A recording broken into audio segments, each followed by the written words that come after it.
Là màn kết hợp đỉnh nhất Free Fire một thời, nhân vật Aloc được nhiều lời khen của người chơi Free Fire khi vừa mới ra mắt. Tuy nhiên, sau các bản cập nhật, kỹ năng này dần bị lãng quên và ít được sử dụng hơn. Tại sinh nhật Free Fire 6 tuổi, phiên bản thức tỉnh của Aloc thức tỉnh chính thức được ra mắt. Đây là nhân vật có kỹ năng chủ động đầu tiên được thức tỉnh trong Free Fire. Nếu bạn chưa biết cách kết hợp Aloc thức tỉnh để chiến thắng trong các ván đấu thì hãy xem video này dành riêng cho mình nhá. Aloc thức tỉnh mang trong mình cái tên nhịp điệu sinh mệnh.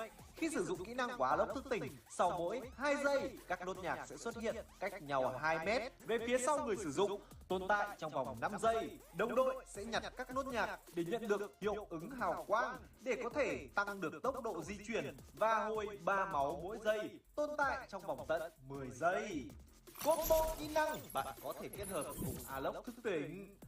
Với khả năng hồi máu và tăng tốc độ di chuyển của mình, Aloc thức tỉnh sẽ phù hợp với combo kỹ năng dành cho người chơi tầm gần và tầm trung. Sử dụng kết hợp các kỹ năng cận chiến để giúp tăng cao khả năng hồi phục, khiến người chơi có thể sống lâu hơn trong giao tranh. Và các combo bạn có thể tham khảo bao gồm: 1. Aloc, Jota, Luna, Kelly tia chớp. Combo này giúp người chơi có được khả năng hồi phục cực kỳ tốt khi ngoài Aloc còn có khả năng hồi phục từ các kỹ năng đột kích của nhân vật như Jota. Cùng với đó, việc kết hợp với Kelly tia chớp và Luna cũng sẽ giúp cho người chơi trở nên linh hoạt hơn trong những pha tấn công hoặc rút chạy. Aloc, Zero, Dasha, DB. Đây là combo kỹ năng tuyệt vời dành cho người chơi hệ cận chiến với khả năng phát hiện kẻ địch khi bị tấn công trong vòng 100m từ kỹ năng của nhân vật Zero. Cùng với đó là lượng sát thương ở phát bắn đầu tiên sẽ tăng thêm 100% xuyên giáp, giúp bạn có nhiều lợi thế hơn khi giao tranh. Lợi thế này sẽ được tăng lên khi có thêm sự kết hợp giữa kỹ năng của Dasha với những tình huống nhảy bắn chất lượng. Cùng với đó là nhân vật DB.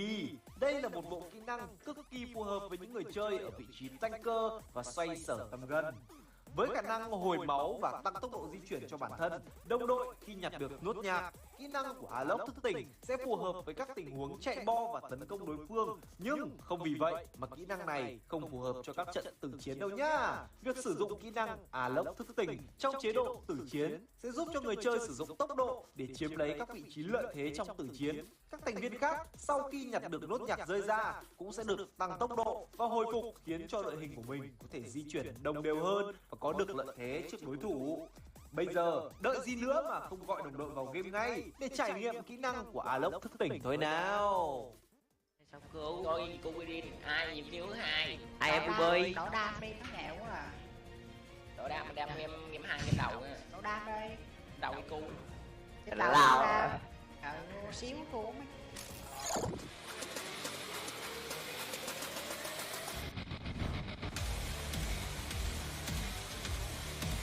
hai không một hiu đi, Yếu rồi. hiu 150 rồi. hiu không nghe thôi à.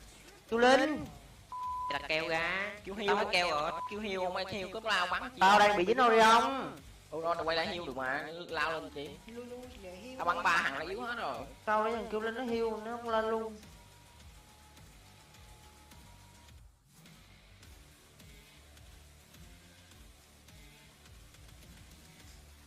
Bắn cứ vội chi không.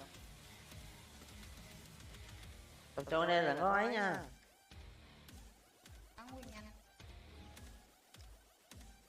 Học phải nè. Phải nè. Lên không kìa, từ từ để cho đẩy nha. Cho dí nha. Sao dí nè. Về chưa? Orion rồi. Đẩy ra. Tao đuổi chân vậy. Không một. Chỗ gần mà có hàng nó qua tao. Tự sửa đó, hiu cái sửa đó. Yếu luôn hả? Nó qua nó gạt ra trong nhà. Nóc 2, nóc 3. Thôi. Sau lưng Của kìa. tao có. Sau lưng kìa. Mày đào nè xí. Nhà sĩ Bắn đi. cứu kìa.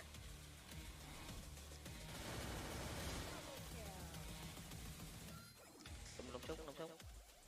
Tao làm hết rồi đấy. Quân bi. Tao lui nhanh quá. Lui rồi quá, lui chơi. Đó nó lên hết trơn. Có phải chiêu anh mà. Phải đứt nè. Ê bay, cái này làm sao để lên nóc nhà này ta? Uyên bi nè. Có rồi.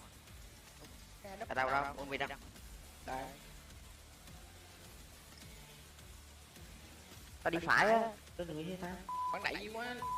Đâu cho tống bơm luôn nội. Một phải tao ra, để tao qua chơi tao ra.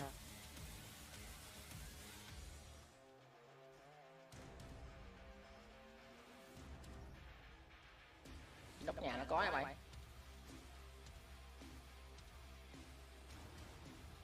Mày lấy sai tí được nữa được không? Chơi. Ừ.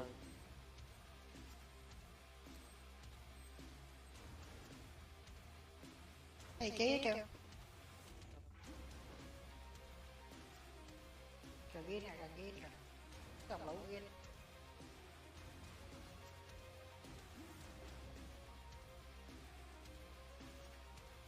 Nhầm lỗ.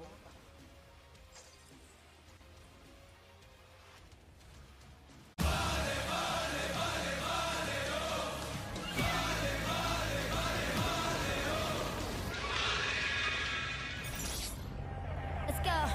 1, 2, 3, yeah, it's time to bring the heat. We compete, got a mutual enemy. If it's up to me, I'm choosing you. Up in the sky, we'll never lose. Lock in on low, we precise. I will take your advice. Got this energy up, we will take home the prize. So come get it, play this game. Showing all your skills, bang bang. Let's raise the bar, ready to start, we'll never stop. Together we're off the charts. No doubt we will get that, get that. Roll out, never sit back, sit back. Let's raise the bar, ready to start, we'll never stop. Together we're off the charts. Yeah, I bet you will show them all your skills. Dive into your reality. Yeah, we can shape our own fantasy. Do it all, no adversity. Set the tone like it's set in stone. Dive into your reality. Yeah, we can shape our own fantasy. Do it all, no adversity. Set the tone like it's set in stone. Set in stone. Bang bang, we win. Set in stone. Bang bang, we win. No matter what, we will weather Any storm when we're together, we can always aim for more. Yeah, this that bang bang, we're up for it.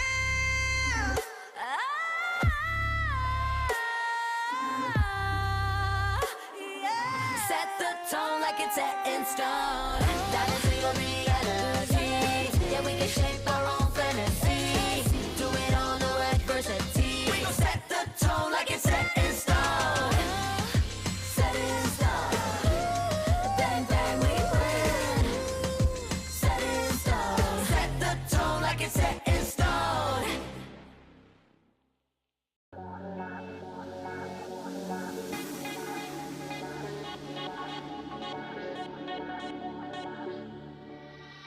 Feel the pressure, check the sky.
2, 3, yeah, it's time to bring the heat.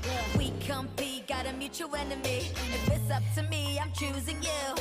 Up in the sky, we'll never lose. Lock it on low, we precise. I will take your advice. Got this energy on, we will take home the prize. So come get it, play this game. Showing all your skills, bang, bang. Let's raise the bar, ready to start, we'll never stop. Together we're off the charts. No doubt we will get that, get that. Roll out, never sit back, sit back. Let's raise the bar, ready to start, we'll never stop. Together we're off the charts. Yeah, I bet you will show them all your skills. Dive into your reality. Yeah, we can shape our own fantasy. Do it all, no adversity. Set the tone like it's set in stone. Dive into your reality. Yeah, we can shape our own fantasy. Do it all, no adversity. Set the tone like it's set in stone. Set it in stone. Bang, bang, we win. Set it in stone. Bang, bang, we win. No matter what, we will weather Any storm when we're together. We can always aim for more, yeah. This that bang, bang, we're up for it.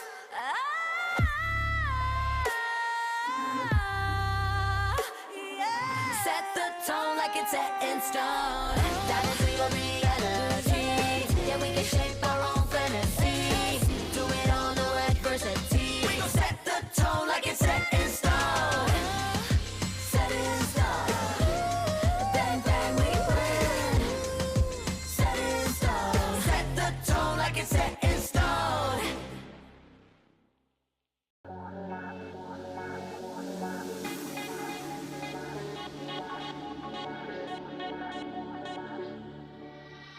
Feel the pressure, trap is coming, coming. You better watch out. I'm on fire, baby, burn it, burn it. Feel it.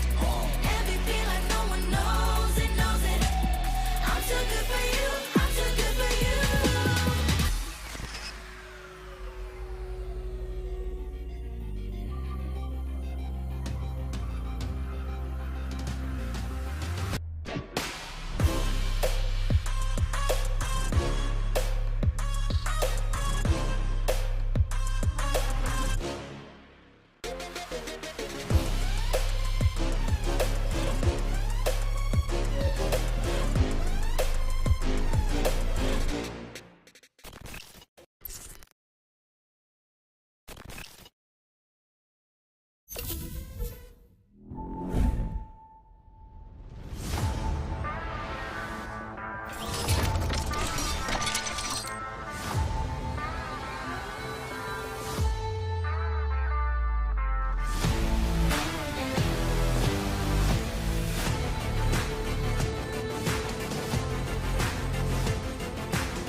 Let's go. 1, 2, 3, yeah, it's time to bring the heat. We compete, got a mutual enemy. If it's up to me, I'm choosing you. Up in the sky, we'll never lose. Lock it on low, we precise. I will take your advice. Got this energy on, we will take home the prize. So come get it, play this game. Showing all your skills, bang, bang. Let's raise the bar, ready to start, we'll never stop. Together we're off the charts. No doubt we will get that, get that. Roll out, never sit back, sit back. Let's raise the bar, ready to start, we'll never stop. Together we're off the charts. Yeah, I bet you will show them all your skills. Dive into your reality. Yeah, we can shape our own fantasy. Do it all,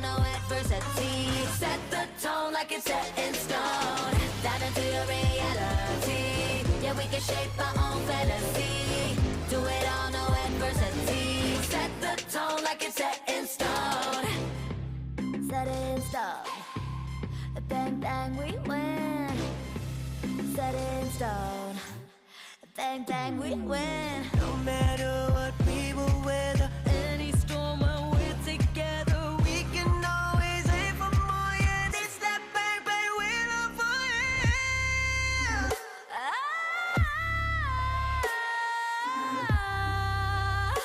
Yeah. Set the tone like it's set in stone. That is real reality. Yeah, we can shape our own fantasy. Do it on no adversity. We gon' set the tone like it's set in stone. Set in stone. Bang bang we win. Set in stone. Set the tone like it's set in stone.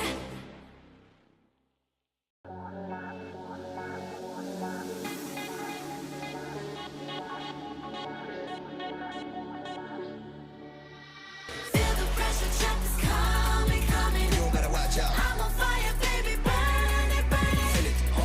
MVP like no one knows it, knows it. I'm too good for you, I'm too good for you.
Let's go. 1, 2, 3, yeah, it's time to bring the heat. We compete, got a mutual enemy. If it's up to me, I'm choosing you.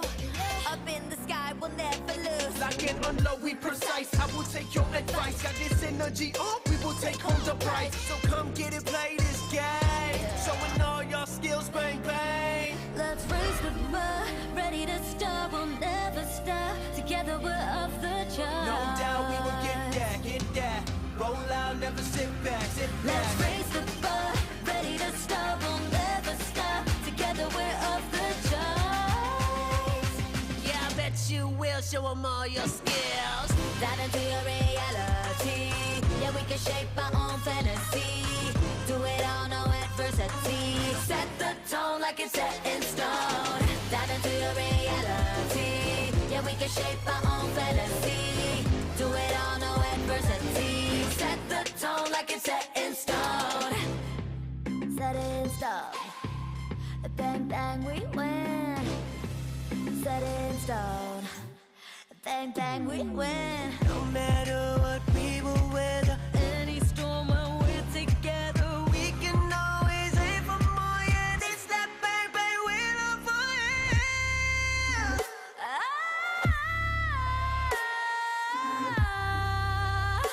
yeah. Set the tone like it's set in stone. That is real reality. Yeah, we can shape our own fantasy. Do it on no adversity. We gon' set the tone like it's set in stone. Set in stone. Bang bang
2, 3, yeah, it's time to bring the heat.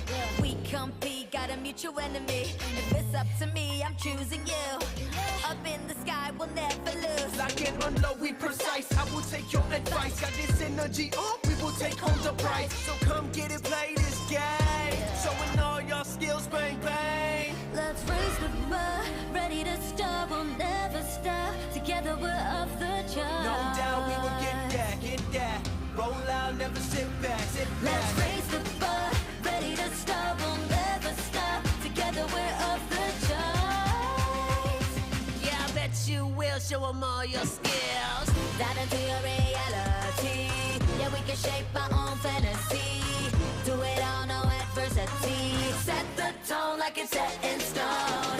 Dive into your reality. Yeah, we can shape our own fantasy. Do it all, no adversity. Set the tone like it's set in stone. Set in stone. Bang, bang, we win. Set in stone. Bang, bang, we win. No matter what we will weather, Any storm when we're together, we can always aim for more. Yeah, it's that bang, bang, we love for you.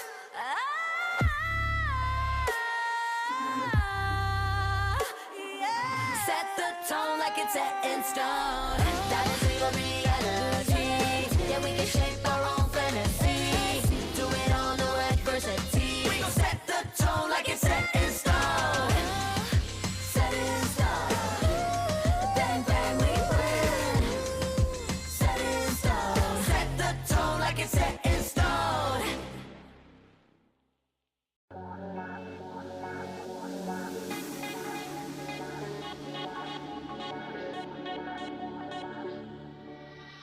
Feel the pressure, trap is coming, coming. You better watch out. I'm on fire, baby, burn it, burn it. Feel it. MVP like no one knows it, knows it. I'm too good for you, I'm too good for you.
Let's go.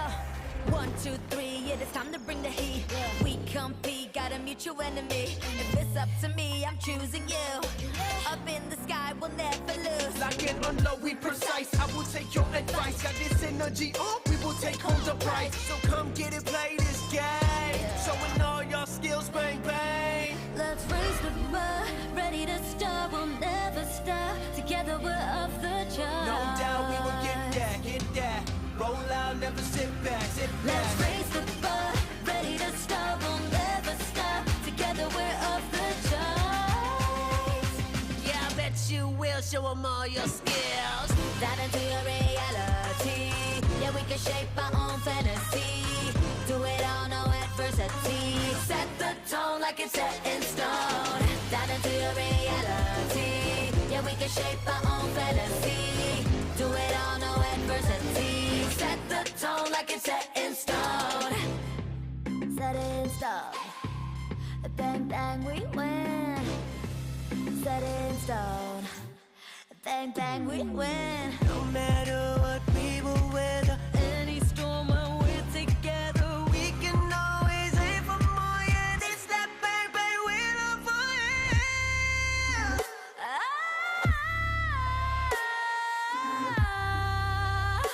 yeah. Set the tone like it's set in stone. Dive into your reality. Yeah, we can shape our own fantasy. Do it all, no adversity. We gon' set the tone like it's set in stone. Set in stone. Bang, bang, we win. Set in stone. Set the tone like it's set in stone.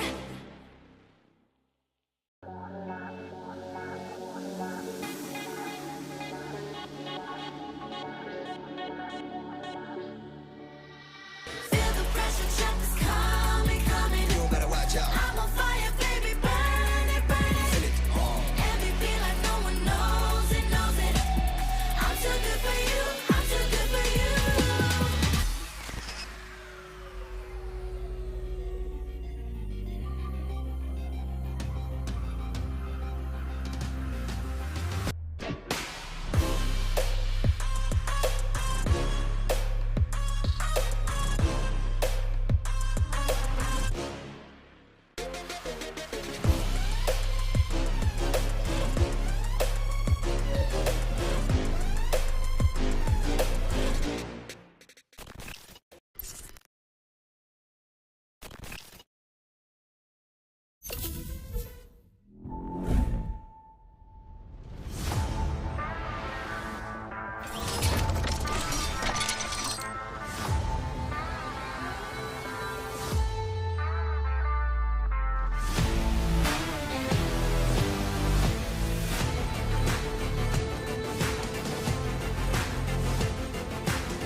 Let's go. 1, 2, 3, yeah, it's time to bring the heat. We compete, got a mutual enemy. If it's up to me, I'm choosing you. Up in the sky, we'll never lose. Lock it on low, we precise. I will take your advice. Got this energy, we will take home the prize. So come get it, play this game. Showing all your skills, bang bang. Let's raise the bar, ready to start, we'll never stop. Together we're off the charts. No doubt we will get that, get that. Roll out, never sit back, sit back. Let's raise the bar, ready to start, we'll never stop. Together we're off the charts. Yeah, I bet you will show them all your skills. Dive into your reality. Yeah, we can shape our own fantasy. Do it all, no adversity. Set the tone like it's set in stone. Dive into your reality. Yeah, we can shape our own fantasy. Do it all, no adversity. Set the tone like it's set in stone. Set in stone. Bang, bang, we win. Set in stone. Bang, bang, we win. No matter what we will weather, Any storm when we're together, we can always aim for more. Yeah, this that bang bang we love for you.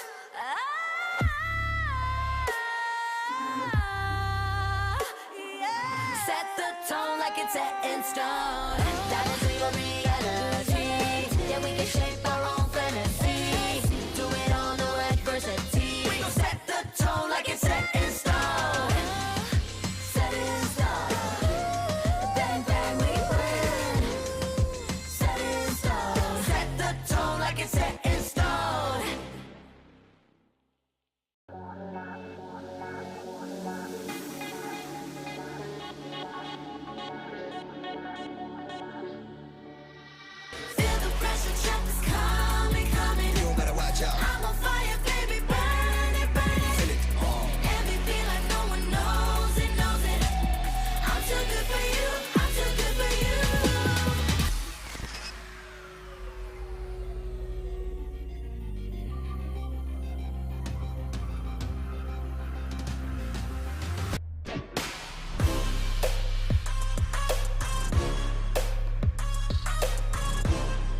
2, 3, yeah, it's time to bring the heat. We compete, got a mutual enemy. If it's up to me, I'm choosing you. Up in the sky, we'll never lose. Lock and unload, we precise. I will take your advice. Got this energy up, we will take home the prize. So come get it, play this game. Showing all your skills, bang, bang. Let's raise the bar, ready to start, we'll never stop. Together we're off the charts. No doubt we will get that. Roll out, never sit back, Let's raise the bar, ready to start, we'll never stop. Together we're off the charts. Yeah, I bet you will show them all your skills. Dive into your reality. Yeah, we can shape our own fantasy. Do it all, no adversity. Set the tone like it's set in stone. Dive into your reality. Yeah, we can shape our own fantasy. Do it all, no adversity. Set the tone like it's set in stone. Set in stone. Bang, bang, we win. Set in stone. Bang, bang, we win. No matter what we will weather, Any storm when we're together, we can always aim for more. Yeah, it's that bang, bang, we're on fire.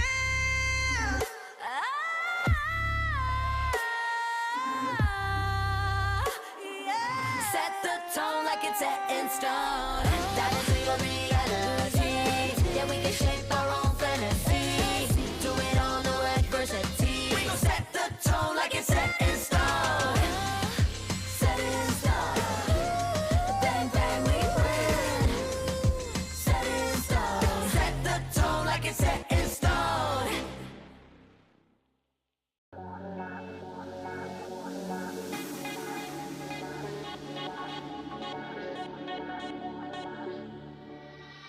Feel the pressure, trap is coming, coming. You better watch out. I'm on fire, baby, burn it, burn it. Feel it. MVP like no one knows it, knows it. I'm too good for you, I'm too good for you.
Let's go. 1, 2, 3, yeah, it's time to bring the heat. We compete, got a mutual enemy. If it's up to me, I'm choosing you. Up in the sky, we'll never lose. Lock and unload, we precise. I will take your advice. Got this energy up, we will take home the prize. So come get it, play this game. Showing all your skills, bang, bang. Let's raise the bar, ready to start, we'll never stop. Together we're off the charts. No doubt we will get that. Roll out, never sit back, Let's raise the bar, ready to start, we'll never stop. Together we're off the charts. Yeah, I bet you will show them all your skills. Dive into your reality. Yeah, we can shape our own fantasy. Do it all, adversity. Set the tone like it's set in stone. Dive into your reality. Yeah, we can shape our own fantasy. Do it all, no adversity. Set the tone like it's set in stone. Set it in stone. Bang, bang, we win. Set it in stone.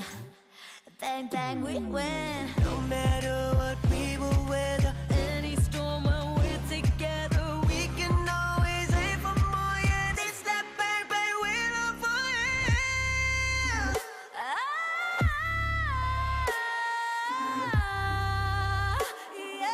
Set the tone like it's set in stone. Dive into your reality. Yeah, we can shape our own fantasy. Do it all, no adversity. We gon' set the tone like it's set in stone. Set it in stone. Bang, bang, we win. Set it in stone. Set the tone like it's set in stone.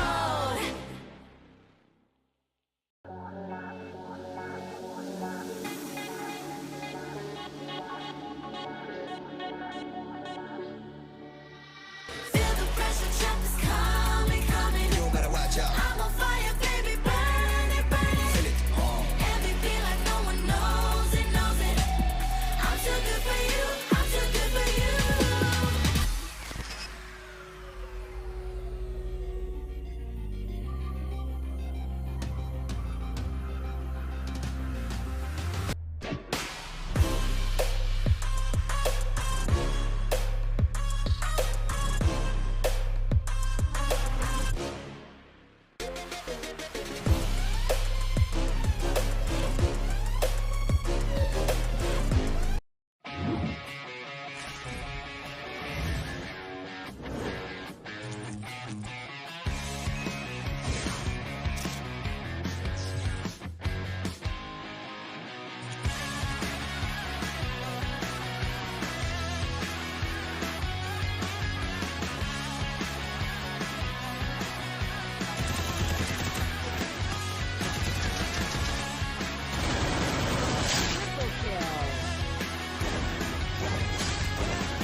Survivors, welcome to the final day of Clashes. Welcome to the Clash Squad C Cup with your boys Husky and Mustachio. It's the final day of battles. 2 more best of 5s. All this action brought to you by Garena Free Fire. Yeah, 1 best of 5 and 1 best of 5 plus 2, because we have a best of 7 for the grand finals. Absolutely.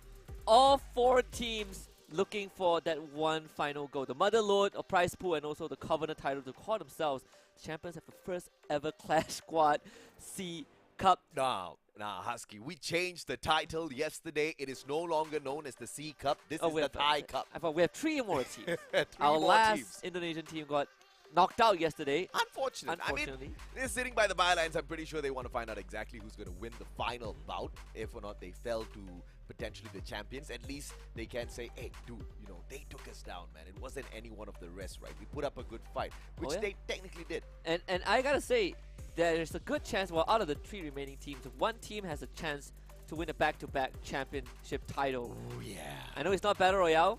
E-Arena won FFSI, but if Yep. they win this, they're 1 step closer to that holy trinity, because the last thing that they need to win will be FFWS by the end of this year. Oh my goodness. I mean, dude, if they could pull that off, I would be absolutely speechless. But let's see if they can pull the double before we even start thinking of the triple. FFSI and Clash Squad C Cup, not really an apple-to-apple comparison. Clearly, from what we have seen thus far, the competition is hot, and it's hot because of this. $50,000 on the line. I think the craziest part is that Nigma Galaxy at this point of time has secured at least $9,000 in terms of prize pool. And the first team in the grand finals, and they will get to kick back, relax, and watch the other two teams duke it out, right? Attack All Around and E-Arena in their losers finals, which will be a best of 5, and then we have a grand finals, which will be a best of 7. And I hope we go to a full best of 7 because I don't think we've gotten much full series. And if there's one series that deserves to go all the way, it has to be the grand final. I mean, of course, we are not expecting anything less than that, right? All of the teams that are left in here are the creme de la creme. We've seen them out there on the battlefield. We've seen them do the absolute nastiest jump shots, headshots, you know, AWM supremacy. We have seen the rise of the Bison as well. Oh, yes. And through all of that, the most fanciest one wasn't even their command over the active and passive skills as well as all of these guns. It was the mastery of these maps. Absolutely. And out of the 3 teams, only one team has been very comfortable on Bermuda, right? And comfortable on Bermuda, but not that good on Nextera. Well, I should put it in a different way. Only one team is very good on Nextera, and that team is in the grand finals, Nigma Galaxy. The other two, Attack All Around and E-Arena, both have had very good results on Bermuda, but when they go into Nextera, that's where they start to struggle a little bit. Well, guess what? We have these two teams fighting for their one spot in the grand finals later on. And I cannot believe exactly how many of these MVPs we get to see in action today. We're going to have Protete as well as Limit kind of pop out of the door wide for the side of E-Arena. We also have Funa, who has picked up multiple MVP titles for himself already. He's usually the one walking away with the highest number of kills, so you can expect E-Arena to put on some numbers here later. And then when you look at on the other side, our Attack All Around, I think Keroro again is the first name that comes to mind, has been very solid on the sniper role. And we can directly see the comparison, right? Keroro against Limit, who is going to win those long range fights today? Absolutely. And you know, the main reason why Attack All Around is also here is because sometimes they don't even have to depend fully on Keroro, right? They have got Poon God. I mean, Poon God, he really, you know, runs the battlefield like he is the god of Free Fire sometimes. With that A124 instantly disabling the battlefield, forcing them into a clean mechanical gunfight, which he usually walks away healthy from. And then we're looking at two teams that I believe runs the exact same loadout as well, right? Instead of NGX, who has the Awakened Arlok. For both Attack All Around and E-Arena, I believe they do run the Dimitri, so you get this pickup when you get knocked down, which does increase your survivability in these fights. And we've seen a lot of that examples yesterday, especially between E-Arena against Morph team, where you have so many close encounters that couldn't be finished off because they get to pick themselves back up. It's so beautiful when you see Dimitri used to his, you know, ultimate, right? When you've got 3 of your team members down on the ground, you're the only remaining survivor. You pop that active, they're all getting right back up, supporting you, and in the meantime, all you need to do is just stay alive. And that was a play that we were privy to yesterday as well. It was fantastic. It kind of makes your team the annoying zombies that just refuse to go down. And it's going to be the exact same on both sides. So it's up to August as well as to when he activates this. Proving once and for all that music is the cure to most things. If you get shot, just play some music, you get back up. Again, E-Arena also running the exact same loadout as Attack All Around, so we will get to see kind of a mirror matchup, and everything else is going to get determined by how these players perform, right? You look at the top 3 teams.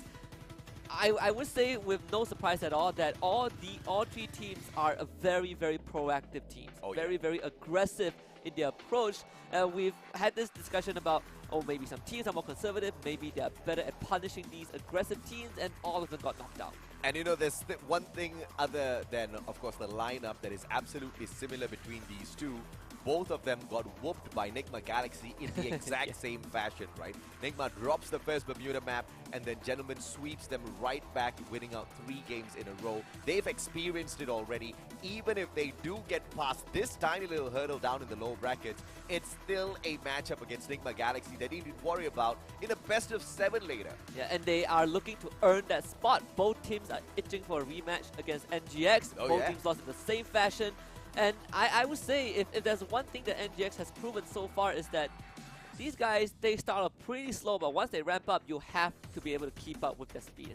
These two teams have struggled a little bit despite how aggressive that they play.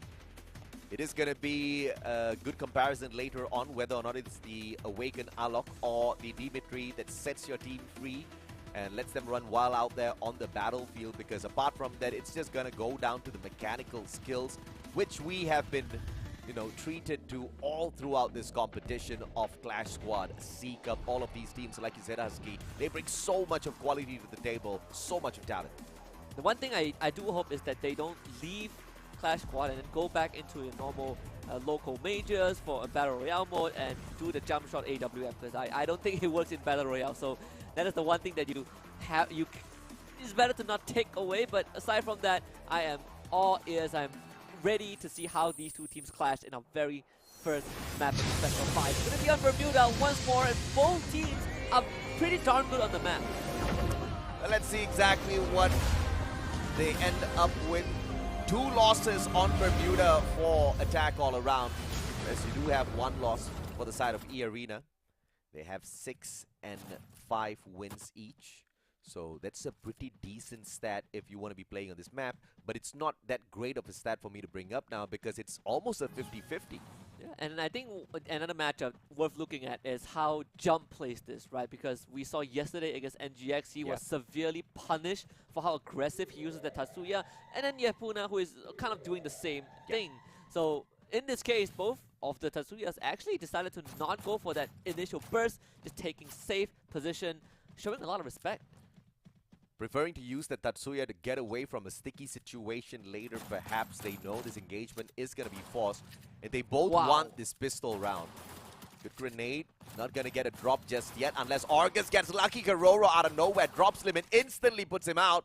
Argus trades out Foki. That's a 1-for-1. Foki still alive and kicking. He's going for Poongod as well. Can he pull this off? A lovely follow-up. I mean, that nade itself, heavy damage to the members of Attack All Around. Both Poongod and Karoro in the red. Jump and Foki unfortunately not able to be rescued, so it's a 2 versus 3 situation, not favoring Attack All Around at all. Poongod has no more medkits, so this guy is going to get dropped with just a gust of the wind. Karoro trying to stay alive with that Orion, does knock down one, and actually gets a second. Karoro might be able to win this one. The Orion is back up, Puna drops, Argus picks himself up again. It's between him and Poongod, and this pistol round has already gone off to an explosive start. Argus now circling around, Poongod trying to catch him before he does go down. Chooses to pick up his team member instead. What a smart move. It's going to be a 1v2. Repositions towards the next roof instead. They're going to circle around, and it is going to be the Orion that finds the finisher. What a play by Attack All Around. Just turning the result on its head instantly for the first round in itself. It was supposed to be E-Arena. Yeah, E-Arena has such a good start, but in pistol rounds, when you don't have much defense, when your guns aren't that strong, that Orion can be a pain to deal with. That refresh, right? That every single refresh you get off of one knockdown just extends that lifeline. And you feel very helpless as E-Arena. There's no way to deal with Karoro. And it's not just Karoro, right? Poongod was just so low. He had no medkits whatsoever. He chose to hide himself away on that second floor, allowed the Orion to do its work by tagging up those players, and then he shows up at the very end trying to get a few lucky frags. I think the timing as well as the teamwork from the side of Attack All Around, absolutely sublime for the first round. That is just getting me excited for the series all around. Let's see now what E-Arena has in terms of response. Interestingly enough, E-Arena only has Poongod, who is stacked out, whereas for, well, Attack All Around, excuse me, E-Arena has 2 members who have that armor and the helmet. Potato getting jumped down, just winning the pistol war, and again, there's first blood going over to E-Arena already, as they are trying to overwhelm Attack All Around by going for the pincer, but Foki does get a kill, quickly traded by Argus. Fantastic play thus far by Potato. He circles around once again, does get tagged up a tad bit. Needs to find the Slayer on Karoro. It's a 1v4. They don't have to worry about this all that too much. patching themselves up real quick as Kororo has no way to rescue Foki out of the open. This should be a done deal for E Arena. Very, very clean start. And attack all around, I thought that they would actually force by a bit more, but when you look at the money that they have, they actually saved a lot of it. And that explains why only Poon God has the greater weapon and armor. But now round 3, this is where things get serious. Attack all around, carrying forward some of that cash, they'll be able to afford better weapons. In fact, the fact that they saved a little bit made sure that they were not absolutely broken round 3. And E Arena just won their first round, so we're pretty much on equal grounds here. But Attack All Around is going to keep themselves at a lower spot in terms of firepower just because they want to afford bigger guns in the next round. So they're going to be depending on their sharpshooter skills. Let's see if they can pull it off. Funa, long shot, does get tagged. Kororo finds Argus, and this is going the way of Attack All Around for sure. Funa should be looking to finish this off as quick as possible. Potato already getting dropped.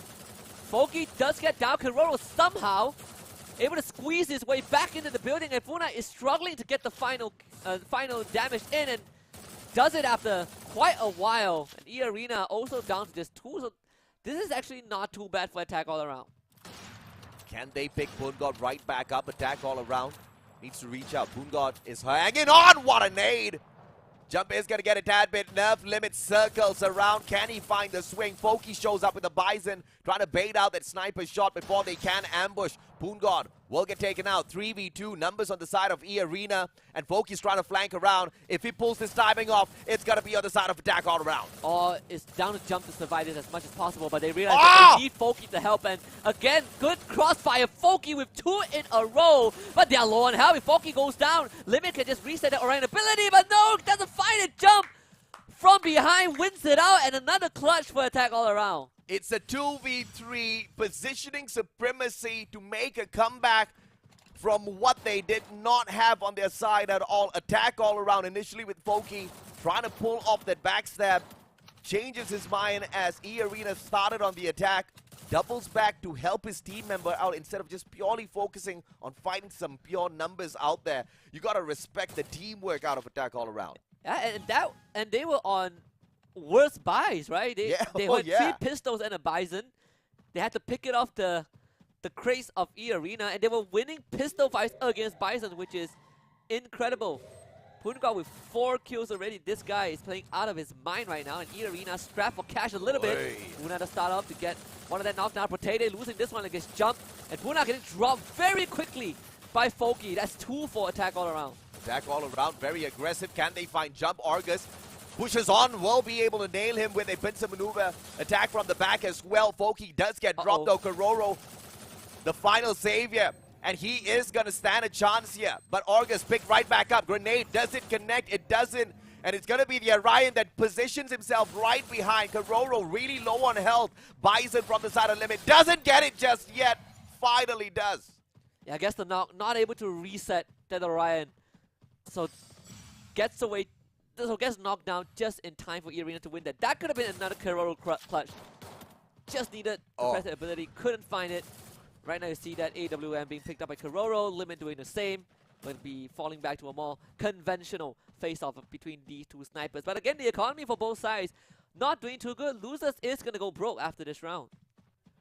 I mean, it's free fire, man. After round 5, 6, everybody's got money already. So they just need to hang out for a little bit. Just make sure the opponents don't run away with the matchup. Both sides been able to do that absolutely fine. Thus far, Potato, Tatsuya's going to help him push away to a safer spot. Grenade response. Argus going to push forward first. Can he charge it up? Kororo flanking from the left, making sure nobody gets that backstab at Potato with a blind toss. Finds Poongod. Yeah, try to clear the corner as well. Very well done by Potato. Poongod will be forced to take some time to kind of heal back up a little bit. He's the only guy without a helmet, so it does make things a bit more complicated. Thankfully, he's playing close range, so these AWMs will not have a chance to fire at him. I say that Jump taking a heap of damage. Foki is going to try and stack up with him, not able to save him though. Jump brings brought back up, knocked down instantly again by Argus and taken out. Foki also getting sniped from afar. The nade from Potato doing good job. And Attack All Around down to just Kororo, and this time he's going to face the music of E Arena. There's no chance for him. E Arena takes the lead. A little too low And attack all around just could not snowball their way through E-Arena just yet. Another well-fought round. Economy's pretty decent on both sides. So you're not going to have a double stack of AWM, but you're going to have enough to have your primary weapon to armor yourselves up as well. Of course, E-Arena is going to be a tad bit richer. You can see that. I mean, everyone at least has a Bison. Potato having a Trogon in hand. Haven't seen that weapon for a while. Trogon and AWM. Keroro instantly going for the high ground to find a vantage point. Potato, he'll be able to support his team. And Poongod instantly loses his. He gets knocked down. 448 damage. No chance for a revival. Great snipe from across the battlefield. Limit finally stepping it up as well. And E-Arena definitely needs to find those longer range commitments because attack all around is super deadly up close and personal. Good grenade. Finds no tag. E-Arena not pushing forward just yet. Holding a good solid line. The attack all around will be forced to slow down. And Keroro now press to find any sort of pickoffs.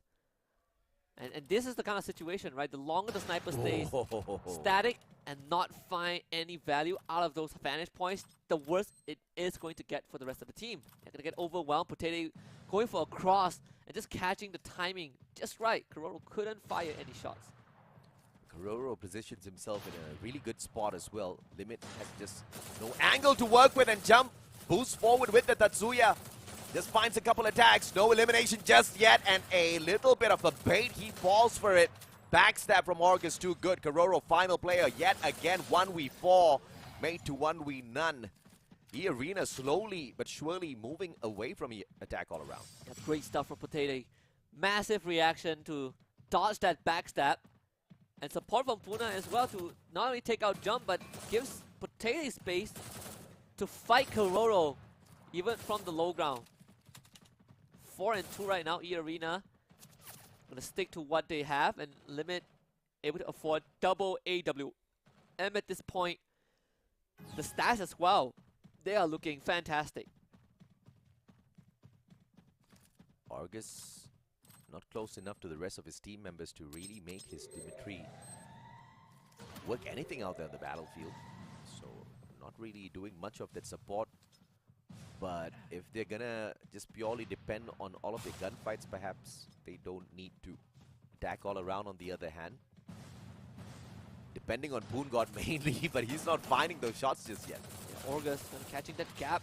Doesn't get a knock just yet, but Poongod and Foki both did sustain some damage. Foki getting pressured by Puna. Jump, good support from behind. Taking Puna down, Orgus shows up and realizes that he's gonna get outnumbered. Falling back just a little bit, but Limit was able to get that knock on the jump, and Quincy picks himself back up. Orgus losing that fight. Poongod knocked down once more, jump to follow suit. Limit doing massive work, shows up with the Orion. The Trogon from Potato paying off, and E-Arena just wins that. Match point for E-Arena. And that was executed way too well. Initially with a mistake, Jump didn't expect to find that many players right in front. Yeah, no, Limit also a lot of support, 7 assists, and Funa having 13. Compared to what attack all around has, I mean, E-Arena, they are winning in the teamwork game. Which is quite surprising because it was very close. There was a lot of effort initially from the side of attack all around. Just get a tag or to Limit, but nothing much. Just make him flinch for a tad bit. Funa with the grenade, trying to take control of the mid segment of the map.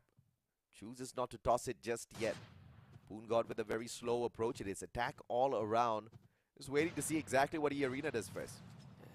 And August, he just heard Keroro fire off, so he does have a good idea of where Keroro might be. This nade flush Keroro out, forcing help into the open, and also reviews Foki as well. So bunch of intel gathered for E-Arena. This is gonna allow Puna to reposition himself, and Keroro, oh, he doesn't know this, but he is split from the rest of his team. It's all depending on who makes the first move, and it's going to be Jump with the Tatsuya boost. Knew exactly where to aim. Couldn't get there in time. Funa finishes off Keroro in the meantime. Still one more clear to catch, and it is Rotate. The nails jump to the ground. Foki shows up to find a little bit of backup, but he bites the dust as well. Just walks straight into that one. Yeah, and Poongod left to his own devices. This E-Arena taking map number 1. All starting off with August finding that intel. Flushes 2 members of Attack All Around out. One of them was Kororo, and Funa just went in for the kill. Kororo did not even get to support his team. Just very, very good understanding on how to find the enemy snipers. Funa's one of the mightiest slayers out here in Clash Squad. If you're going to allow him to run Rabbit like that, Attack All Around's not going to have any bit of chances whatsoever, especially when he's being backed up by August. He's going to be able to serve up with all of that supportive fire whenever he does need a little bit. E-Arena initially making it look like it was a pretty equal matchup against Attack All Around. Pretty much ran away with it. Yeah, not gonna lie, I was expecting it to be slightly closer between these two teams, considering how they have kind of the same approach to Clash Squad, but E-Arena, they were winning in the macro game, that is for sure. Of course, went down to the gunfights as well. And with the lack of initiative from the side of Attack All Around, E-Arena shows aggression. And it seems like aggression has won them the bout, at least in game number 1. We do expect Attack All Around to step up the pace a tad bit. Perhaps bring the fight to the hallway of E-Arena. Instead, it's not like they cannot do so. But that really demands Jump to be on top of his game. It definitely did pay off. I mean, Kororo had a very good start to the entire series, right? Plus 2 rounds, but then when you look at his overall stats, it's 1-7 and 3. So all things considered, those clutches, it doesn't matter as much because you are not paying it forward for your team. Contrary to that, you have a match MVP, which is August, 8 eliminations, and a 3,255 damage. It's great if your sniper's going to be able to clutch out the round, but best if he's not the one making the effort round after round. The rushes definitely need to step it up for the side of Attack All Around, or defensively, something needs to change for the side of Attack All Around. If they do want to allow Kororo to be the one that outslays the rest, then perhaps the rush towards the mid-part control of the map just shouldn't be the choice for Attack All Around in game number 2. Either way, we have to wait and see exactly how they respond to the situation now, because E-Arena doesn't look like they want to slow down. In fact, I think the statement was made extremely clear through game number 1. Little by little, the confidence built up, and they want to finish this quick. Oh, if they can do this in a trio fashion, I think we're in for very interesting grand finals. Because the last thing I would expect from this matchup is a trio finish. This 6-2 start is a very strong statement when you're up against a team like E-Arena, right? But we are also seeing the same problem. I wouldn't say a problem, but we're seeing the same chinks in the armor from Attack All Around, where Jump is just getting continuously punished by E-Arena, and he has not been able to find the degree of success that he found yesterday or prior to yesterday in previous matches against other teams. I think finally we are starting to see a little bit of a skill gap and weakness from the Thai teams in itself, right? And it takes another Thai team to drag out all of that weakness. That's exactly what I love about the composition for the grand finals today. All 3 teams from Thailand and the biggest king waiting in the grand finals for us. I don't think this is the end though. Attack All Around just needs to shape up a little bit. Once again, if they're going to depend on Kororo, perhaps the other 3 players should slow things down a tad bit, because it's really not going to help the case with the guy kind of trying to back everybody up from behind. Yeah, we've seen what happens when you only have one star player carrying the weight, right? That was what happened to More Team yesterday against E-Arena, and our back probably broke in that series and still couldn't drag his team to take one single map off of E-Arena. However, the good news is that we're heading into Nextera, a map where both teams have their fair share of struggles on. So if there's going to be a close map, I think this one will be it. Out of 6 games played here for Attack All Around, they have lost 4, which leaves them with a 33% win rate. E-Arena does slightly better. They've won 3 out of 5 games with a 60% win rate. If that number is going to be any sort of an indication, it means that Attack All Around better watch out, because Christmas is around the corner, and I don't think they've got a present. It might just be cold. That's a dangerous statement, AJ, for Attack All Around fans. I mean, it's definitely scary to hear that, because they have had a pretty good run, right? But I think you're starting to see a more telegraphed way of approaching Clash Squad for Attack All Around, at least, right? I think Kororo is getting punished by E-Arena.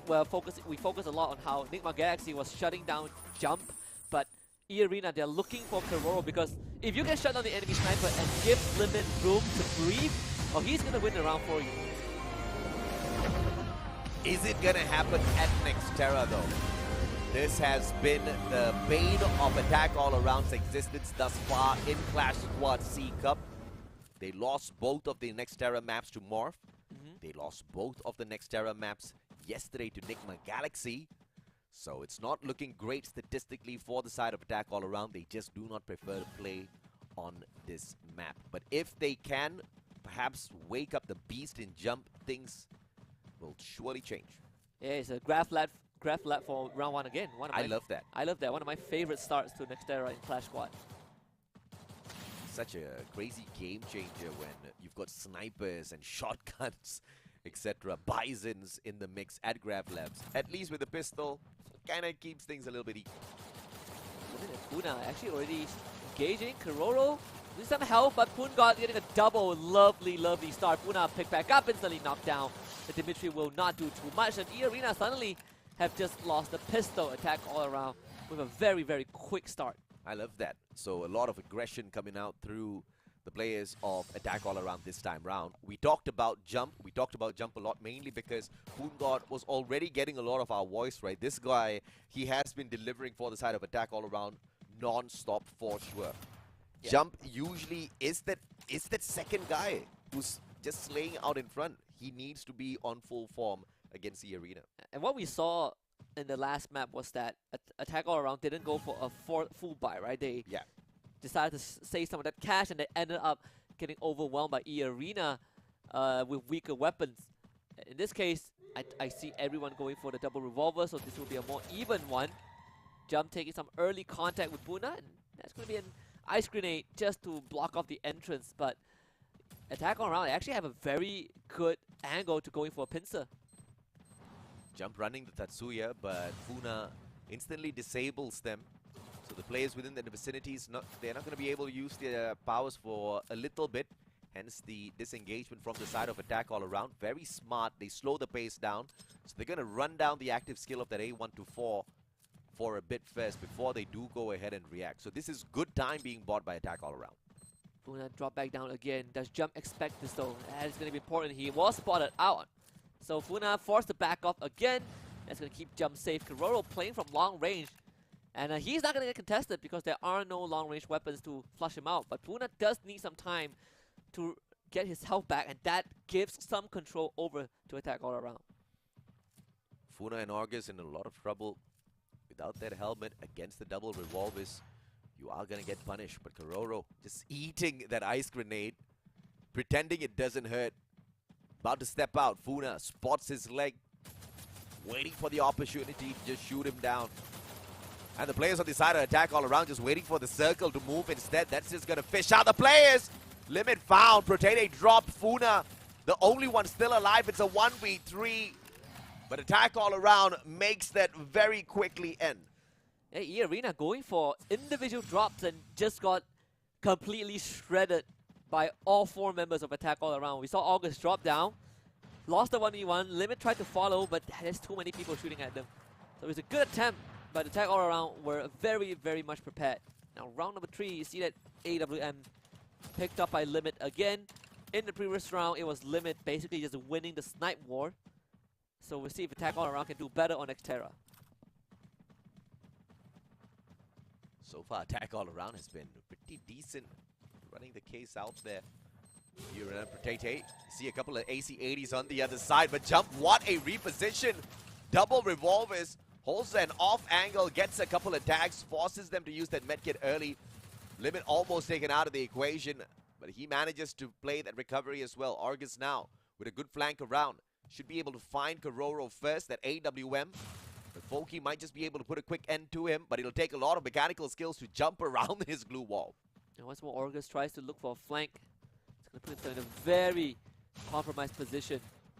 Double revolve from Foki. Kororo is going to reposition himself as an attack all around. Well, E-Arena already found out where he is. Potato is going to spray down that glue wall, try to support Argus to take on Foki, but they got to do it quick though. Foki ends up getting dropped. Potato finds that one. Lovely start from E-Arena, but Argus is traded, and Potato also gets run down. Kororo landing his shot from afar, and E-Arena, they don't have much health left. Not looking great for E-Arena at all. The players on the side of Attack All Around. I just need to find those angles. It's going to be Pungod leading the fray. alongside Junkaroro. Puts Orgus out of the equation. 1v2. Funa can't do much, but it wrecks great blue walls. Just slow down the push from the side attack all around. But the finisher is going to be there. A 1v3 now. Limit is just a little bit too far away, but he still could get this clutch. AWM in hand. Yeah, and also as the Orion, so you can reset that ability and get health back. But it's if they rush you, you are in big trouble, and that's what E-Arena, well, Attack Aura is gonna do. Just overwhelm him with numbers. AWM not really good when it comes to rapid fire. So 3-0 for Attack all around. You had one opportunity. You have to take an accurate shot in order for the Orion to be a tad bit useful against the game of numbers. 1v3, never an easy situation. No surprises there with the result of that engagement, but Attack all around now. Running away with game number 2. E-Arena has had no response for them whatsoever, but granted, they have been low on the economy. They've been low on the resources. As we approach round number 4, it's exactly where we're going to see a little bit more of an equal fight with Gun.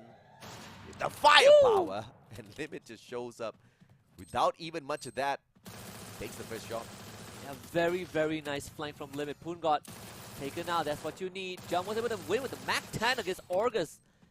Funa also dropped low as well, so it's going to take some time to patch himself back up. Meanwhile, Foki playing Ring Around the Rosie with Limit, trying to find the sniper of the arena as Funa is going to go for one trade. Limit running circles around Foki.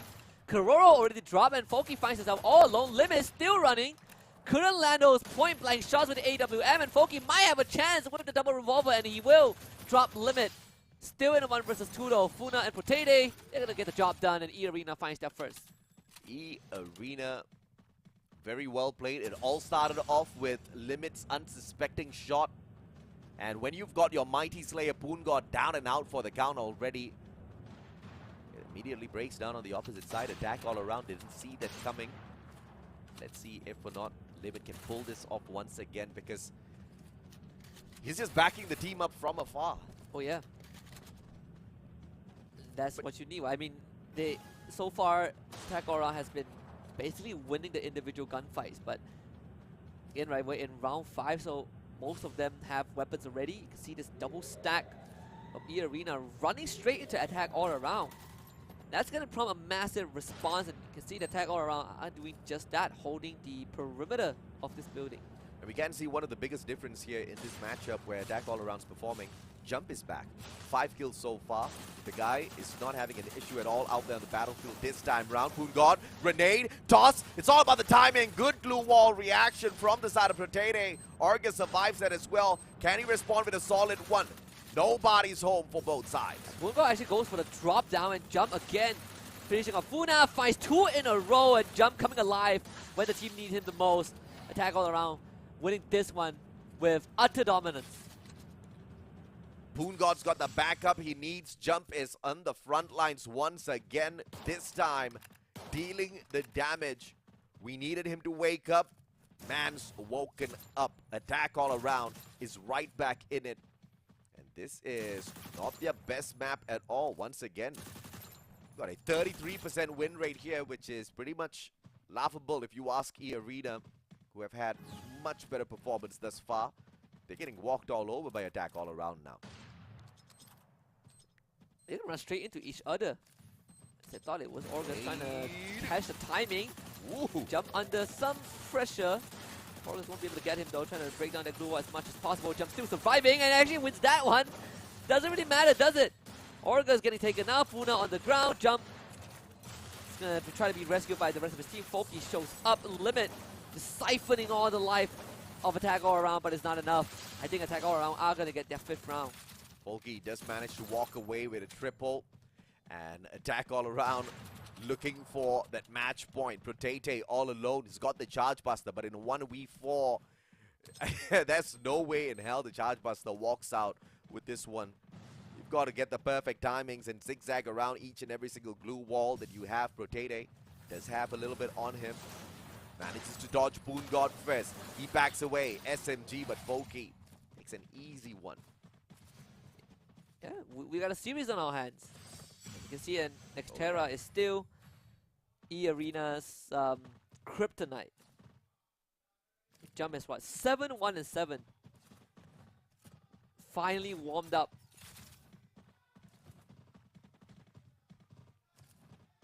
Match point for attack all around. And my oh my, how the tables have turned. 6-2 at Bermuda, they took a beating. And now they're serving it right back to E-Arena. Jump, this time with a mad rush alongside his Tatsuya. He's got the AWM in hand. Looking for Funa. Funa shows up. Charge Buster in hand. It's gonna be Jump, but he just gets that one chance. The Charge Buster should be able to out-frag him if he does go ahead and miss. And Limit with an open shot here. Can he nail it?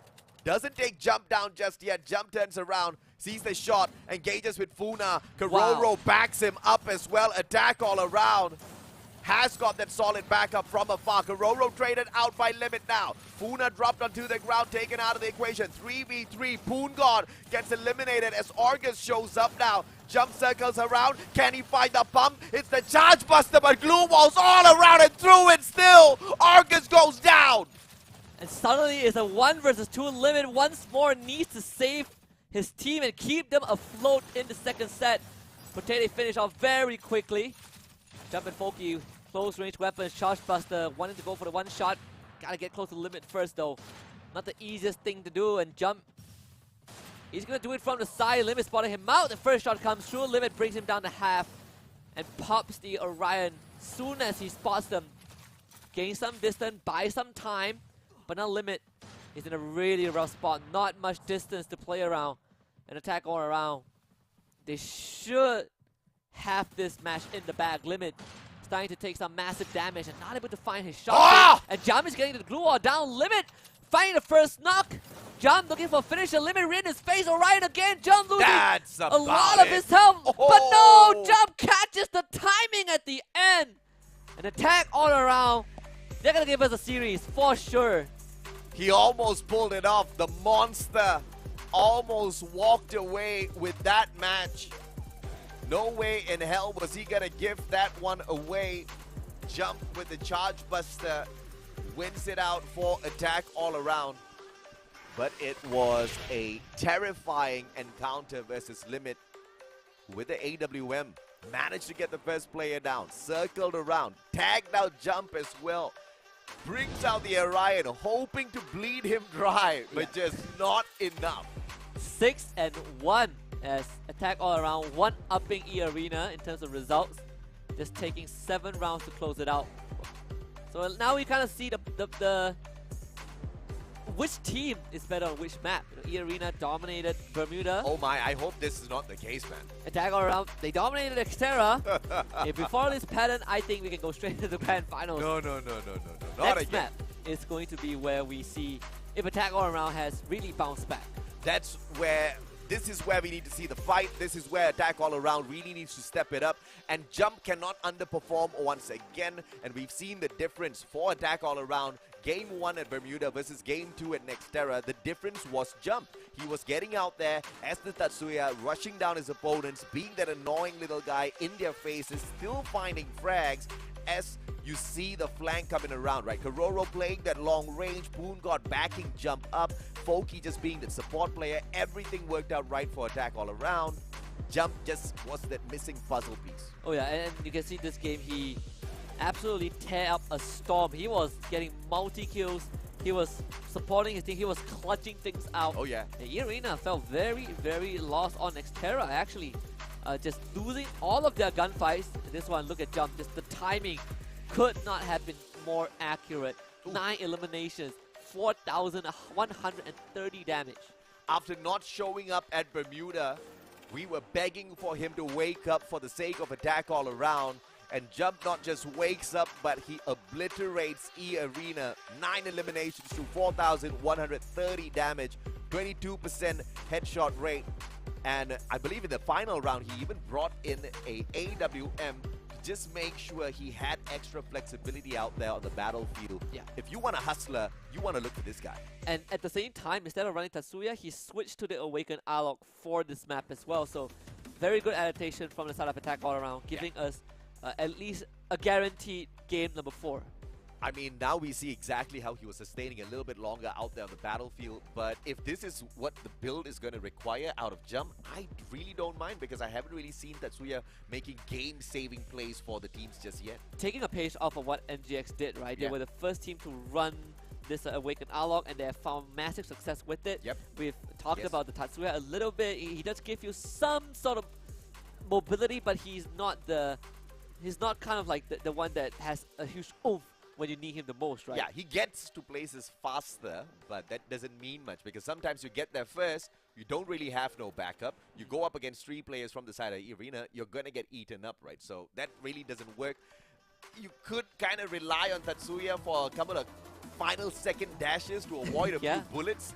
But if your opponent has a Tatsuya, if they are as gritty enough as they are at this stage, they're going to hunt you down either way. I mean, we see Jump get punished by that yesterday, so you kind of saw the result, right? He was using Tatsuya a lot, very generously, using the ability to get into positions, but like you said, when there's no backup, when you're too far from your team, it poses an even bigger problem. You get picked off very, very fast. Well, it's all equal as we head on into Bermuda. The lineup of champions, pretty much the same from the side of attack all around. Awaken, Alok and Dimitri side by side this time round. It's gonna be the A124, perhaps being the star player on the side of E-Arena. Let's see exactly who can walk out of Bermuda with their heads held high. Potato is still sticking with the Tatsuya. No complaints right there, but Yeah. I think Attack All Around have found a bit more comfort in running this Awakened Arlong. It just gives you a bit more utility through all stages of every round, honestly. But Bermuda was the map that E-Arena completely crushed Attack All Around. That was kind of like appetizer. Now we head into the second run of this map. And if anything, if Attack All Around has truly woken up after the Nextera dominance over E-Arena, I think we can expect them to give a better fight this time. The setup is going to be pretty much decently the same for the side of attack all around. Kororo on the left-hand side flank. Poon God rushing on in. Jump on the right side flank. Foki, the backup player. He's going to be playing the support role for the team for the time being. E-Arena finding position on the upper floor and trying to maintain the control of this higher ground. Kororo's going to get spotted. It's all up to Protete, and he chooses to not engage. Limit holding that nade as well. Was thinking about it, but they didn't have enough info to use it. So they are slowly inching forward towards the members of Attack All Around, and Limit finds it. That's Jump. Awaken Alok out of the equation. Want to quickly back him out as much as possible with the Dimitri, but Jump! Brought back up, knocked back down again. Poon God getting a knock onto Poonak himself. Orgus runs straight into Kororo's crosshair as the backup from Attack All Around is sublime. Foki gets dropped. Kororo, last man alive against Protete. Who's going to win this though? Protete opting to heal himself up first. Getting the auto pickup for Puna. But Kororo, he's going to do the same. In fact, look at Attack All Around. They are all in the red, but they're not out just yet. Unfortunately, Attack All Around is a little bit too far away from the rest of the team members. Kororo can't save anybody just yet. Can he at least get to Poon God? That's going to require a miracle 1v3. Kororo with a miracle play on a pistol round. It's going to be really difficult unless he bobs and weaves and separates all of them. But E-Arena very smartly flanks around. Pincer gets him. E-Arena 1-0. Even with the Orion, it was not going to work this time. So E-Arena actually winning their very first pistol round. Instantly opting for the force buy. All of them decked out in armor, having better guns than Attack All Around. Looking to be a sure win for this round too. Unless, of course, Attack All Around just flips this instantly, right? Kororo, no snipes. Does he still want to find those flanks? It is going to give them a little bit of a positional advantage, but not a lot of firepower in an all-out gunfight. Jump is going to get into the building first. Actually, he is still on the Tatsuya, so no Awaken Arlong. So Jump back to his roots. So we're going to get a mirror matchup again. Puna taking early damage because he couldn't get control of that building. Does give Attack All Around some sort of protection to work with, but Limit on the side. He's going to take contact instantly. Goes into the Orion form. Does Orion pop up? Yes, he does, and Limit instantly put down. Jump finds Potato's head, and E-Arena already biting the dust. Attack all around, actually getting this done with just the double revolver setup. 2 players out of the equation already, but Limit can be picked right back up. It's all up to Jump now to circle around and find the Punisher. Orgus and Funa, the 2 remaining players. They can steal the gun off of Potato and Limit. And Orgus and Funa just need to take it slow. They Oki do have does it. control of the building. Yeah. It's starting to pressure the members of Attack all around just a little bit. Getting onto the second floor not going to be easy. No grenades, nothing. Only medkits available for Attack all around. Oh, so smart. They just wait them out. Circle's gonna come to me, baby. They just have to wait and see exactly where E-Arena jumps out of the window from. Kororo holding a longer angle. Folky, just because he's got the assault rifle nicked off of Protate, he's gonna be holding that lower ground alongside Jump. So Attack all around has got them cornered. It's all up to Folky now. Kororo a little bit too far away, but Jump gets the deed done. It's a quick in and out, bait and switch. They do manage to pick him right back up. Now Jump down on the ground. Tables have turned. Backstab by Funa. Can he find the clutch? It's gonna be the Orion. Kororo, one final ditch effort. Orgus goes down, but Funa with the triple. Yeah, Orgus with a massive play. Funa drops down, instantly loses the fight. Orgus gets the trade. Funa picks us up back up. Heals up in the middle of all of that. And was able to help Orgus up when they were crossfiring him. So E-Arena clutching that round. Massive, massive effort from both the survivors.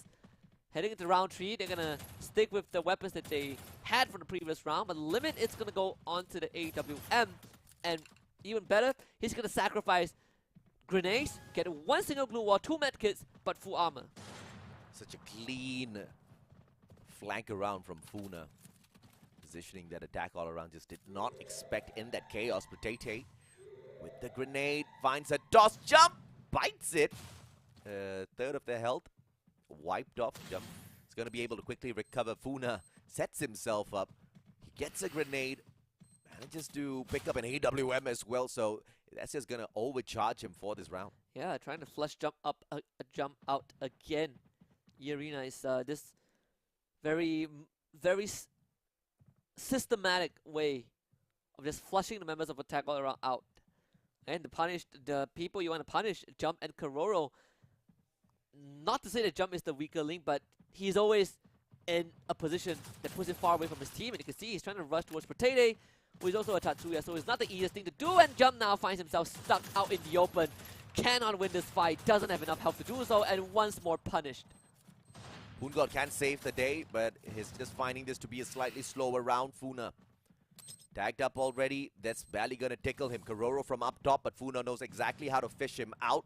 What was that? Was it a glue wall melter? It was an ice grenade. So Kororo's just going to eat that as he recovers. It's all about positioning now for the side of Attack all around. And as long as Boongod can walk away with at least 1 knock, the advantage will pretty much be equalized. And Potato just wide swings that. An absolute madman to get the knock. Boongod now against Orgus. Who's going to win this? Limit Whoa. takes them up from behind. And Folky couldn't provide help in time. But Kororo, he downed both members of E-Arena. Limit got knocked down. Puna down as well. Both out in the open. Orgus back exposed. Oh, And Kororo, he has to go right. There's no way he loses this. Orgus needs an absolute miracle to even win this one against Kororo. He was up in time right out the gate, and Kororo wins that. Kororo clutches it out just by making sure he's too scared to step out of his defenses, consistently putting on that pressure. Very well played. And this was a fantastic clutch out of him, avoiding that initial grenade. Kororo just saw every single step of the way. That play instantly denied. E-Arena had the numbers, just couldn't outplay him. Yeah, they had the numbers, but Kororo, you know, behind the scenes has been doing mad work. 4 and 2 so far. And that was the recovery that they need. If E-Arena goes 3 and 0, then Attack all around would be in a tighter spot. But thanks to Kororo now, they can afford a bit more. I say that, but Folky is still running a double revolver. They really understand the commerce of the game.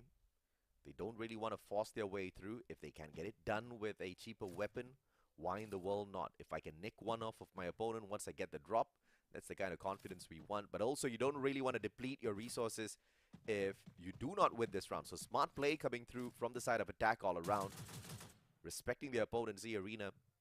It's going to be all about Kororo now. If he finds this angle, Protede makes one tad bit of a mistake. Kororo's going to find the Punisher. Now Foki already getting tagged by just a little bit. Kororo is struggling to look for an angle, but on this map it's not as easy. Irina having a high ground. Okay, Jump and Foki both getting knocked. Protede and Limit finding their shots. They've been traded back by Kororo. Foki picked back up, but you have Kororo right there. Protede going for the finisher. Kororo able to escape just in the nick of time. Protede trying to chase after him with a Tatsuya boost, but as he's doing that, his entire team is getting shredded by attack all around. Orgus stood back up, but instantly goes back down again. Protede left in a 1 versus 2. Protede was doing so much of heavy lifting behind there. He turns around and is wondering what in the world just happened. He's lost the rest of his team members in a 1v2. Something he did not expect after pretty much aggressively storming down the front, down mid here. Foki and Poongod both sticking together, not spreading wide enough to force Protede into a small little crossfire. Protede might just be able to pull this off if Foki makes a mistake. Yeah, he's going to use the Tatsuya boost again and trying to put himself in a safer position, but there's not much covers to work with. And Protede has already ran out of glue wall, so this is going to be an open fight. As long as attack all around doubled up, I feel like there's no way that they lose it. But Protede, again, Tatsuya dash, and now it's going to be the crunch coming in from attack all around to finish the job. And it puts them in an even state again. Good ideation. I think he could have timed that run a little bit better to wait for that circle to move first. Because Arena didn't really need to get all that too trouble with that. Protede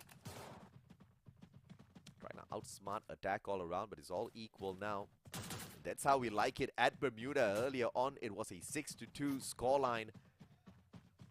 Attack all around just barely could scratch the surface against the Arena earlier on, but this time it looks a little bit more equal. But only the next 2 rounds will really tell how Bermuda goes. Oh, yeah. Whew. Kororo is losing the initial 2 shots against Limit already. That's not good. Puna spots Kororo, spots Poongod, excuse me. Instantly attempts to flush him out with the ice grenade. And attack all around has to give up just a little bit of ground. The Scataway giving resources to the side of E-Arena through that ad drop. Jump is going to be spotted out. Information goes to Protede.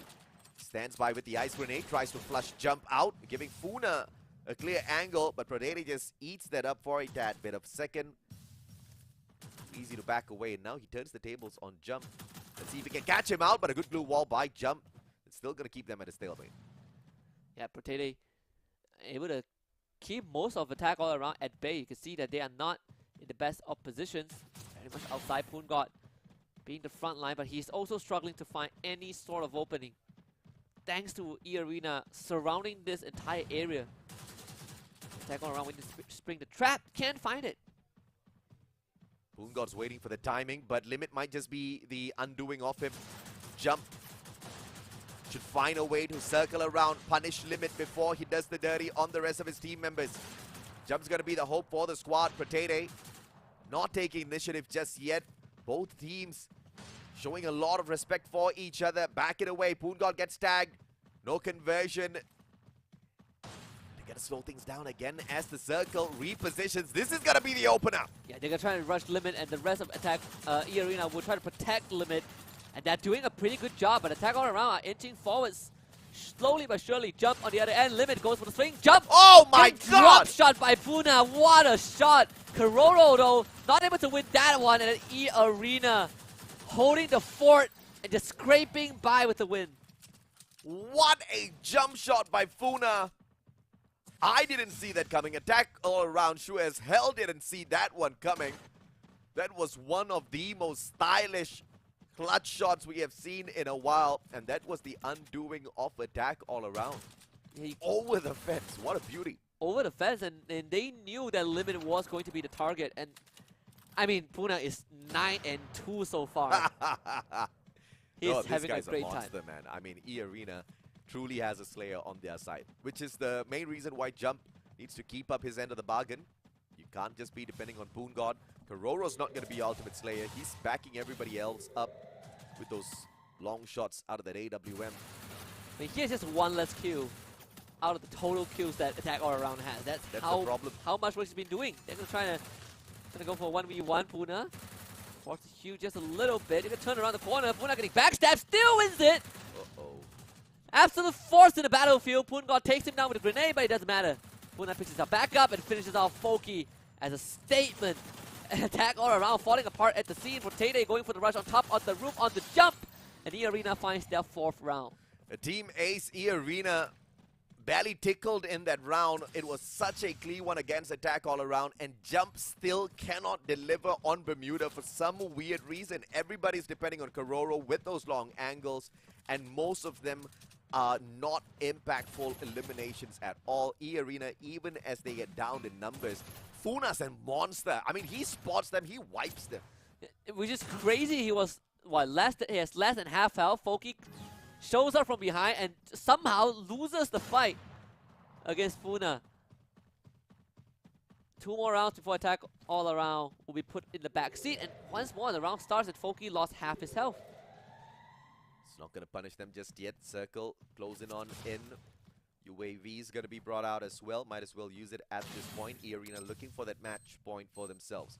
Funa with a good solid grenade. Pungod, yes, eats it up full. E-Arena has that advantage. Tatsuya Protene manages to save his health, repositions, backs the rest of his team members up. Spots Kororo, can he get another shot? Groza doesn't do it just yet, and now he's trapped outside. And Orga's got a double nade onto Pungod and Foki, so both of them stood no chance at all. Funa's gonna try and rush Kororo, but Kororo funnel into the barrel of Orgus. And this is it, attack all around. Wiped 3 rounds in a row, and E-Arena puts himself 1 point away from winning this map. I am shocked because I just think Attack All Around's losing this because they have a lack of confidence against E-Arena. You don't see them living up to their name. You don't see them attacking from all around. They're just pretty much rushing towards the mid, playing right into the hands of E-Arena. E-Arena, on the other hand, keeping a very disciplined formation. I mean, I kind of like them fanning out a little bit more. Attack All Around has got Kororo, but he's way too behind the lines to do much. You kind of, it works together. You have to work together, right? I mean, the sniper needs support from the front line. This was the map that Kororo did struggle a little bit. Oh my. I say struggle. He has already been knocked down, and there's no one that could save him. Limit might have just won the map for his team. Finds Foki also. Puna does get dropped, but it doesn't matter at this point. Pungod against the rest of the world. I mean, what can he do? Tries to go for the revive of the Foki, but Foki needs some time, and a point-blank shot from August does it. Another 6-2 on Bermuda, and E-Arena made it look like it was light work. 6-2 yet again. E-Arena, I mean, once again, it started off looking pretty equal, but we can say the exact same thing for Bermuda game number 1. The first 4 rounds pretty much went back and forth. The moment economy started building on the side of E-Arena, they just outfought their opponents. They had the better guns, and they worked those better guns way much finer than Attack All Around, who I think is struggling a tad bit to find not just their positions, but their confidence to face off against E-Arena. On Bermuda, at least, right? Attack All Around has lost both Bermuda rounds. And Jump, man, I mean, he was asleep in Bermuda, woke up in Nextera, went right back to sleep in Bermuda. It's the map. It's the map. It is. There's a high chance we get a game 5 at this point, and E-Arena most likely could win it. So now the ball is in E-Arena's court. They just need to overcome Nextera, which they lost 1-6 to Attack All Around. Unless the graphics is not really wrong, or I mean, one of the graphics is wrong, you know, maybe he's having a different lineup. Maybe he's bringing in the Awakened Alok into Nextera, and he's bringing the Tatsuya into Bermuda. That's what he did. And that's maybe the problem with this guy. Maybe he should stop bringing in that Tatsuya. Just depend on the Awakened Alok, have that extra bit of health to survive against the onslaught of E-Arena, and try to play your shots, man, because clearly he can frag. You can say the same for Kororo, right?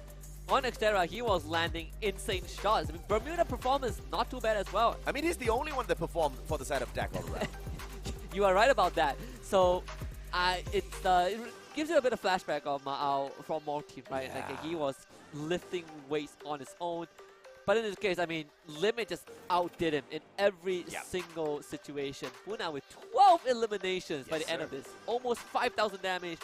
a staggering 58% hit shot rate. You could not have asked for more from this man. At the start of the day, Funa was most definitely the most amazing tuner, and he continues to be.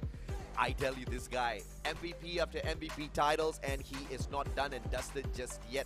The moment he steps into that center circle, the timing with the A124 obliterates the capabilities of his opponents to answer him, and he turns it into an all-out slugfest where you have to maintain just purely your mechanical skills. And guess what? Funa out-mechanics them every time. And this guy has definitely filled in the shoes that E-Arena requires, right? They are renowned for all these close quarter combats. They are renowned for running at your face and just beating you with raw strength. And this guy came into Clash Squad and does this in a top 3 match.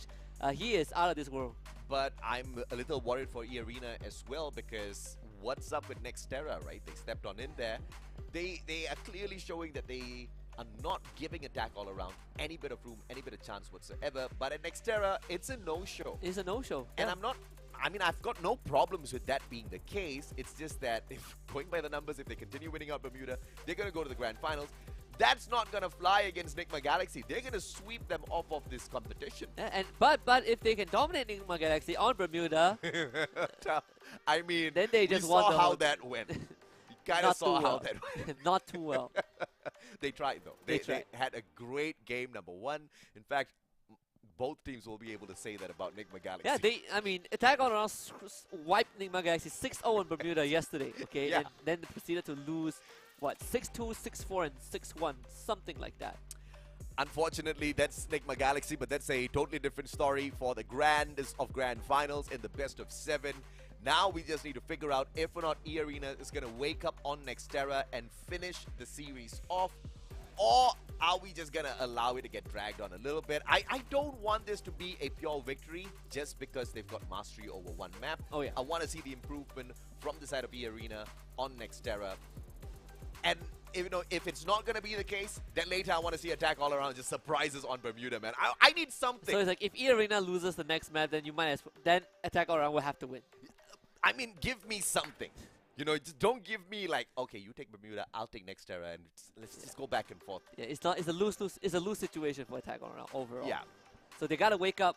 Well, E-Arena has to wake up on Nextera. Yes. And I think one of the facts, I feel like, aside from the mastery of the map, that I think Attack All Around definitely is better overall. 100%. E-Arena also struggles with just taking these gunfights, right? And I think the unfamiliarity with the map did cost them a lot of these rounds. Yeah. But I also feel like Attack All Around just plays a bit more freely because they have the Awaken Arlok on jump. I agree. I also think that Attack All Around kind of sticks together a little bit more on Nextera versus to Bermuda. Bermuda, you kind of see the formation where they are a 1-to-1-to-1 split, and Kororo's at the back. Technically, they've split up in 4 different ways. You get knocked down out in the open. To Dimitri, yes, not going to be able to do much for you at all. Yeah, and I think also Nextera, probably when it comes to angles for snipers to play, it's slightly more tricky, right? It's not as clear cut as Bermuda. And they perform there. For some reason, apparently harder maps favor them a bit more.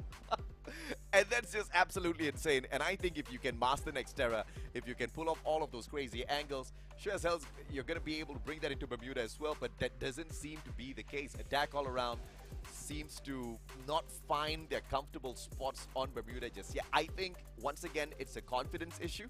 I think Jump refuses to step up. It could also be the point that we just discussed, that switch between the Awakened Arlok as well as the Tatsuya. I think Tatsuya's doing nothing for the guy right now. Yeah, compared to what Protete has been able to do with Tatsuya, right? You see the massive difference on how it was utilized and how Limit is not only punishing Kororo, but he's also making life very hard for the rest of Attack All Around. Yes. And another distinct difference is that Attack All Around runs double AWM. You have Limit running it, and if they're rich enough, then Protete was like, you know what, I will do it as well. And suddenly you have Protete who is AWM sniping you from ground level, which most people would not expect.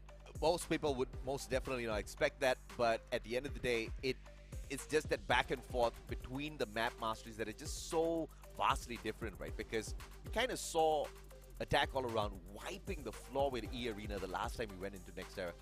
That I think is a little bit unacceptable. I mean, at least show us a little bit of fight, because I think Attack All Around did that finally well. Yeah. Albeit just the first 4 rounds. It was really close the first 4 rounds. I mean, you look at the past 3 rounds, right? 6-1, 6-2, 6-1, 6-2. Yeah. So we can say it's a close series, but in the bigger picture, it's actually not that close. It's a little confusing as to how this is the case. I was thinking, you know, every single game is going to go down the wire. I was thinking every single game is just going to be swinging back and forth. We're going to see the mechanical skills being the biggest of difference. Yes, they are in a way. We had some rounds with some pretty good clutches. Oh, yeah, man. I mean, But Buddha is the crazy highlight for that, especially on Bermuda. But you're not seeing the trade back on the maps that we are kind of thinking they're a little bit weak on. Oh, yeah. You know. I think like there's very less fight back, right? Yeah. Like when they fall flat, they just sleep. Which is it's crazy. By the way, the night is still pretty young for these teams, because after this, there's another best of 7 waiting for them. Yeah. If this is how it is going to be, I'm sorry to say, I'm not surprised if we get a 4-0 later. Because NGX is watching this. There's a high probability that's going to happen, right? Because Enigma Galaxy brings into the competition something that both of these teams do not, which is mastery over both the maps. I think their firepower is absolutely fantastic. The mechanical plays they've proven to us is more than amazing. And they've got the capability to bait you in and sweep you off of your feet. Yeah. They're very good at adapting also, right? You compare both Bermuda maps that they lost and the Bermuda map that they play afterwards. It feels like they were just messing around in map 1. Baiting you in. I mean, it's as if they want to give you that kind of blind confidence where you're going to walk into the matchup and think, dude, we just swept them 6-0. This is a walk in the park. And then boom, you get hit in the face. And that's kind of a little bit more painful than expecting a tough fight and then getting defeated. Yeah, you need to remember, right? This was a team that finished 3rd last year in Bangkok. That is true, yes. And we're currently witnessing a team that was a world champion a year ago. Arena is actually the only team that has not only not make it to a World Series, but they haven't made it, so they obviously haven't won any World Series. So theoretically, they should be the team that is the underdog. I think Arena clearly is a... we are going to be hopping onto the game in a little bit, and it looks like the final matchup is going to be delayed a little bit because Attack All Around. They've shown us they can whip up some good fights at Nexterra. If they do so again, then it becomes a boring series for me. I want to see Arena. Pistol wins like at least 2 rounds. Okay? Yeah. I want to see Arena step things up here at Nexterra and show us they can dance a couple of circles around Attack All Around, but it's of course going to go down to positioning. Limit is in a good spot already. Yeah, and again, right, with the weapon he has, is an instant knock if it's a headshot. Yep. You see the formation of Attack All Around on Nexterra? It's so different. They move together as a squad. They rotate together. They keep a tight grouping. Jump eats a grenade, though the tight grouping could have worked against them in that one point. But this is where it works well. That pickup is instant. Limit instantly using the Orion form ready jump. He's going to be back up on his feet. Foki though, and a heavy fire is going to be a 2-for-1 trade. 2-for-2 right now. Poongod clapping back a little bit. Does get rid of Limit, but Foki will be traded back. Sacrifice to the Wraith. Rabbits can roll, backstab.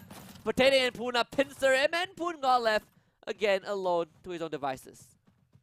Arena starting things off hot this time round. Remember, they got dominated by Attack All Around earlier on this map, so it's a good fight right back.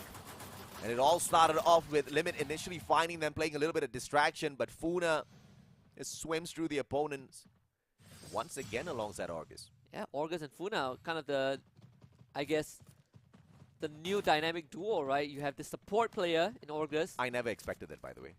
Exactly. I mean, Orgus, I love the guy, but I didn't expect him to be one of the main slayers of the arena. The craziest thing is that he plays support for the team, right? He runs A124 in most of the matches we see him, but he's also the first guy to jump straight into the battle. Yeah. And if he goes down a little too early, you are gonna get nerfed. But even before he does go down, he usually does disable the opponent's first, giving his team a huge buff. Poongod needs to be really careful as he steps out of his defenses now. Orgus is going to try to back him up a tad bit with a couple of shots straight through his head, but the glue wall helps him out and Jump runs straight in. Protene finds Kororo though.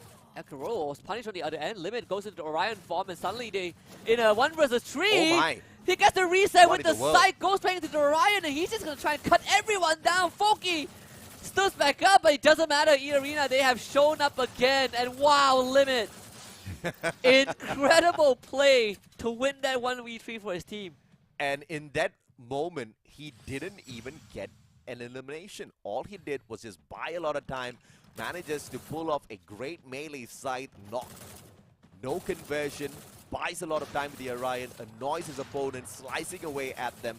Backup appears, Funa and Orgus clean the plate. Attack all around. They are getting shocked, but we kind of saw this earlier as well, so I want a couple of more from E-Arena. I mean, that is going to be crushing if you attack all around. Oh yeah. To go out like that. This might just be the finishing matchup. Jump very quickly, taking control of the mid segment of the map. Kororo from down bottom. Needs to hit the shot. He misses. Ice grenade, well pushed. Protene right in front. He's going to be boosting up with Tatsuya. Does he find a frag though? He just bites the bullet. Poongod hits him on the head. That Limit also getting dropped by Kororo. Patience paying off, but it does it matter too much? Yes, he does. Protene and Limit both bleeding out. And finally attack all around finds an absolute clean round. Kororo once more able to provide those snipes. Protene just a little bit too excited in that engagement. Too far away from the rest of his team members. That's one of the weaknesses of the Tatsuya. If you're going to rush on in to a 4-man counter rush on the other side, you're not going to do your team a lot of favor. But it is a chicken and egg situation. Sometimes it's rock, paper, scissors. You make a guess if you want to get that high ground advantage. Oh yeah. I mean, attack all around. Winning that round means that they're going to have decent money because they didn't lose anyone. Funa starts off the round and loses a big chunk of his health. Limit trying to do the same. Unfortunately, barely just grazes Poongod. So attack all around once more, right? When you look at Nextera and how they play out the early rounds, and the early and mid rounds, they are doing it so much better. Poongod and Kororo forcing their way through their purchases this time. A double AWM setup. Volky and Jump gonna depend on their secondary. Poongod! Illegal shots! Funa down on the ground. Protene! Can he find something out of this? Attack all around. Poongod finds the tag. Kororo finishes off from the other end. Norgus goes in for the save. Yeah, they did not expect a double AWM from the side of attack all around. Kororo knocking Protene down again, and that's going to force the arena to instantly drop down. Protene back up on his feet for the second time. Jump intercepting this. What was that reaction from Funa winning that fight? Funa instantly turning the tables. Initially, you thought the double AWM setup was going to give them the advantage. Protene getting closer and closer. Up close and personal. Protene is going to be absolutely dangerous. Foki does have the Bison as well to turn things around. Orion's going to get popped. Limit goes face to face with him, but Foki sprays him down with the SMG. And Foki even missing the nade as well. And doesn't even matter towards the end. Orgus getting knocked down by Foki again in the arena now. Left with Funa and Clutch God of the arena. No health left in the tank. Attack all around, equalize the score. This is exactly what I was talking about. I mean, E-Arena couldn't get a little bit too excited after the 2 rounds of win because attack all around knows how to get the job done. What a purchase. These 2 players forcing their way through, still finding their way around. It was just unbelievable. Yeah, double AWM. First time for attack all around. It definitely was a very crucial buy to catch E-Arena off guard. Oh yeah, they didn't see that one. They're going to do it again. Double AWM. They're doing exactly what E-Arena did to them. An AWM in front, AWM behind. Limit is going to struggle finding any shots from his angle. Foki doesn't make the mistake. Chooses to remain on that lower ground. Funa, aggressive. If he is punished, that's going to be the game changer for the side of attack all around. Jump. No positioning mistakes, so Limit's not going to get lucky just yet. And they've been forced to reposition. Again, that angle is not going to get anything for him. Attack all around. They're taking control of majority of the area. Foki. Oh! Funa getting tagged already. The nade to finish him off, and Foki is going to try and drop down. The glue wall blocks him off though, so Funa slips away, but Jump was able to find him. Converts that to a knock. Protene tries to help out, but Protene also getting shot from outside of this area. Orga's losing his health. Foki and Jump doing massive work right now. And E-Arena somehow just could not get going. This is the aggressive form of attack all around. And when Jump really gets into it, he knows how to find those eliminations. Spoon God on the 4. Jump with the 2, Kororo on the 3. Everybody's working hard for the side of attack all around. Dude, the only problem here on Bermuda is the team just seems so nerve. Attack all around is the outlier. Oh yeah, and I mean, E-Arena again starting to face some problems with Nextera. They're just not able to win fights. For some reason, Nextera just does not allow them to hit the shots. So I should be saying that for attack all around on Bermuda, they are not hitting the shots on Bermuda. It's a map problem, AJ. It's insane because when you look at the players here, on the flip side of things, they play this like, I mean, they are absolute pros, but they played so cleanly, no mistakes whatsoever. And you've got crazy talent on both sides. It's going to be a heartbreak seeing either one of this not move on to the grand finals. Yeah, the stock difference though between both maps is crazy. Limit again, not able to find an angle, and Kororo just makes quick work of him. This is not the first time this has happened. Kororo just so much better on Nextera when it comes to finding those angles. Potato taken down, but it's a blue one in between. Kororo slips into the building. Wow, wow. And able to make a good escape as Funa loses the fight against Spoon. I do not understand how is this happening on Nextera. Same thing, man. Couldn't understand what in the world is happening to attack all around on Bermuda. But it just seems to be a formational issue overall for both teams. I think E-Arena sticks together very well on Bermuda. We always see that. Attack all around very crazily splits apart, way too far away from each other. You see that being the exact opposite on the side of Nextera. Attack all around's always there to pick each other up. Jump, big engagement. And Poongod finishes with a double. And it was never a chance for E-Arena to win that, and now problem is starting to brew. It's not going to get any better. Attack all around, stocking up on cash. And E-Arena, I mean, Limit is 0-5 so far. That's Limit! That, oh my goodness, I am in disbelief looking at the screen right now, because you're looking at, and that's why I was in such disbelief when I just could not see Jump hitting those shots, right? It's just so insane because these players are really, really crazy when it comes to the mechanical skills. Jump's gonna come across 2 players at the same time. That's a free hit. The ice grenade is gonna connect. Jump with a grenade, good blue wall, bounces that right off. They respond, Jump with a fantastic blue wall to negate all damage. And Funa getting knocked again. Kororo finding the crucial shot. Jump. He's just going to try and rush down. Orga's no resistance from E-Arena. What is this? They're all clumped out in the area. And the nade's going to come through. Kororo. One nade, one shot, one snipe. Limit, left alive, all alone. Potato knocked down again. It's a no-show for E-Arena. What in the world is going on here? E-Arena did not bother to fight back. They backed away, everybody clumped up together, grenades chipping away at them, making it such easy shots, and then not putting up any bit of effort whatsoever to take this match back away from attack all around. Limit's gonna sneak away, try to find a miraculous play perhaps, but I don't know how he's gonna pull this off. And they're gonna try to pincer and Limit, low gravity situation, doesn't matter, jumps across the glue wall, gets sprayed down by Jump. And attack all around, looking for another quick finish and bring us to game 5. Match point, baby!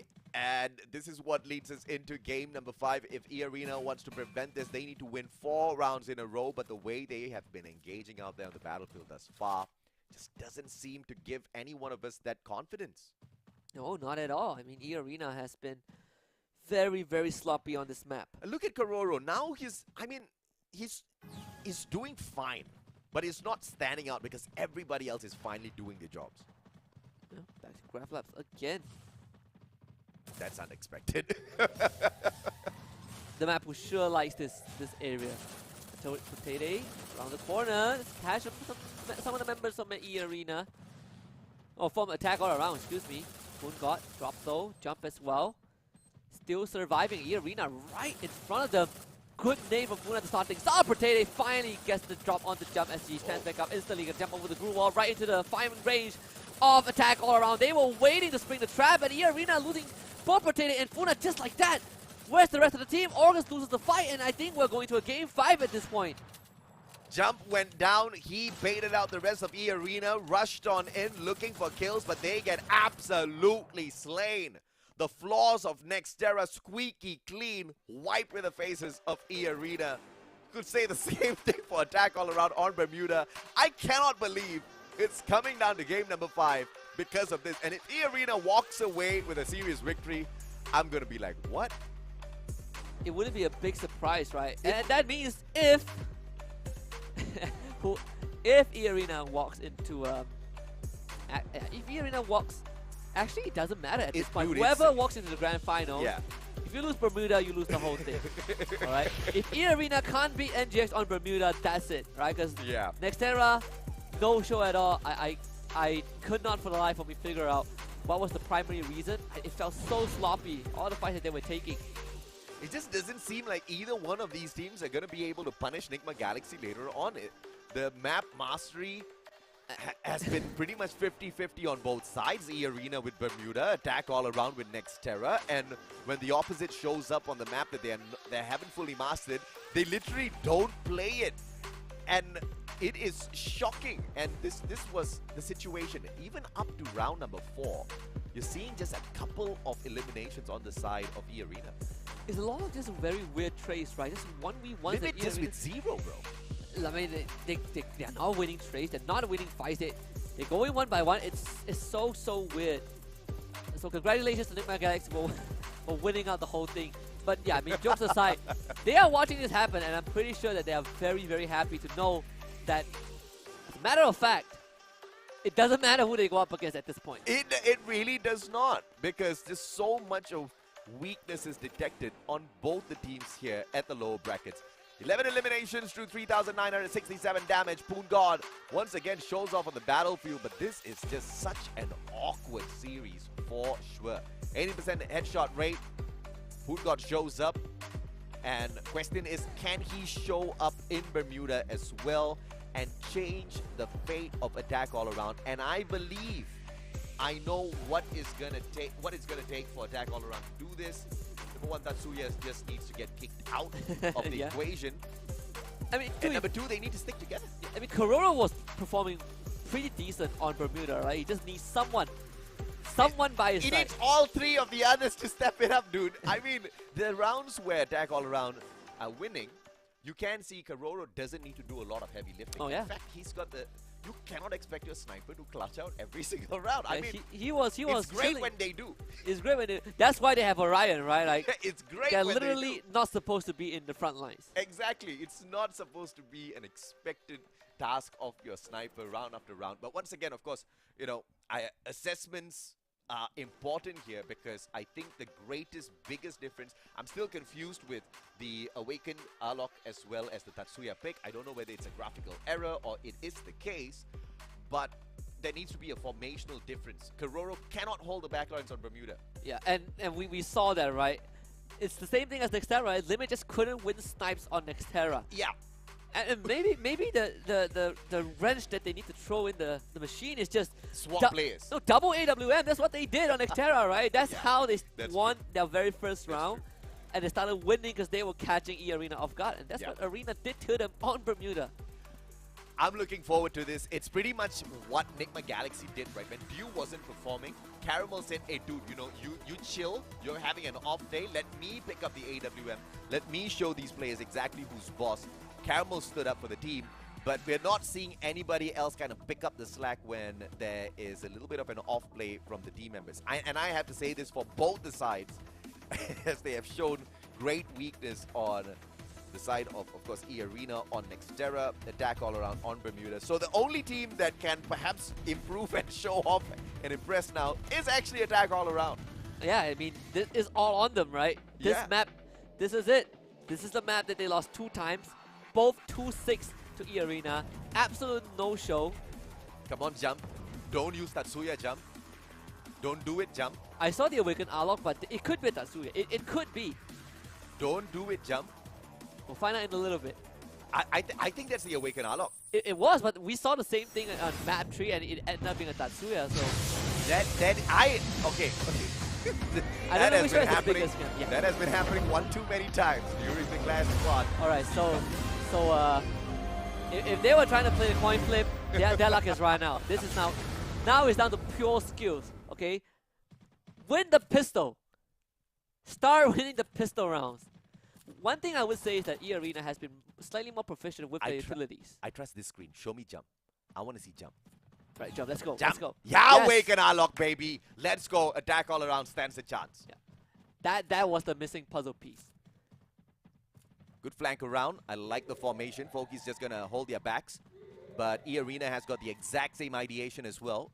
Both teams want to take a good side of this mid part of Factory before they hop on in. Want to just tease each other a tad bit first. Jump doesn't have that scope, so Protete is going to be a little quicker with those tags.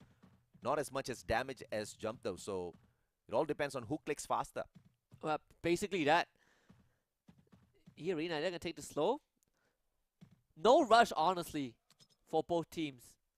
I feel like if you're attack all around, you might feel a bit more pressure to make a move. But if you're E-Arena, you're just going to chill.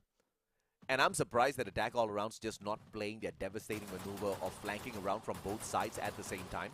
This shows a lot of respect for the side of E-Arena, but I think they really have to play to their own nature a little bit here as well. They're playing too much into the pacing of E-Arena, and it's really not going to work out on Bermuda especially. You need to take ownership of this map and the pacing as a whole. Kororo still waiting for the opportunity, spots one, but the swipe just does not go his way. And remember, right, for Protete, he does have the Tatsuya, so if there's one guy that can go for a long flank, it's going to be him now. Attack all around. They're going to spring the offense towards the arena. Orga's getting his headshot. Ooh. 1-2-4 is already popped. Jump is going to be dead. Gets the knock. Lovely stuff. Funa needs to win this one. Can't get it. Limit getting the slice onto his enemies. Goes into the Orion form, but suddenly his whole team has been wiped out. And finally, Attack all around is going to win the pistol. Doesn't look like it, but that round was won purely by Poongod. Just waited for the opportune moment, just 1 second before the battle kicked off. He popped the A124, immediately disables all of the powers from the side of E-Arena, and you can see the ambush that they kicked off. The timing was perfect. Poongod did get taken down, but without that A124 skill, E-Arena would have been able to put up a good fight. Oh yeah, and now Attack all around. We've seen them win the pistol in Bermuda just now, and they did end up going for half buys and losing it out to E-Arena, but now they have, I believe, triple bisons. So it's I mean, you need to bet on everything, man. You desperately want these rounds. It's kind of those rounds where, like, if there's no way you lose, right? And you would be surprised. Early Attack all around kind of changed the storyline as well. They had a double AWM buy and unbelievably won that round. Man, Jump has taken so much damage purely just from the standard pistols of E-Arena. But he is performing this time round. 2 eliminations thus far already. That's what Attack all around needs on Bermuda. Protete is going to get tagged up. No elimination. Poongod flanking. Timing's really crucial here, but he will miss Limit out in the open. Protete crosses safely as well. Tagged up though. Foki almost getting the drop. Does exactly that. Orgus down on the ground, and he will get the double alongside Jump. And just that is what you want to see from Attack all around. Clean round. And with better weapons, it's almost impossible to lose a round when you have three bisons against 4 pistols. It is just not physically possible. That AWM purchase could not be executed on this round for the side of Attack all around, which is absolutely fine. But look at E-Arena. They have gone in for a force buy, and on this map, on this particular compound at Rimnam, that long-range snipe can be absolutely lethal if Attack all around splits up. Oh yes, and that's what Limit did to them on Bermuda as well. Uh-oh. We've seen Foki do this plenty of times when we go to Rimnam Village and Limit catching him off guard. We'll see if he can do it again. Limit trying to find a comfortable spot to get the snipes off. Foki has already crossed. Does hear a shot from Kororo. Let's give them some decent info. Attack all around, squeezed back in together. Limit missing a bit of a window. No pun, because he did miss that through the window. But the players on the other end will be warned now. They heard that shot loud and clear, and they're going to find that cover, but Kororo gives it all away. A lovely catch with the cross. And Jump is trying to go in for the challenge. Puna knocked back down again. Just stood back up. Numbers in the favor of attack all around. Potato drops. Limit again. Oh Left my! alone. Orion's going to be there. Oh! The members of the side of attack all around are pretty low. Limit might have a chance. But Pungod gets the job done. And this guy has come alive. 3 rounds in a row for attack all around. 3-0. Jump is hitting the shots. Pungod finding those connections. Limit and his force by snipe could not undo attack all around. And that puts E-Arena at a disadvantage for sure. Limit goes ahead and whips out that AWM once again. Kororo, if he can find him early, that's going to be a game changer. Attack all around. If they can push this to 4-0, Husky, there's a huge probability they make this through into the grand finals. Yeah, fine. Right, we want to see this. We want to see attack all around kind of brush up, polish that Bermuda execute, and they're doing it so well. Winning all these crucial fights. Puna getting run down, getting rushed by Pungod. Foki, in the meantime, taking hit damage himself, and yeah, Pungod wins that one. Potato ends up getting dropped, and Oh! starts to fall. Attack all around, just springs an ambush. This is the attack all around you've been waiting for. All 4 dead from an E-Arena, and attack all around 4-0. 2 rounds away from a grand finals rematch. The OG attack all around is back, baby. That's what I was missing. That was my gripe. That's why Santa was about to send them a lump of coal for Christmas. Attack all around has negated that. They're going to get a huge present. Santa Claus is not going to be happy. That's extra bit of budget that attack all around is taking from his presents now. And I mean, right now, attack all around are feeling so good. And for yeah. E-Arena, they are not getting anything done. And that's a shocker, man. They're relying on the AWM, right? Triple biceps again. Potato getting spotted out, so no flank opportunities for him. It's going to try and run up Pungod, try to overwhelm him with numbers, and that's what you want to do. But Kororo is behind. You can see the AWM. Those shots are coming through. Organs and Puna not standing a chance, and Foki lands a decent nade to get Puna out of the way.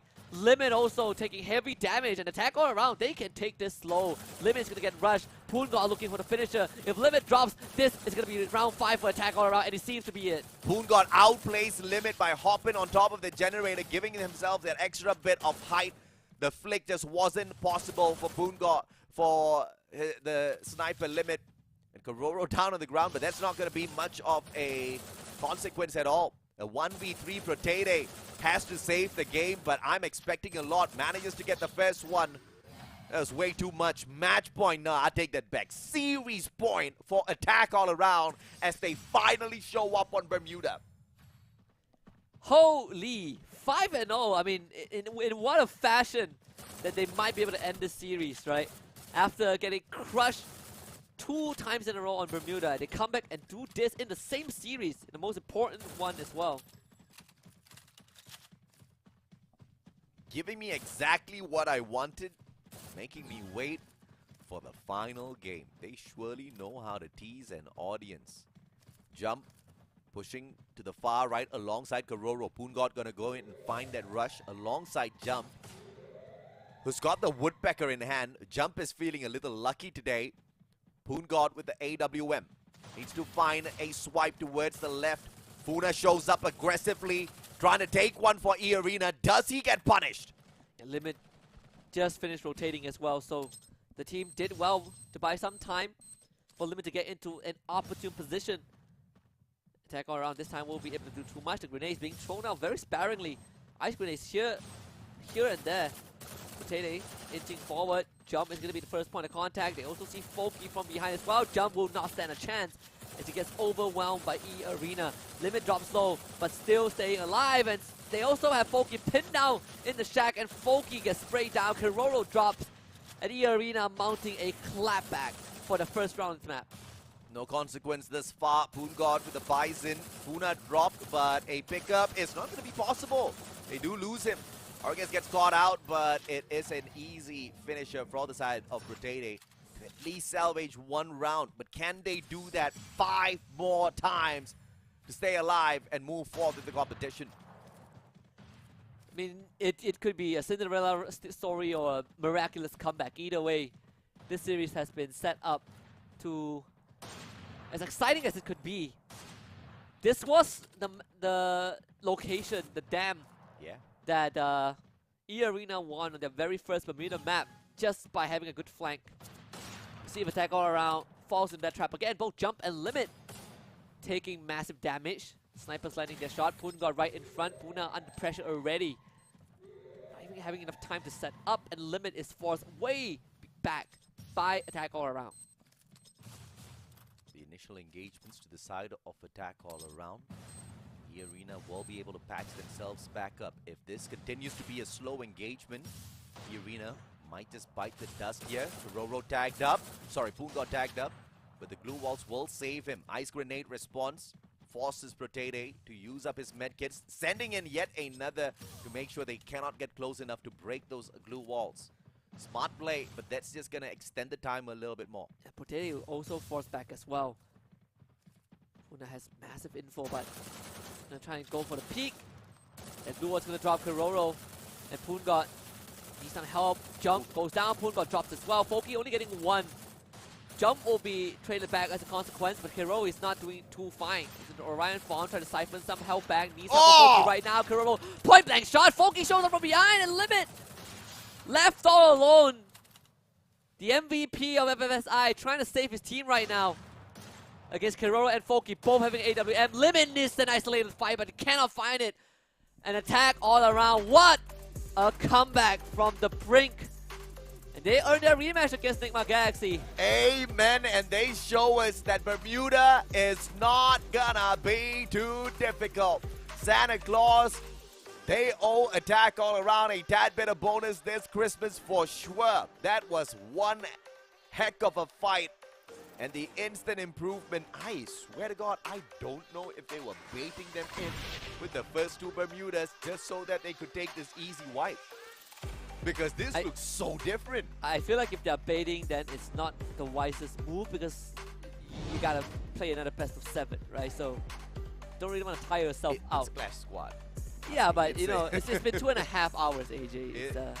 For a pro player, that's like, you know, there's another day of grind. It's gonna get too tired. It is tiring, my God. Try playing for 2.5 hours. Dude, I stream for 8 hours in a row. I know. It gets a little... Okay, love. At this level, perhaps, it is a little bit torturous. It is. To continuously play. Well, at least they locked it. But clearly you see a huge difference between the formation, between the approach, as well as, I believe, the skill. Even at the final part, he switched out that annoying Tatsuya that just wasn't working for him. We're talking about jump here, that awaken Alok, just making the world of difference for him, finally at Bermuda.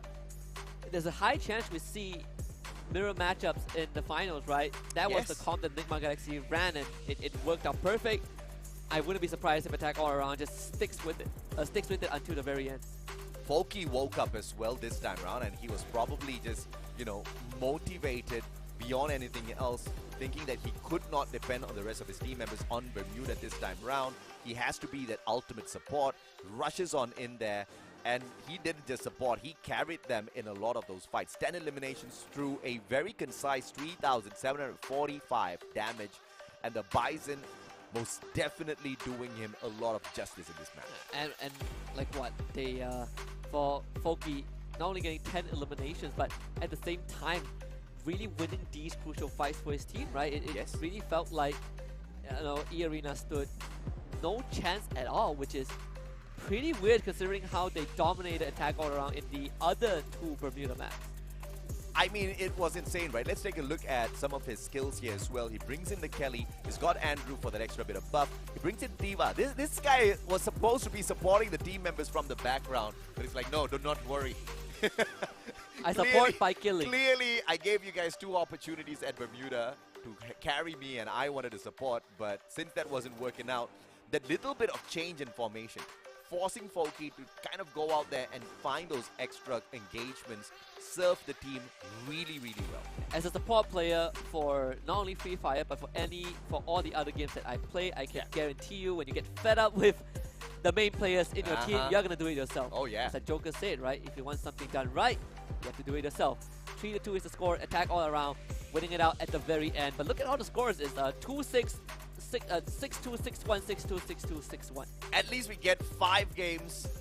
Both of them sure as hell deserved the limelight for that long. And now we find the grand finals on the setup. But E-Arena, of course, manages to pick up the 3rd spot for themselves. And now to determine your grand champions and who is the runner-up. Attack All Around meets Nigma Galaxy in a rematch within the grand finals. This is your upper bracket finals rematch on top of everything else, which is crazy. We kind of saw the preview. And the best part is that now the stakes are really high. Winner gets 20,000. Oh yeah. Loser gets less than half of that, only 9,000. And that's a good way to motivate a little bit more effort from whoever who's going to be able to reach that winning spot, right? Oh yeah. I mean, if you give me exactly half of what the other guy's going to get, thank you very much. I'll take the half. But the good news is that there's not going to be a back-to-back, right? Yeah. E-Arena will finish 3rd. Unfortunately. So no back-to-back for them. Yeah. Which means that now we're looking at 2 teams who have been to the world stage before. Yep. Fizzle out, well, Attack All Around fizzle out after Sentosa. Yes. Nigma Galaxy kind of fizzle out after Bangkok. Yeah. Now both of them are fighting for a title. And this could be a good indication that they are ready to get back into the World Series as well and really stake a claim. But we can't pull an apple-to-apple comparison between Battle Royale as well as Clash Squad, right? And I kind of want to say that, but even if you look at the history of these teams, you've never really seen one team, okay, the EVOS Phoenix or the Buriram X Right. EVOS aside, you've never really seen one team at top flight all the time, all the tournaments. Yeah. I mean, the best we got was Buriram X EVOS, right? But Yeah. even then, they couldn't hold on to that for too long. We're going to head for a short break. And when we come back, it's the grand finals. Best of 7 upper finals rematch between Nigma Galaxy and also Attack All Around.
Welcome back to the Free Fire Clash Squad C Cup, and finally the moment we've been waiting for, the grand finale between Nigma Galaxy and Attack All Around. The rematch from the upper bracket finals is about to commence. Best of 7 between Bermuda and Xterra, and it's an honor to do it with you again, AJ. And of course, my name is Husky. Likewise. We're ready to go get dive deep into the action. Absolutely, man. This time it's a fishing expedition that Nigma Galaxy is going to be going out for yet again.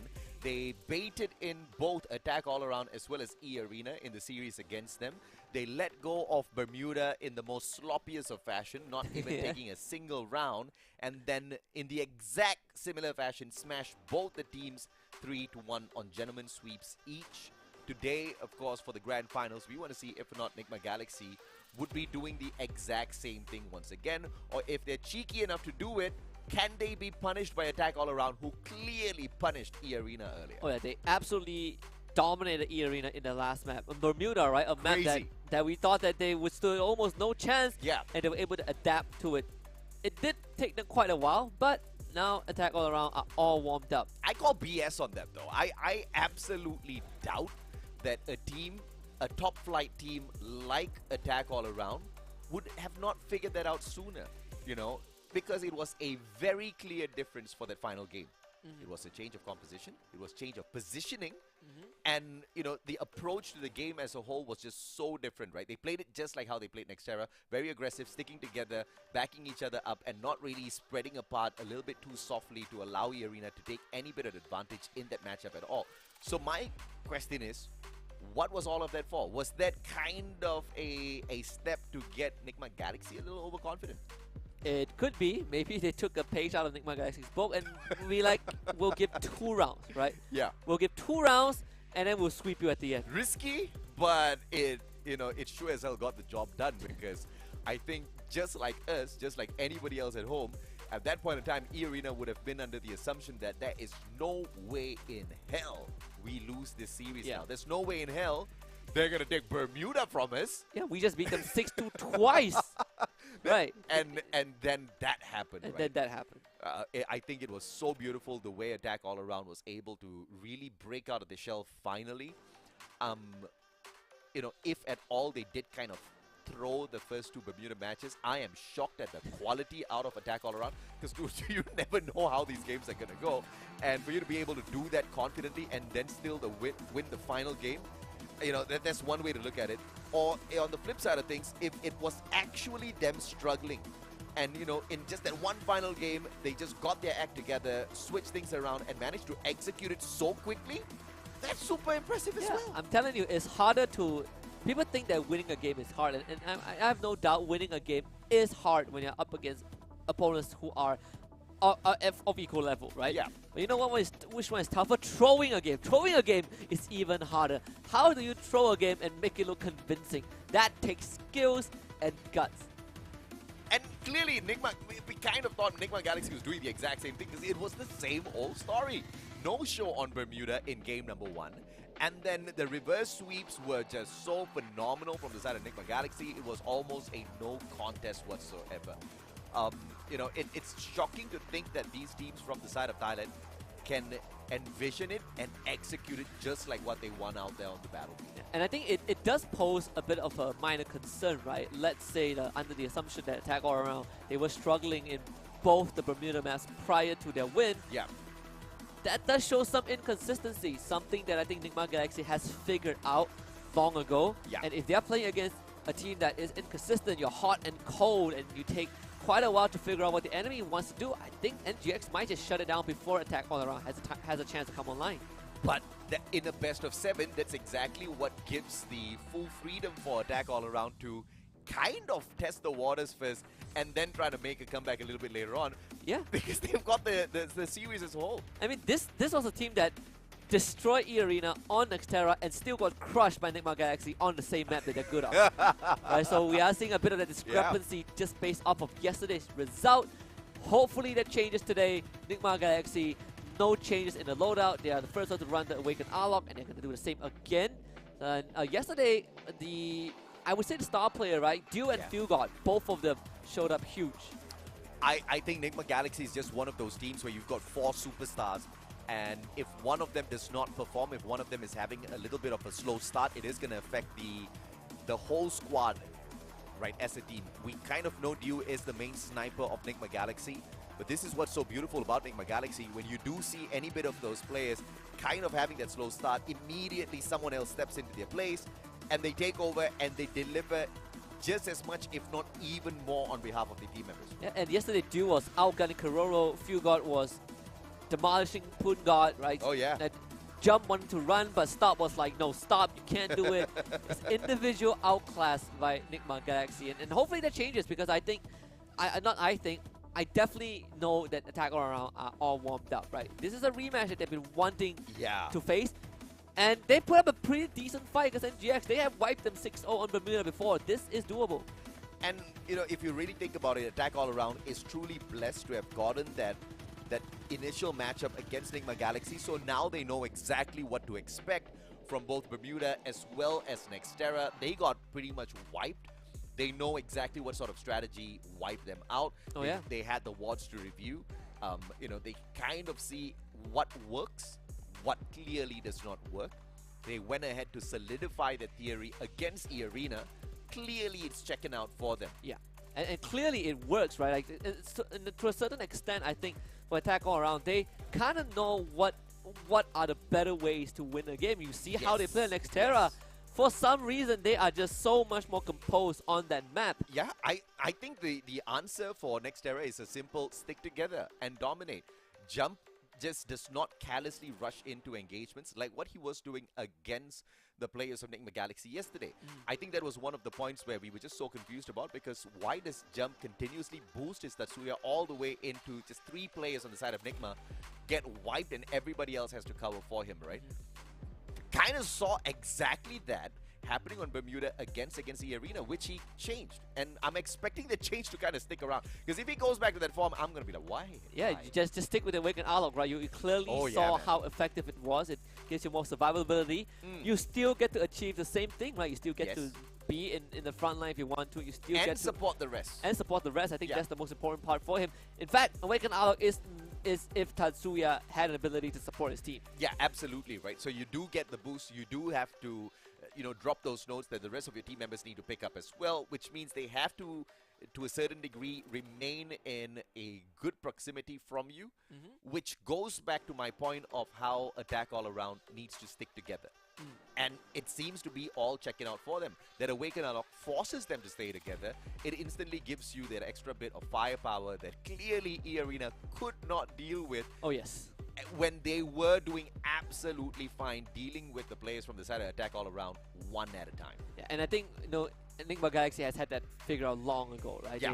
They've been playing together as a unit, and Dew is one of those few snipers that you are always finding opportunities. And I think what distinguishes a good and a great sniper is if that player knows how to knows when to find opportunities, right? More often than not, we see someone just plant himself in an area and just keep waiting. And you know, I say a lot, I say this very often, patience does pay off, but there is going to be a point in time where you need to move, and I think that's what kind of separates a good and a great sniper. I think what also makes the side of Nigma Galaxy so dangerous is they've got a very clean double snipe setup, which we saw towards the very end for Attack All Around kind of being executed as well. I really like that, because if Attack All Around wants to be able to take the fight up against Nigma Galaxy, you have to counter the double snipe setup with your own double snipe setup, or whichever sniper you're having. If he's a single guy, he's going to have a tough time dealing with just purely the map control from that long range that Nigma Galaxy can enforce. Orion, A124, Dimitri, as well as the Awakened Arlok. Attack All Around is going all out this time. It's going for the same lineup as Nigma Galaxy. It worked out against them. It worked out, and they were able to do it and make it work out when they went up against E-Arena. So clearly, Nigma Galaxy has had it figured out from the very start of this tournament. And I love the fact that Poon God is running the auto. So you get that extra information, but one of Otto's abilities, which he slows down the rest of the opponent within the vicinity whenever he gets a knock. Poon God knows how to get a couple of knocks, and he's going to be very effective up close and personal against the players of Nigma Galaxy. And NGX, well, they've been able to witness how Attack All Around played all 5 rounds. You know, we joked about this yesterday. Attack All Around are more united. They definitely sit very close. They do. Now they just got to play like it. I mean, they were phenomenal in that previous matchup. We just can't see any sloppy moves from them. All right, boys, stop yawning. It's only 8 p.m. Come on, guys. Night has just begun. You know, I'm very proud of myself. This last time, dude, the yawns were contagious, man. I can see anybody yawning through the screen, and I'll start yawning off as well. It is a very contagious thing. I It don't know is. why. I try to read up on it. What about the yawn? I just don't understand. No, I have no idea as well.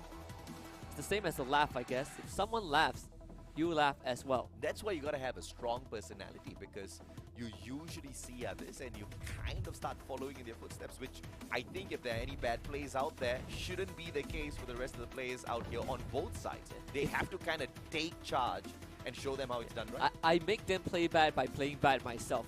It is contagious. If I do it enough times, people would It follow. only works on your team members. Shit, that's true. It was team members and people watching the game. Oh yeah, oh yeah. Like one guy's not hitting the shots, then his team member's not hitting the shots as well. He's looking at him, it's like, okay, I guess today's just not the way we connect. And you're not hitting your shot, so you can't complain about me, but it's the same boat. Alright? Becomes an ego challenge. Alright, here we go. Game 1 of the Grand Finals, a best of 7. It all starts here on Bermuda. Attack All Around did it once.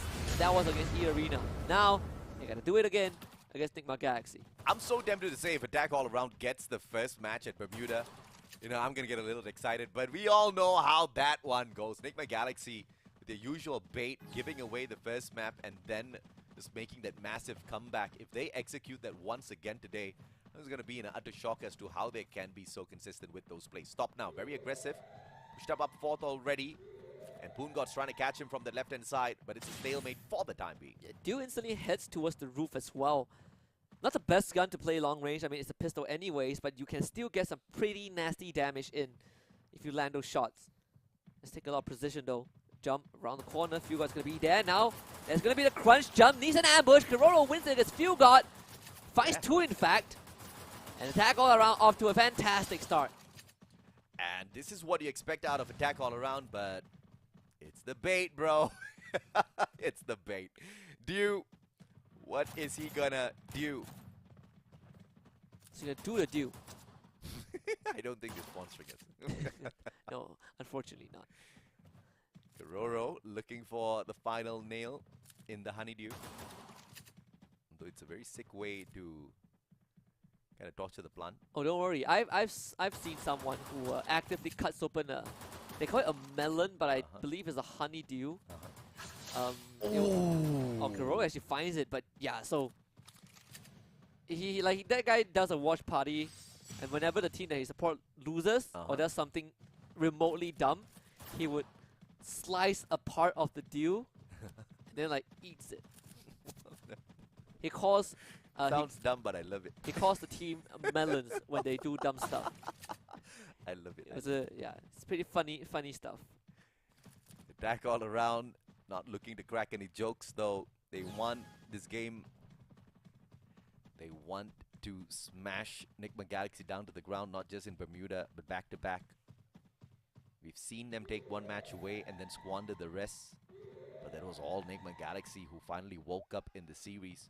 See if that's going to be the case this time round. Poongod with a good position up top already, but Caramel's well hidden away. But let's see who makes that mistake first as Fugod circles around.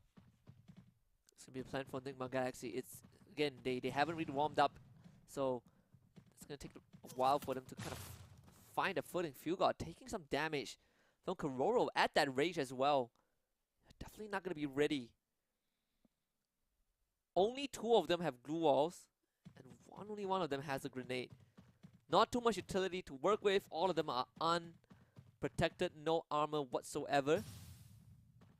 And the fact that Attack All Around are all huddled in the building means that you can't play fast as well. So the only option, the most clear-cut option for Nigma Galaxy to find an advantage is not doable. Who's going to be the first sacrificial lamb here that makes a move? Attack All Around. They've got the guns, but they don't want to make a mistake. They are waiting for Nigma Galaxy to show up because they know they've got the firepower to retaliate. They don't want to get caught with their pants down. Finally, it starts Kororo out in the open. Stop spots that Dew with a backstab. Caramel's going to get sprayed, but Jump still gets knocked. And that is bad news. Jump finished off as well. Dew does get knocked. Both Caramel and Fugard doesn't have much health to work with. Caramel will need time to bring himself back up to health. Fugard stands back up, instantly shot down. Caramel was able to get Dew at least. Making it 1 versus 2. That's an advantage. Poongard has a better gun. But Enigma Galaxy has the numbers. And this is what I've been talking about, right? You have to be very, very careful when you have the force, but you are not supposed to lose too much with Dew in the front line. Getting close to Orion. Fugard. Poongard, how is he going to do this? Caramel is low. Still has a medkit. Caramel gets dropped. Poongard with the Bison Spray does the job. But he's down low on health, and Dew finds it around the corner. Recovery for NGX. And the guy steals his gun as well. Dew doing a lot in that round. It was an Eco 1-4 Enigma Galaxy, but the bonus was the Bison off of that final elimination. Now they start off hot, attack all around. Had the advantage, but somehow squandered. Poongard, that was a fantastic last stand though. Oh, it was. I mean, you can say the same for Caramel, right? He was literally in the red. He's somehow surviving. He prioritized getting Dew back up instead of healing himself. Any stray bullets would have finished him off. Now you see the Bisons purchase all 4 members of Enigma Galaxy having the same weapon. Huddled together as well around the containers. Recover and take a 1v1 or pick your team member up and play the game of numbers. Even if you have lesser firepower, Enigma Galaxy surely knows the teamwork makes the dream work. Worked out for them in round number 2. Can they get 2 rounds back to back now? Looking for a Punisher.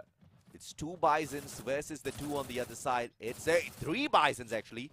Caramel does have 1 as well. Flies on out. Kororo with the Orion. He survives and walks out of it. It does get knocked down by Fugard though. Dew catching the rotation. This late lurk from Dew. Doing it big time for NGX and just a clean round. Nothing that Attack All Around could do. My oh my, just when I thought Attack All Around was gonna steal Bermuda away, show up strong. Enigma Galaxy quickly waking up in this matchup. Kororo with a force buy. It's like, to heck with it. I'm gonna pull out the AWM and show everyone how it's done out here. And he's gonna go head to head against Dew. Yeah, NGX not messing around already. No more bait. Just pure force at the start of the grand finals. Good positioning from the side of Attack All Around. Everyone's sticking together, looking for that right-hand side flank. Will come across Dew, overwhelm him with the numbers, and perhaps they can take the advantage very early on. It's going to be Kororo versus Dew. No line of sight just yet. Stop behind the building walls. Caramel deep inside. Kororo doesn't know Dew's on the right. Oh, this could be deadly. Look at that. They're all huddled in one area. Oh, Dew is going to catch 3 of them. Look at the info. Look at the discipline. NGX, they're going to respond to this very quickly. Dew from behind. Folky barely surviving. Fugard gets knocked down. Jump finding him. The free peek is going to be there. Kororo needs to survive. Folky getting knocked down. The trade is going to be there. Dew needs to do a bit more. The grenade has been expanded. Kororo dropping low. Dew now goes into the Orion and ciphers the health of at least 2 members of Attack All Around. Turns the corner. Sees Jump. He needs to go. And he gets down. Poongard last man alive, but Dew finds the Orion ability back up. And now it's going to be a 3 versus 1 against Poongard. He has to work magic. Poongard in a 1v2. Tough fight, but he still can pull this off with a Bison. But Stop manages to recover with a good glue wall. Dew down on the ground. Poongard expanded. It is a 1v2 that he just could not fight to the end. Enigma Galaxy, just like that, have recovered that 1 first round lost. I mean, Dew, just massive work.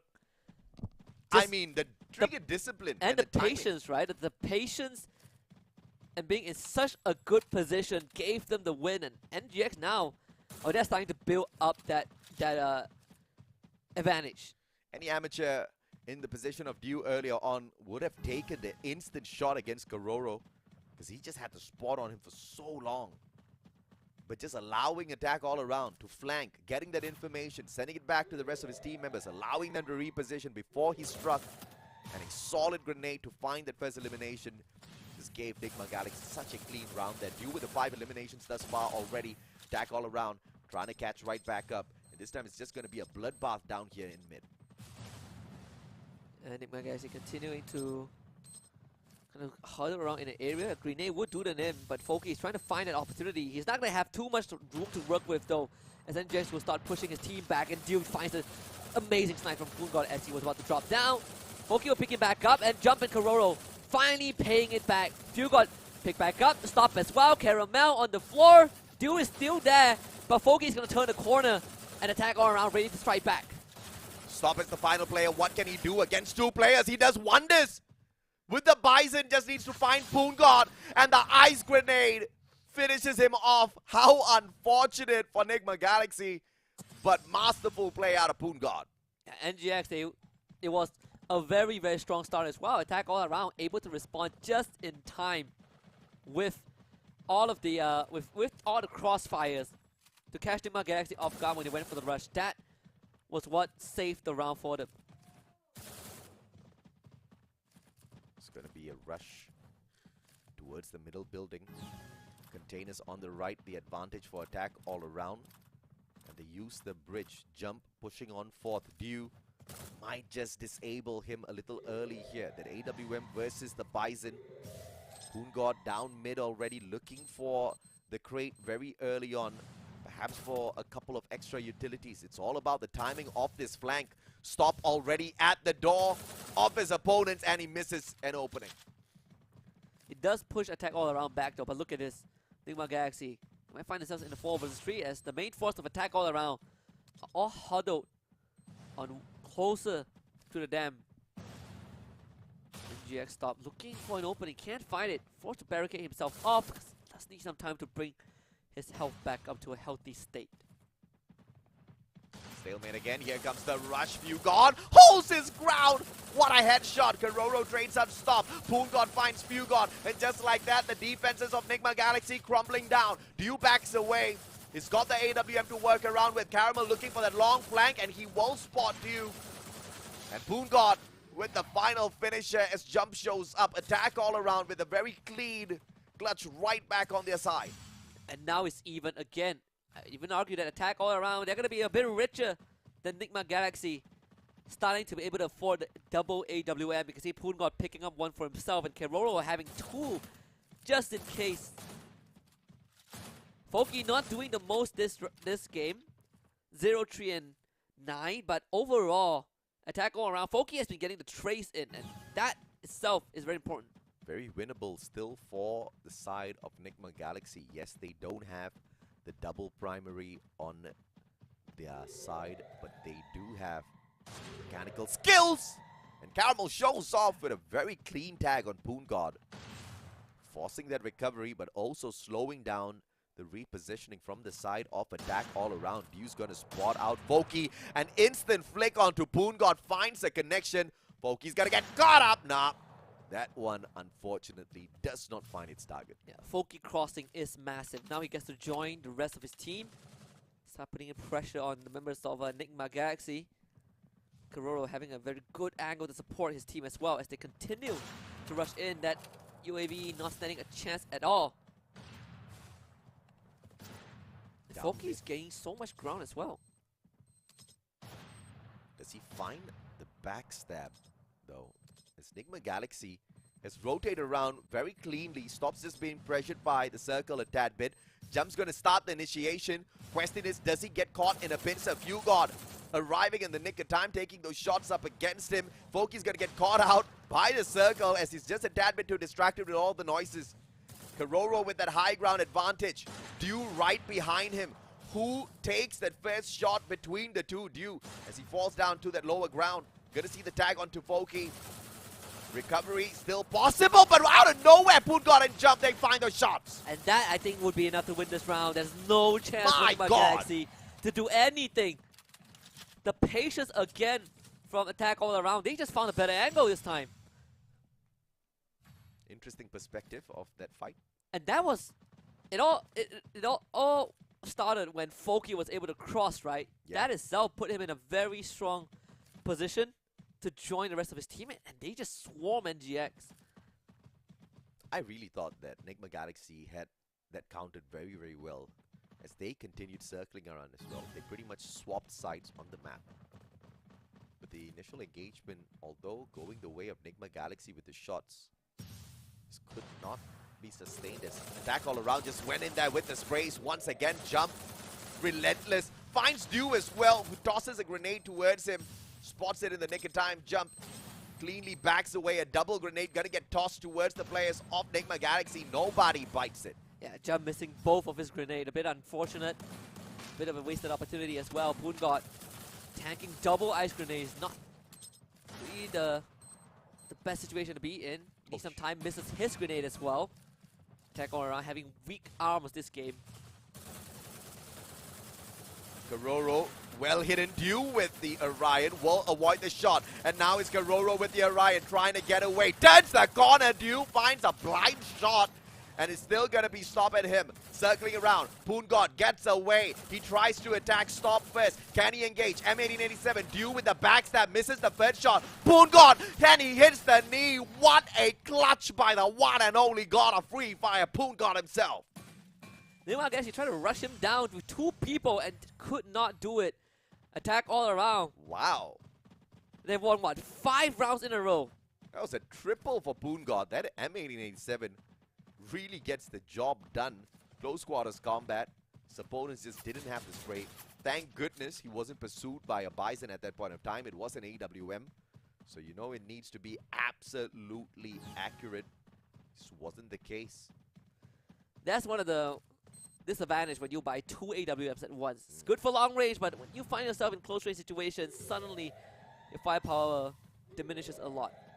I And agree. GX looking to go into offense this time.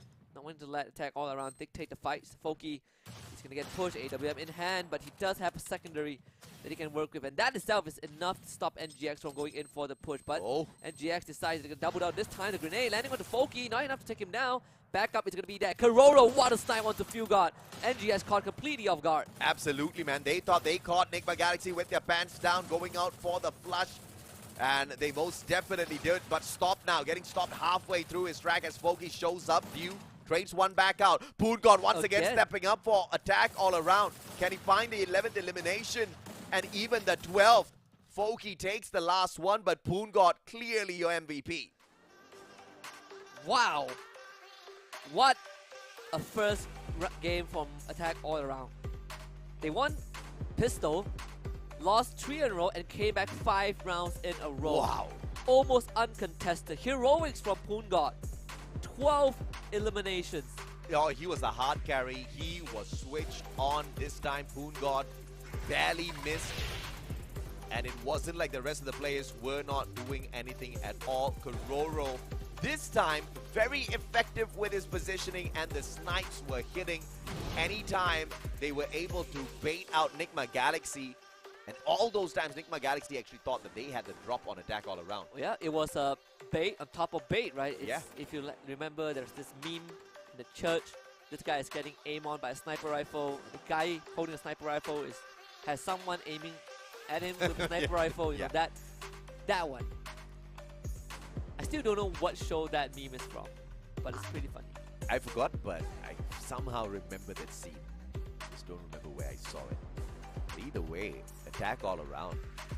They started off on the wrong foot here after winning that pistol round. It was just Enigma Galaxy showing up strong, and attack all around still managed to fight their way right back, and Poongod was the key player in all of those battles for them to sustain. Oh yes. Even in this one.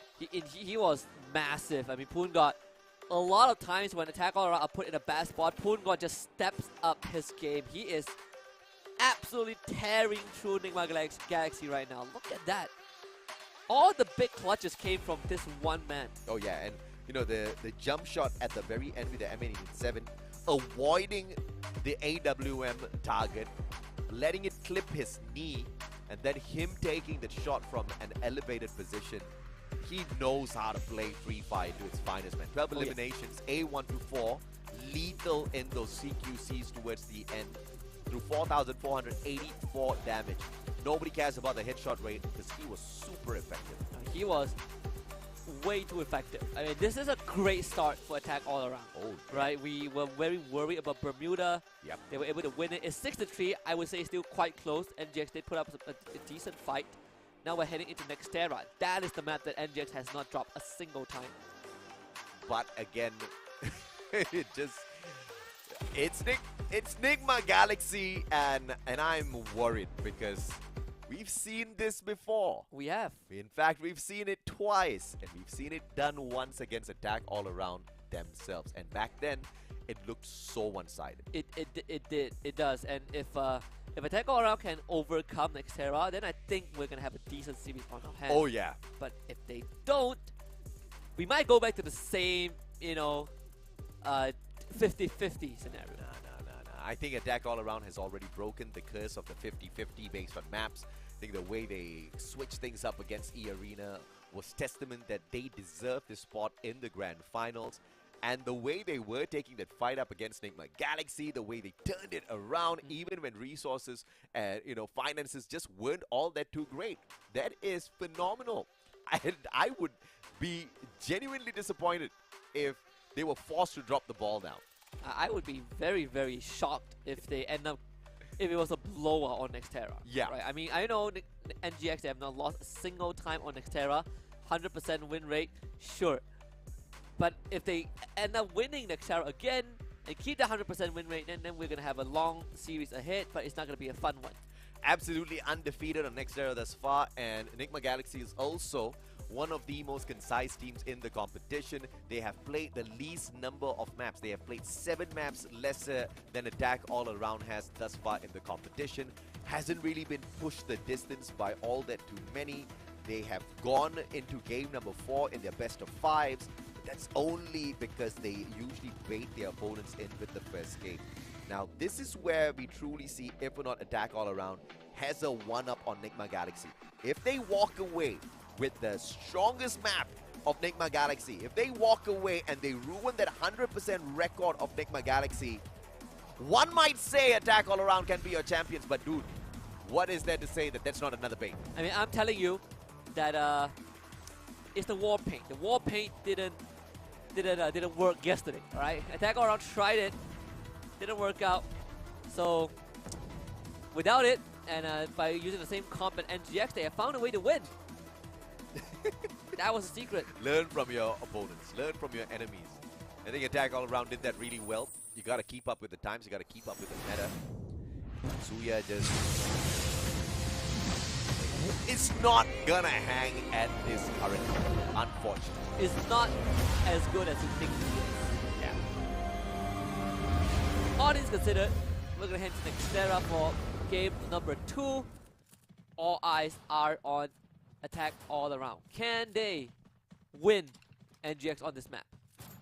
Attack All Around using up their full amount of pocket money. Enigma Galaxy pretty much doing the same towards the very end. It's an all-out buy, and I believe the resources towards the armor is what's going to be making the difference in this game, but neither one goes for it. What did they buy? Medkits, I believe. Not really? Has to be, right? Well, I know stock. Oh, Right? yeah, I saw an 8. Yeah, right there. Jump. Again, first one to be in the center. It's going to be the take first contact against almost everyone for NGX. Oh, a flank from Keroro. Lovely catch on the stop. Can they bring it back up? They sure can. NGX also sticking together, but Foki springs the trap. Duel getting a trade instantly. Keroro going into the Orion form. Stop. Brought back up. Knocked down again. As Jump. He's going to be down on the ground. Foki loses his life, but Attack All Around still kicking. What? As a few god shuts it down and NGX wins. Duel out of nowhere manages to get a double at the very final second. Nigma Galaxy were already down and out in that fight. How in the world did Duel even do that? We weren't looking at it from his perspective. I don't know what was the ideation there, but he clutched that one out of nowhere. Punga wasn't able to do too much that round. I think he was knocked down, unfortunately. But again, it was pretty close to pistol. We say that NGX are very, very good when it comes to Nextera. So would not a big surprise, but it's just a pistol. We saw Attack All Around win these rounds where they just don't have a weapon to work with. But in this case, it's going to be so much harder. Well, these Bisons will prove to be a big threat for Attack All Around, who literally have nothing. I mean, Poongod has armor, but that's pretty much it.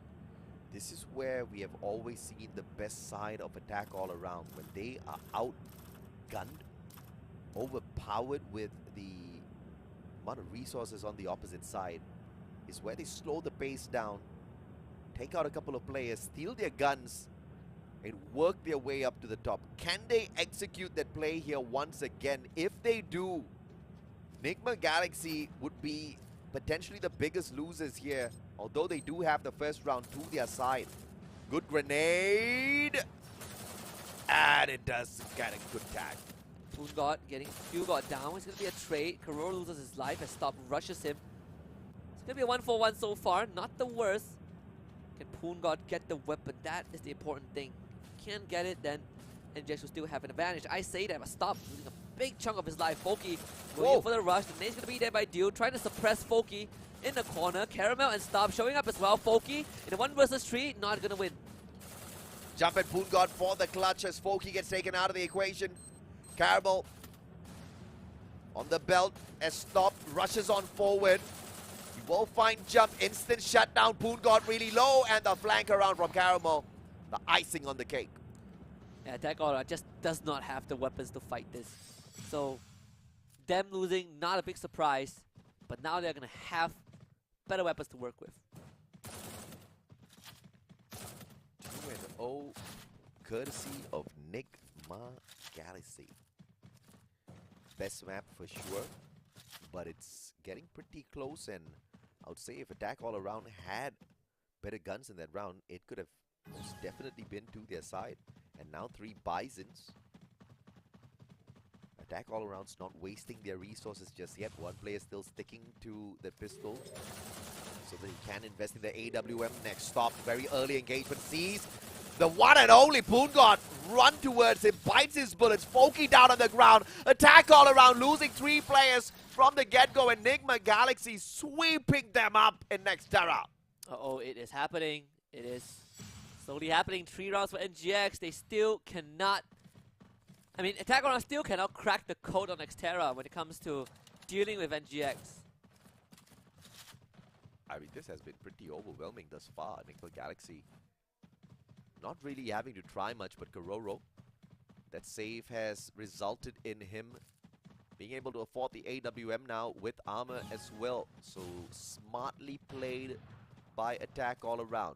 Nigma Galaxy on the second floor is due. AWM in hand. Jump rushing up towards the top for that high ground advantage. Will be able to get away from those shots. Spots out Caramel. Great tags. Stop comes out as well to take the very aggressive attack. He backs away, pulls a 180. What a shot by Poongod out of nowhere.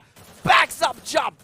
And that is so crucial to take up Stop and give Jump the space that he needs to heal up. Poongod is going to take over right now. Caramel in danger. Fugod as well, not doing too good. Poongod with a second, and he is starting to come online and rampage through NGX. Dew won't be able to get the snipe onto Jump, but no finisher just yet. And Dew will confirm it. Now on the low ground, Foki crashing him. Caramel by his side, but it's a 3 versus 2 in favor of Attack All Around. Attack All Around cannot lose precious time. If that circle does close in, it's going to force them to reposition. Dew, what an angle! This is right behind. He's holding off to an off angle, and Foki does not have that opportunity against him. Dew will have to reposition, all thanks to the circle that pressures him. That could have been a game changer if he managed to connect with that shot. It would have taken Foki right off of his perch. And now, Dew's going to be cornered by 2 players. Poongod, but Karoro, game changer. Grenade will be cancelled. Not feeling too confident with that. Try again. Both Dew and Caramel. They are split for mid-shot, but there's a chance for Pincer. Karoro has a chance to do magic right now if he gets the flank in, and Poongod absolutely shreds through Caramel, and Dew left to his own. He's gonna find a first, reset the Orion again. We've seen this many times. Dew needs an isolated fight, couldn't find it. Foki finds the first for Attack All Around. Support player putting in a little bit of assistance there. It could have gotten very messy if you Did manage to take down yet another player with that Orion. Always the clutch. Enigma Galaxy losing that one round isn't going to severely punish their resources. They still do have enough to purchase that AWM for Dew, but he lacks in armor. If you look on the other side, the resource as well as the game of finance has really been flipped on its head. Attack all around with the goodbyes this time. Some sort of resistance. What a nade for Foki. You love to see that. And Jump finds Fugard again. I mean, this time NGX had no chance at all. Attack all around looking to equalize the playing field just by a little bit. Stop doing his best, but not good enough. Attack all around. 2 rounds in a row. And it's going to be a 2-3 score. They are slowly catching up. Attack all around. The only problem here is initially Poongod and Jump, they were just not finding those connections, not finding those eliminations at all. Poongod slowly waking up. Jump is getting there. Attack all around, slowly finding those adjustments. And now look at them. They are absolutely stacked in terms of cash. Enigma Galaxy is getting squeezed. You see the double AWM again. Kuro and Foki this time. Renegade Foki to a more supportive role. Completely fine. Fugard and Stop both taking the teleporter. Poongod is going to receive this hit instantly. Stop doesn't see it. Poongod ambushes him from behind. The timing could have been more worse for NGX. Poongod now up to the top. Caramel, grenade in hand. Timing's crazy. But Poongod doesn't take that opportunity just yet. Misses that opening. And positioning supremacy will allow Foki to circle on around. Fugard gets away with his life for the time being. Poongod aiming that grenade. Doesn't find the timing. Backs up his team member instead, and Foki finds Fugard with a CQC. Foki is running a Fugard with an AWM in hand. This guy is a madman. He had the Bison, but he was like, oops, I forgot to switch it up. Kirura snipe on the duel, and I think this round is done and dusted. Caramel, what do you have yeah. left in the tank? Attack all around, looking to stabilize and equalize the score. Double AWM, triple Bison set up on the side of Attack all around. And they say money can't buy you everything. In a game of Clash Squad, pretty much can get you everything. Caramel's circling around. He's trying to figure out a miracle play for himself, but time is running out. It certainly is. I mean, Caramel, you gotta find 3 isolated fights. It's not like he's an Orion, right? So you can't regen health and buy time. He's gonna try, but Foki just puts one through his head. That's it. The score is even now, 3-3. It looks like things are gonna get as dicey as it was in Bermuda earlier on. Attack all around. Pulled one out of nowhere. And I think they might be able to do it yet again. Santa prepared the coal because they pulled out such sloppy plays. But the immediate correction against E-Arena made them Santa's favorites once again. Enigma Galaxy just stood by and watched all of that happen. But now, can they impress? Jump is going to get teased by the ice grenade, forced to reposition a tad bit. But that does not change the formation of the team at all. Stop in a great position. All he needs to do is just push up, but he needs to wait for backup. So he definitely does. Poongod getting rushed already. Deal a good snipe with the Kiroro. Poongod, what is he trying to just gonna ADS and switch in and out? Couldn't get Fugard down. And that is a big, big loss for Attack all around. Fugard slips away into the shadows. Kiroro's dead body on the ground.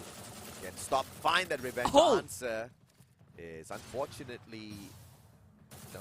I mean, Jump and Kiroro, Jump and Foki both get a good knock. Jump finishes off Stop, 3 versus 3. A labyrinth of glue wall right in front of the teams. Poongod being very patient. He has decent info to work with. Jump looking on the corner. Dew is going to be right there. There will be a cross. Jump not taking the chance at all. In fact, Dew try to shoot it from behind. Good glue wall. NGX tries to wrap around the corner, but Jump is going to rendezvous with the rest of his team. And they both peek out for a kill. Such coordination from Attack all around. And Jump didn't even pause to find that recovery. Doesn't patch himself up. He knows that his team members are already coming in for the flush, and he supports them with their very aggressive attack. Attack all around with the lead now in Nextera. Unbelievable stuff. at the grand finals of the Clash Squad C Cup. Yeah, I mean, attack all around. If anything, this is sort of the Cinderella run we're looking at for AAA. It's a fairy tale, right? They got crushed by NGX yesterday, and now they come back and do this. And look at this. There's a 1-1-2 split. Classic. They're about to take on NGX head on. Attack all around. Attacking from all around. This is that OG setup that we have been looking out for all day long. Didn't have the pleasure of watching it in execution. Caramel's going to get spotted out. Poon God's positioning is going to be crucial here. He is going to be backed up as well. Stop on the opposite end. Getting tagged up a tad bit. Poon God quickly repositions, catches up with the rest of his team members, and Fugod forces them away and prevents a flank from the left. And this is going to funnel all of the players from the side of attack all around towards the right-hand side of the map, with just one guy being a little bit annoying. It's going to be Jump down in the middle, spotted out by Stop as well. Stop swings around. Bison does not find a connection just yet, Askey. And that's going to give attack all around, again, more space to work with, right? You're taking control of the entire compound. Stop is desperately trying to find any sort of info. He's going to spot one of them. It's just a minor attack though. Kororo taking some damage. Not that it matters. NGX, they need to hang on to some sort of control, but surrendering the ground floor means that attack all around can do whatever they want. Surrendering the ground floor also means that Enigma Galaxy is going to be pressured when that circle starts moving. They foresee that. They start heading out from the right-hand side a little bit early, but the flurry of glue walls will trap them inside, forcing them to back away. Circle moves towards the left. Advantage to Enigma Galaxy all of a sudden. And NGX, where's the resistance? Like, what are they going to do? They're still hanging on to the second floor. That vantage point is not going to do too much when you don't have grenades to work with, and you can't find an angle to snipe. Kororo even wins that out against Caramel, and suddenly they spring their assault, and NGX do no chance. You have to take space, and that is not how you do it. Match point once again for attack all around. Enigma Galaxy does not know what just hit them. Can we see yet another 6-3 courtesy of attack all around? A shocker in the grand finals. Wouldn't be surprised if Enigma Galaxy sweeps them right back, because history tells us that is very possible. But attack all around has been absolutely sublime thus far with their approaches. Jump is going to get a little bit excited here, pushing up fourth. He's going to come across Stop, pushes him back with that ice grenade fest. Stop quickly repositions towards the left. Wildfire. Jump does not get connected with that ice grenade. Finally does, tagged up, forces him to eat that. Poon God responds with the grenade, and Dew snipes from afar, chipping away at their health. And Dew needs to do a lot more than that. Fugod starting it off right, but Poon God and Foki get dropped. Stop does get traded back. You need to find a finisher though. Stop gets back up on his feet. And NGX, they are tired of this. They're going to run straight into attack all around for the wipeout. And Kororo not able to support his team in any way. A little too far away. Place that AWM. Grenade. If he gets a God nade now, things could be a little bit different. Fugod recovering, and what a nade! Kororo, the game changer, needs to push out now. Caramel's going to try to meet him halfway with the M1887. Slow down the approach. In the meantime, Stop gets picked right back up. Fugod recovers himself as well. Caramel for the final finisher. Orion is just going to buy him a little bit more time. But Kororo has run his course already. Fugod puts the final nail in the coffin. Enigma Galaxy survive for an extra round. Yeah, and attack all around. Wow. They just need one more to close this out. NGX making a good recovery. Rectifying some of that minor mistakes, right? Yeah, letting attack all around dictate the space and where to fight. You see, the moment they speed things up a little bit, attack all around couldn't react in time. Gotta do it one more time to put this into that final round. Attack all around. Back to just a single AWM. NGX has 4 AWMs. They are determined to win this round. And they get away with this. It's a very cheeky setup view. Ice grenade from the back. Caramel got nade. Can he find a shot out of nowhere? Caramel once again with a great angle against Kororo, keeping him pincered down. Nobody's going to go to Poon God's assistance just yet. I don't think you can save him. 4 AWMs, it's if you're not prepared for it, you're in for a world of hurt. And look at that. The health of Attack All Around are slowly being chipped away, and there's nothing that they could do about it. They're not equipped to deal with 4 AWMs.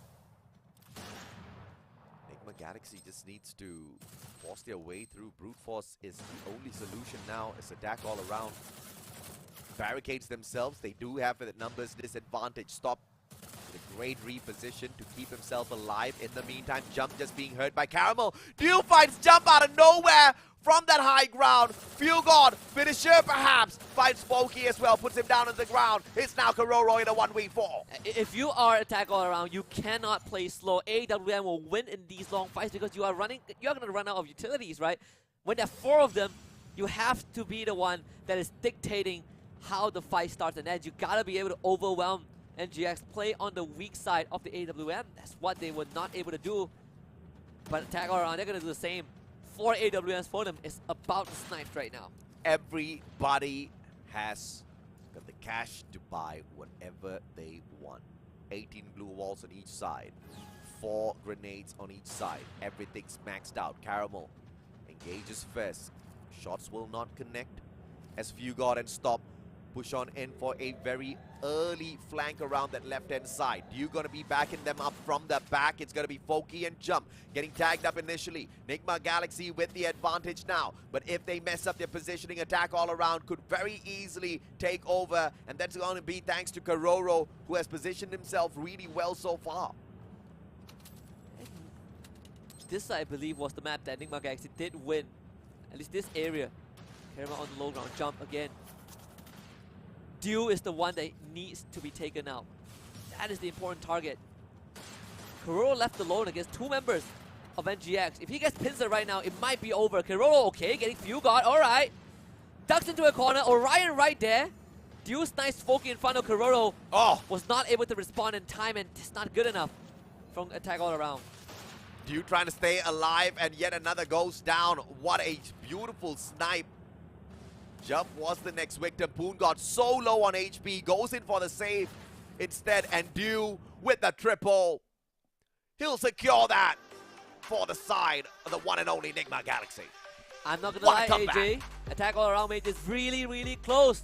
Almost leading this series by 2-0, but NGX strike back at the very end. We got a series in our hands for sure. I cannot believe the effort from both sides in this game. No mistakes shown. I think it was cleanly played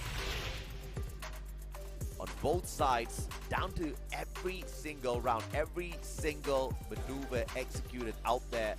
Beat by Attack All Around on Enigma Galaxy. They were connecting, and it was all about those microsecond response times that they were given to deal with each other's chaos, dragging us into a round number 11, and with Enigma Galaxy finally clutching it out, not allowing Attack All Around to take the 2-0 versus them. And that, I think, is going to put NGX at ease. But if you're Attack All Around, you know that there's a good chance you can beat Enigma Galaxy, right? Like, you know, you beaten them on Bermuda, and that wasn't them messing around. They were definitely putting in the 100%. And you know that you brought them very damn close to winning on Nextera. If anything, this is a confidence boost for Attack All Around. I mean, Attack All Around, they've not been able to prove their dominance on this map just yet. Enigma Galaxy has been the absolute opposite. They've shown that they have unshakable prowess on Nextera. But that seems to have shooken just a tad bit here by the team of Attack All Around. They almost took it away, but Enigma Galaxy finally waking it up, kind of holding them down to that match point. Yeah. And at the very end, managing the clutch. I'm not gonna lie, I mean, NGX putting out the 4 AWMs, really winning them the entire thing. Yeah. Attack All Around, again, not prepared for the 4 AWMs. Enigma Galaxy with a bit of creativity and force buy, so we'll put them in the spot. Dew, our MVP for map number 2, 10 eliminations, 20% headshot rate, and almost 4.8k total damage. And we saw him play that Orion down to the T, round after round after round, constantly being that annoying survivor, using Orion as effectively as he could out there on the battlefield. and he just kept finding that extra few moments to at least wait for the rest of the team members to kind of flank around to allow him to perform at his best. And it wasn't like he was holding those long angles consistently as well. He was getting into the center point of the map and looking for those fights.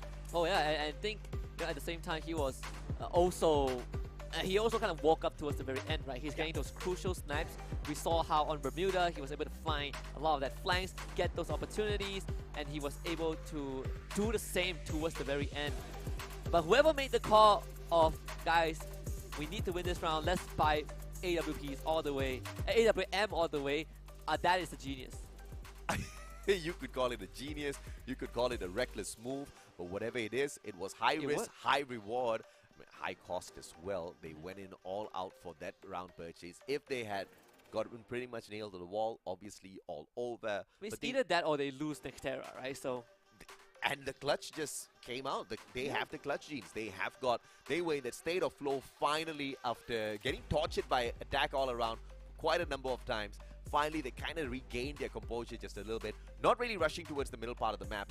This time, allowing attack all around to just show off a little bit, because I think the aggression kind of caught them off guard.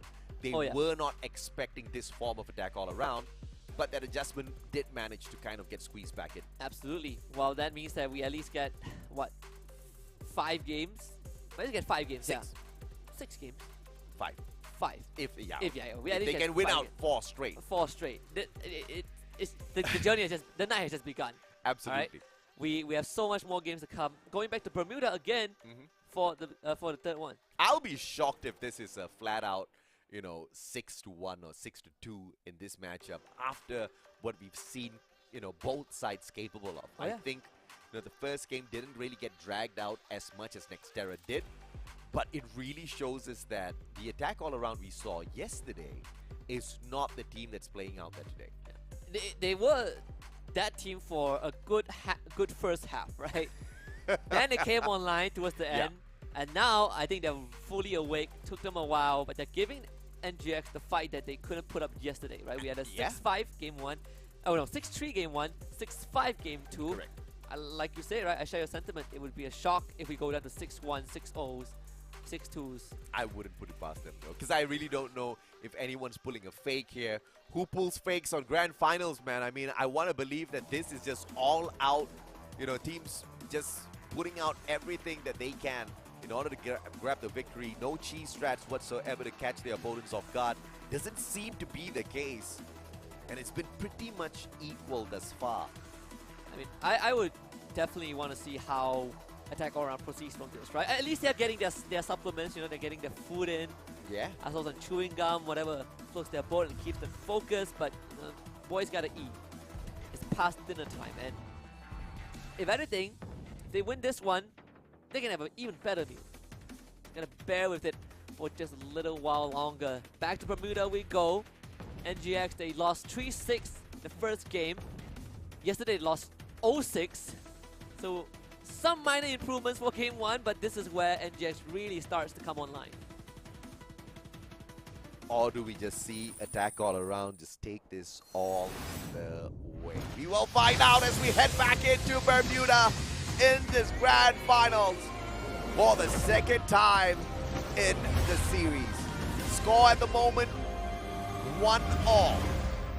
Winner moves forward just a single step, but in this best of 7, anything can happen. Back to the pistol rounds for sure. I mean, for attack all around, they have shown a lot of the cards that we didn't see yesterday, and the adaptation has been perfect. Yeah.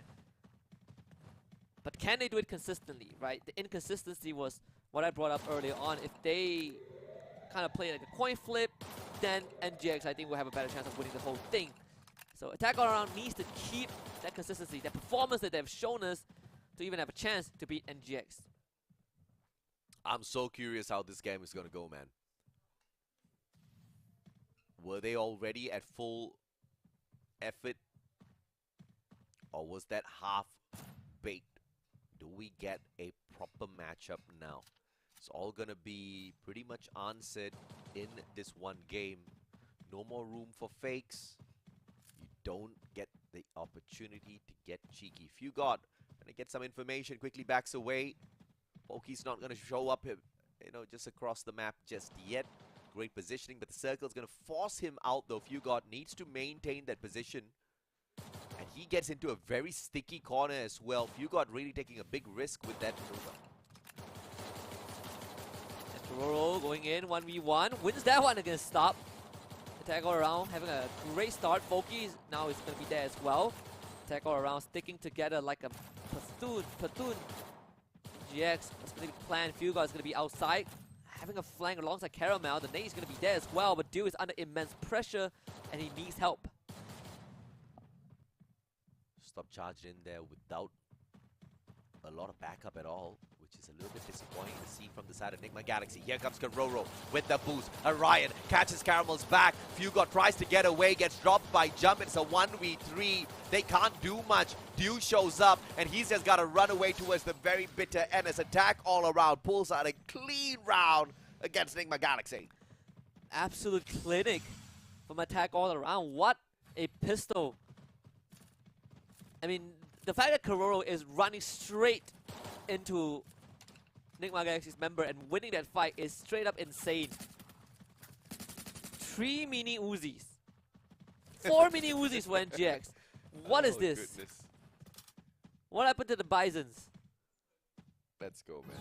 Enigma Galaxy losing out, but they are going in here with a force buy of the mini Uzi. If they get this, it's going to be hilarious. Enigma Galaxy on an eco. I mean, that one mini Uzi more than Attack all around, so there's a chance they win this. Jump has just gotten rid of one of them. Poon God finds a second. Oh my. Caramel is going to get dropped very soon. Only 40 health to work with. There it is. The difference in this equation is armor versus no armor. Dew, final player, 1v4. No miracle for you, sir. 2-0, attack all around, stomping the field of dominance. And Enigma Galaxy's force buy does not work out. I mean, NGX tried to pull the we're gonna surprise you with weapons, Uh-oh. and it didn't work out this time. And now, Attack all around's got to stick with their purchase of the mini Uzi to go up against Dew's AWM and Fugod's Charge Buster. This is an interesting turn of events. They still forced 2 mini Uzis on the side of NGX, Caramel and Stop. Still no armor, not much armor on the side of Enigma Galaxy, so advantage to Attack all around. Rate of Fire is going to keep them sustained in a long battle. Poon God, can he find one? Does exactly that. Fugod instantly put down on the ground. Yeah, Jump already found the first one. Caramel, no help to Oh work my. with, and it is going to overwhelm him. Swarm from all angles. He drops, Stop is going to be there. Runs one full circle. Dew does shoot Jump in the back, and Stop is going to take advantage of that to get the first knock. The finish is going to be there, but unfortunately not enough. And Dew left wondering what just happened as Karoro has already found him. And the mini Uzi against AWM. He pulls out the pistols right there. Dew gonna slowly get run down. The blue wall drops, and Attack all around will find that third. A trade Very for quick trade. Foki takes down Dew, Dew takes down Foki, but of course, Dew on the losing side because none of the rest of the team members are alive and kicking. Attack all around with a very clean approach at Bermuda thus far. And NGX just doing mad work, honestly. Well, not NGX, Attack all around doing mad work. So what's going to be the plan for NGX right now? All of them have armor this time. 2 Charge Busters, a mini Uzi, and an AWM. Weapons are slightly getting better, that's for sure. Oh yeah, Attack all around now has got enough cash to purchase a gun on top of that mini Uzi. Not really have to force a pretty ridiculous round with a gun with a high rate of fire but very low damage output. Great boost, Jump, gets into a better position instantly, but Dew's position can quickly undo him. Oh yeah. Oh, he sees Dew for sure. Oh, And Dew has no Does Dew idea. see him? Jump. This ambush. Absolutely huge. But Dew is going to go into the Orion form, barricades himself with the glue wall. It's time to start calling for backup. Jump. If he gets Dew out of the way, this is going to be a big round for Attack all around. You can see Fugod. He's already there trying to provide support. Karoro. What a shot! Fugod drops without being able to do anything. And Attack all around. They're going to continue to launch an assault. As Fugod is going to stand back up. Foki is going to be in the mix. Stop, gets dropped. Fugod, Dew, they all go down. Attack all around, just doing this too clean. Attack all around, stomping down Nigma Galaxy. 4-0 on Bermuda. Unheard of. And now we see exactly who had an ace up their sleeves all along. Attack all around, so clean with the execution this time around. And now a double snipe setup from the side of Kororo. Foki bringing in an AWM as well. Jump with the charge buster. This just seems to be the dream setup for Attack all around to secure this match. Oh yeah, and look at that. They're gonna run straight into one another. The GX, they've had enough. 4 rounds in, no eliminations at all from anybody on the side of Nigma. We were very close of seeing just a clean slate where the enemy team, where one team has no eliminations before. We'll see if that's going to be the case. Hugo already down. Jump! He is running them now with mini Uzis. Who needs AWMs or Bisons when the mini Uzi does it? 3 dead. Duel. Alright, the first one onto Foki. It doesn't matter. Jump. I guess the mini Uzi is the new thing. And dude, when Jump wakes up, Attack all around is not gonna go down, because we all know what Poon God's capable of. We all know how Kororo's one of the best snipers out there. We all know the backup from Foki, and even when you send Foki out onto the front lines of battle, he's gonna deliver for Attack all around. Jump was that game changer. Jump, it has awakened Enigma Galaxy. Can't find a way to put him back to sleep. Oh, absolutely not. And I mean, 5-0, Attack all around did not lose a single member across these 5 rounds. Double AWM, Kororo and Foki playing behind. 4 charge busters, 3 charge busters for NGX. Bidu is going to be on the AWM as always. In this close range fight, charge buster, you can outgun the mini Uzi if you land a shot. Poon God already making it a bit tough with that one. Ooh, Caramel. Does he get picked right back up? He does have a little bit of support. Stop! CQC! Badu does manage to trade out Foki right after Stop gets dropped. It's going to be Fugod in a 1v4 to save the world, to save Nigma Galaxy. Can he hold it back? Jump with a mini Uzi. Says no, sir. 0 kills for NGX in a 6-0 wipeout. Of all the things, of all the scenarios that happen, this is the unthinkable one. But in a best of 7, it ain't over till it's really over. And Nigma Galaxy have to bite the bullet. They have to just bide their time for the moment as they try to find their way back through Nexterra, through their best map in the game right after this. In a best of 7, it could go down to a 4-3. So even if Attack all around wins the next, nothing's there to stop Nigma Galaxy from making a strong comeback. Even on the best map, they got pushed to all 11 rounds. They just came off a 6-5 victory and they got crushed 0-6 with 0 kills. That is a big, big shift. I mean, whatever Attack all around did in that round, they definitely have done. They have outclassed NGX. Oh, they did so much right. And first of all, changing the pace of game. Jump waking up is not just, you know, miraculously him finally getting his shots. It's just changing the pace of battle a little bit. That Awaken Alok, clearly the game changer for him instead of the Tatsuya, which just kept getting him in sticky situations round after round. But this was just a total wipeout. Attack all around, everybody on form. But on the flip side, Nigma Galaxy, nobody had a single elimination. Nobody had any response whatsoever. And Attack all around for a majority of those rounds with just running mini Uzis. Yeah, and you know, to give a bad perspective, everyone on NGX had a 0-6-0 stat. Ouch. Yeah. It's ouch, but you know, we talk about baits, bro. We talk about baits, and Galaxy, I has feel like thrown out many a baits in the past, and this just seems to be the most sneakiest bait of them. I don't think you want to bait when you just came off 6-5. Okay, Dude, you don't know, man. In a best of 7, like I said, attack all around can win another, and they can still lose the series. But you gotta respect the headshot rate out of this monster. Jump with the 67%. He got the jump all right. Such a concise match with 2,605 damage, but 9 eliminations in total. we say that NGX, you know, kind of outclassed attack all around yesterday, but for map 3 at least, for game 3, it was attack all around, just winning on all fronts. They were winning on first blood, they were winning on all 1v1s, they were winning on rotations, they were winning on everything. What? I'm not buying this. I am not buying this. Not a single elimination, Husky. Yeah, no, zero, nada. Not buying it. Nope. Nuh-uh. We'll wait for game 5. Bermuda again.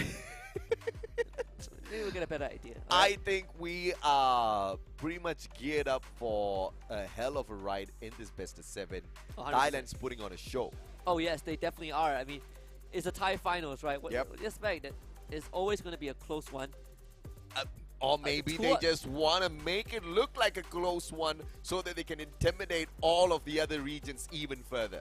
I mean, it's Clash Squad, okay? It's Don't look down upon Clash Squad. No, I'm not looking it's down tough, upon okay? I'm just saying you don't play Clash Squad for FFWS, right? The engagements make a huge difference, man. And I mean, clearly, you know, we've seen some ups, we've seen some downs, and, you know, a lot of those engagements can be a clear indicator as to what we can expect from them in the near future. That is true, but I still feel like if you want to intimidate someone, this isn't the best platform, alright? Right, we have a single elimination qualifiers, and then we have an expected Thai finals. There's nothing much that we can brag about. We can't go out to, you know, to other regions and be like, hey, we want Clash Squad. Respect us. They're gonna laugh at us because you don't play Clash Squad and Battle Royale. I am of the opposite opinion. I think this is just the all-out Thailand flex on the other regions to show that look at what sort of quality we bring to the table. Not only are we the only surviving region in Clash Squad, our teams are the only ones that can pose a proper challenge to ourselves. Like nobody else can push us this far except if we ourselves get it done. The literal definition of your true enemy is yourself. Only I can beat myself. And your true motivator is yourself as well in this particular case for Thailand. Thailand can run their own World Series, okay? They're good enough. They sure as hell are. And it'll just be as equally as entertaining because of all of the talent that we have within just this one region. Once again, this is the Grand Finals. Nigma Galaxy taking on Attack All Around. Game number 4, baby. As we hop on right back into Nextera. The onus now is upon the team who made it through the Grand Finals first. One and only Nigma Galaxy. This is the 9th game for Attack All Around. Yes. Yeah, it's a taxing one. I mean, lower bracket disadvantage, right? It's not easy to stay focused for, what, 3 hours already for them. Still got a long journey to go. Pistol rounds. Once more, Dew instantly just splits off to the side. Punga is going to make first contact. Stop has a good do it, and Stop have a good chance of ambushing him. Punga will need to rely on jump to provide the support. Very long flank from Dew. The timing needs to be sublime now as he makes his approach. But the players on the side of Attack All Around have repositioned as well. No one is going to catch them out. Fugod on the other hand. Back wide open. Dew shuts down. Punga Caramel out of nowhere. Finds the jump on the jump. Kororo goes down. Nigma Galaxy off to a fantastic start. Yeah, Caramel getting dropped. Foki finds all 3 of them. Fugod is going to be there as well. Kororo needs to win this. Gonna go into the Orion form. Gets the knock. Gets the reset. Siphoning back some health. Gotta break the link. And Nigma Galaxy does it just in the nick of time. That was way too close, man. Every single player from the side of Nigma Galaxy managing to find a good frag in this opening round at Nextera. Can they do the same? Can they embarrass attack all around just to break that spirit just a tad bit? Or are we gonna see attack all around just snowball through this competition by picking up yet another victory here? It's a little too early to tell, even up to that 4th round. Double revolvers all the way. Run straight into each other again. Kororo. Nade in hand. Gonna let it rip. No, hold on to it. Kororo. Wow! Instantly catches Fugod off guard. Fugod not ready to receive that hit at all. Caramel also spotted out by Poongod. Attack all around once more, getting the drop onto NGX. As they try to go for a sneaky swing, stop instantly. Stop dead in his tracks. Caramel and Dew trying to save the day in a 2v4. Double revolver in the hands of Caramel. Looking for a desperate drop and attack all around, just not giving him a clean opening. Kororo with the flank. Caramel plays the head glitch, but it's going to be pinched from both sides. Poongod finds the knock. And Dew, as the final player with one final stand, has got a good gun, but not the numbers on his side. Lovely stuff from attack all around. Once more, just catching NGX on the flank. And on top of that, winning with slightly weaker buys as well. So now they're going to be able to upgrade their weapons a little bit. Whereas for NGX, they are going to be stuck with significantly, not significantly, but slightly weaker weapons overall. I'm getting nervous watching this matchup. But nervous for whom? I mean, at the end of the day, it said buy flex. Can Nigma Galaxy turn the tables here, or will attack all around pull off the biggest shocker in Clash Squad C Cup? Stop holding on to a decent angle, waiting for Jump to show up. Does not make that mistake. But Dew well positioned from up top. Can collect this information, attack all around with the discipline. Has been able to hide themselves pretty decently at this point of time. The one pros about NGX is that they are very good at gathering intel. I say that, but attack all around has definitely been improving on that front. They have been outgunning Nigma Galaxy. I say if you put them in a full-on 4v4, attack all around is just slightly better in DCQCs, which is a pretty scary idea. Dew is inching forward slowly though, looking to find that advantage for his team. I can't believe from asking attack all around to wake up, I now have to perhaps wonder what is it going to take for Nigma Galaxy to finally make a stand. Dew not finding those crazy connections just yet. Fugod can't match up with Poongod. Stop versus Jump seems to be a stalemate that Jumps most of the time takes away Dew with a God Nade. Poongod down from the circle alone, and things immediately go south for attack all around this time. Yeah, very unlucky for Poongod. Not sure if he can get back up in time. He's gonna lead out. Fugod finding Kororo. Jump is left all alone. I guess 3 members of NGX. This round pretty much done already. There's nothing that he could do. NGX finding a second. Pretty easy one for Nigma Galaxy. Poongod pretty much did half the work for them. Yeah, very unlucky. I believe Poongod got shot. Yeah. And just ticked to the blue zone, which is the worst case scenario for him. You gotta respect the circle, you gotta move a little bit early, but in Clash Squad, repositioning too early could be severely punished as well. But buying that very final second for the team just didn't fare attack all around well, as Nigma Galaxy found those accurate shots. Connected it with a fantastic timing. Stop on the outside. Good grenade from the side of Caramel. No connections just yet. The nade will drop. Finds Jump. Tags him up a tad bit. Response grenade. Does not connect in a fashionable manner.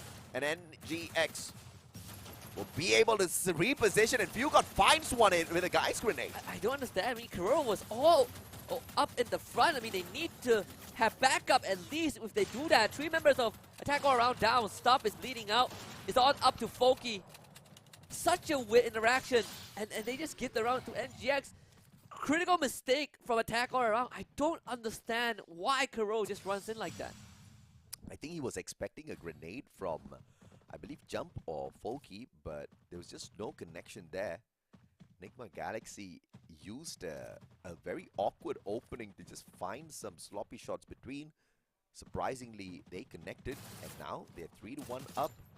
See if they can continue to push this, as they have always been able to convert on Nextera. This is just a free opportunity handed on a silver platter by Attack All Around. Oh, absolutely.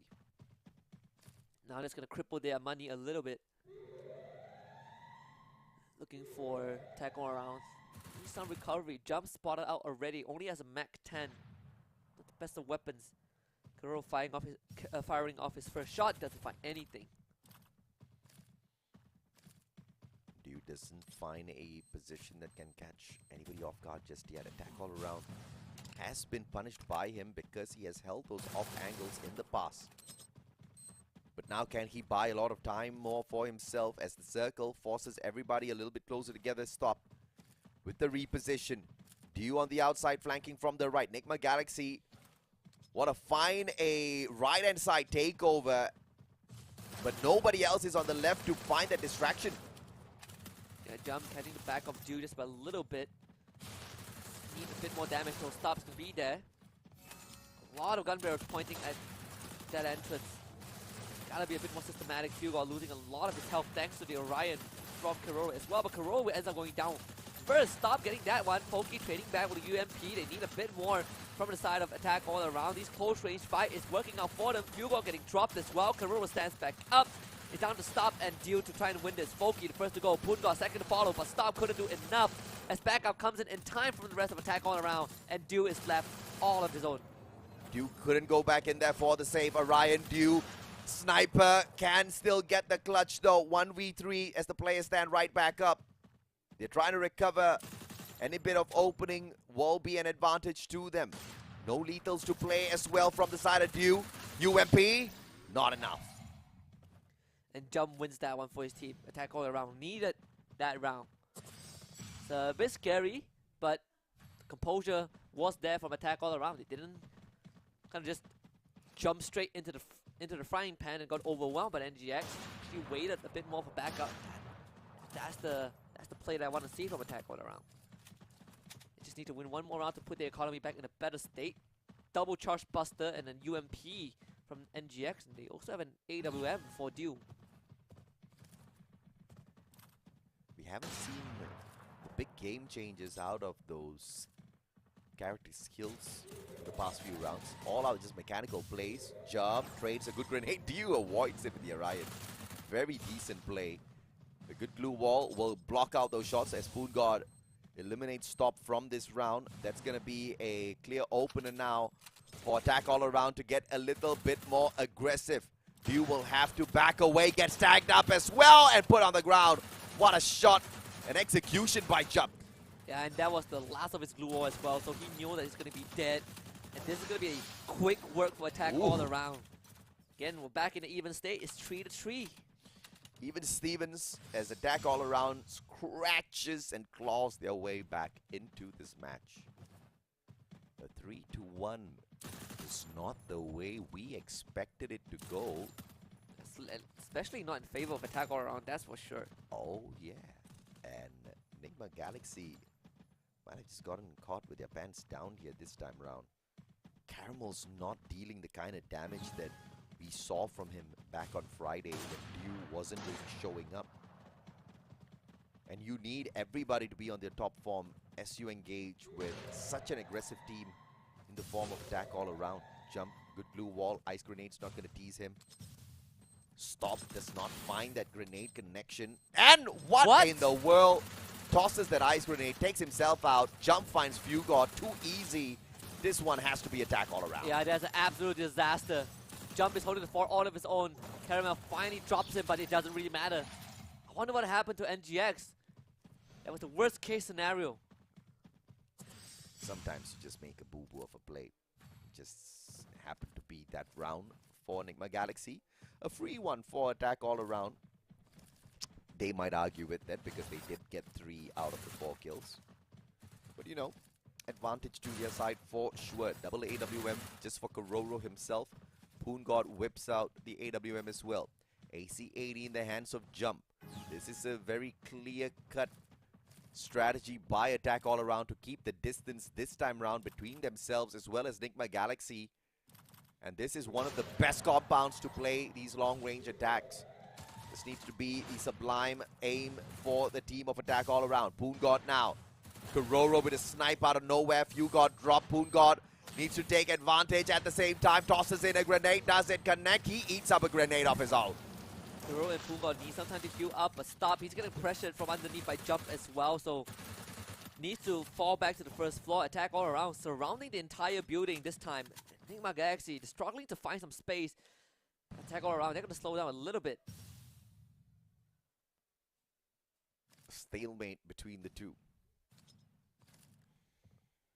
Trying to find a couple of advantageous spots and hoping and praying for their ice grenades to change the course of this matchup. Few God, great position. It's all about the timing. Jump shows up. Few God, blind shots. Kororo holding the off angle on the right hand side, opposite of Few God. And Foki's gonna find Few God. Close range combat, but Kororo would have gotten that even if he didn't. Oh yeah. This is just great positioning by Attack All Around. And now they have a members advantage. The UMP from Jump, what? Over the wall. Again. To take out stop. I mean, NGX, they are just not catching a break at all. They will have to circle with them though. It's going to shift towards them. Attack All Around have to go into them, but Attack All Around have double the members that they have. They can attack from both sides. Good blue wall, slow jump down. And Deuce is going to run straight at Jump, hoping to achieve what? I'm not too sure. But that just served up the match point to Attack All Around. Yeah, Attack All Around. This is the same position that they were in. They were leading 5-3, and GX pulls off like some creative plays, makes it 5-5 and wins Nextera. But if Attack All Around closes this out, they are just one game away from winning, and it's Bermuda next. That's insane. That's hella insane out of Attack All Around, because that's the kind of phenomenal improvement with just one competition that you want to see out of these top flight teams. Serving it up, Jump! Early headshot, Few God goes down. And he does manage to take Stop and Caramel instantly out of the equation. Jump is on a roll. Ay, ay, ay. No one can stop him. That's it. That is it. Attack All Around on series point already. What? Leading this 3-1, and they mopped the floor with NGX AJ. I know the score is 6-3, but it did not felt like a 6-3. Oh no, it did not feel like a 6-3 at all, and there's just no way you're gonna get me to believe that Nigma Galaxy is setting up a reverse sweep here, because they are getting outplayed, outpositioned, outmaneuvered in every single aspect of this Clash squad. And the firepower, the sheer firepower out of Attack All Around is just phenomenal. If you just take into a comparison their matchup against the Arena, their matchup against Nigma Galaxy themselves yesterday, this is a whole other team with a brand new strat. I mean, absolutely. Attack All Around, I think at this point in time, right, even if they get reverse swept by NGX, I feel like they could hold their heads up high. They have done more than enough.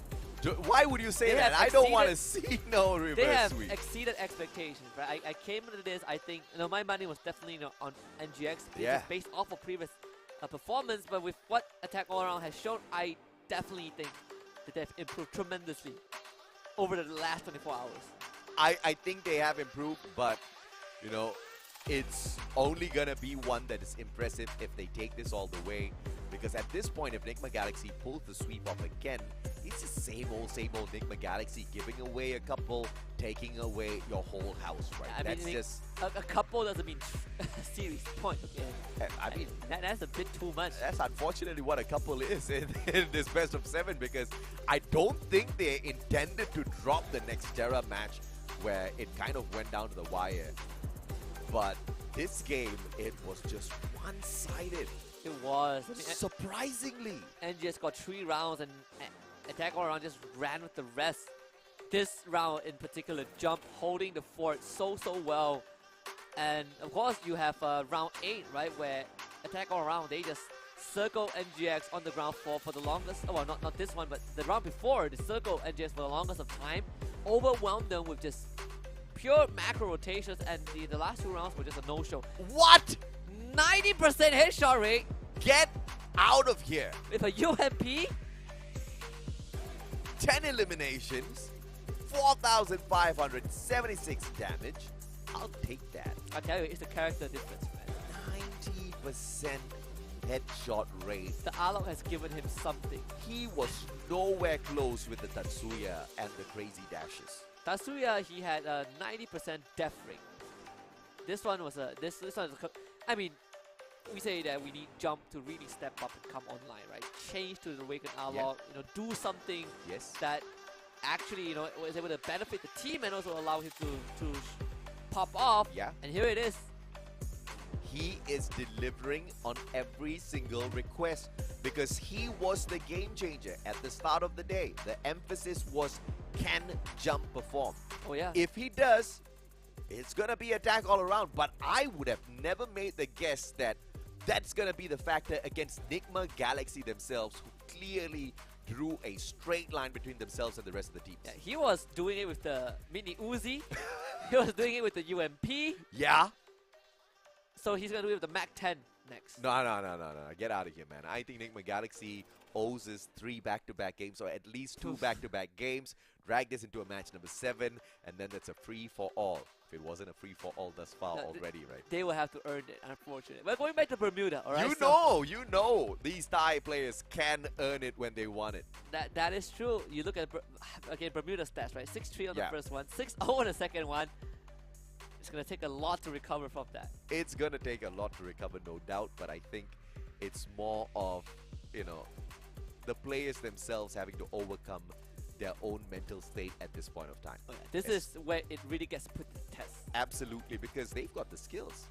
They know what to do. It's just that some things just don't click sometimes, and you just have to overcome that. And Yeah. this is what the grand finals was set to a best of 7 for, to allow a top team like them to make a couple of mistakes and find that great recovery. And both teams have played at the highest level, right? They have. understand the pressure a lot. Yeah. I mean, Attack All Around didn't win Sentosa by a mile. They won by 3 points, and I'm pretty sure that also came down to the wire. Yeah. NGX, they were on the opposite end of the aisle. They had a good chance of winning Bangkok, and they just bombed out in the last round. So Don't talk about that that- one, man. that It was was also so heartbreaking. painful. it was on different spectrums, but Yeah. the idea is the same, right? The only beautiful part about that was another Thai team picked it up. Oh, yeah. Used that as a launching platform, took the trophy, and kept it in the country. I mean, But we're gonna take a 5-minute break, unfortunately, before the next game. absolutely. So we're gonna let the team brief a little bit. When we come back, oh boy, it's gonna be game 5 of this best of 7. Don't go anywhere. We'll be back.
Welcome back, survivors. This is the Clash Squad C Cup brought to you by Garena Free Fire. You're with the boys, Mustachio as well as Husky, your casters for the day.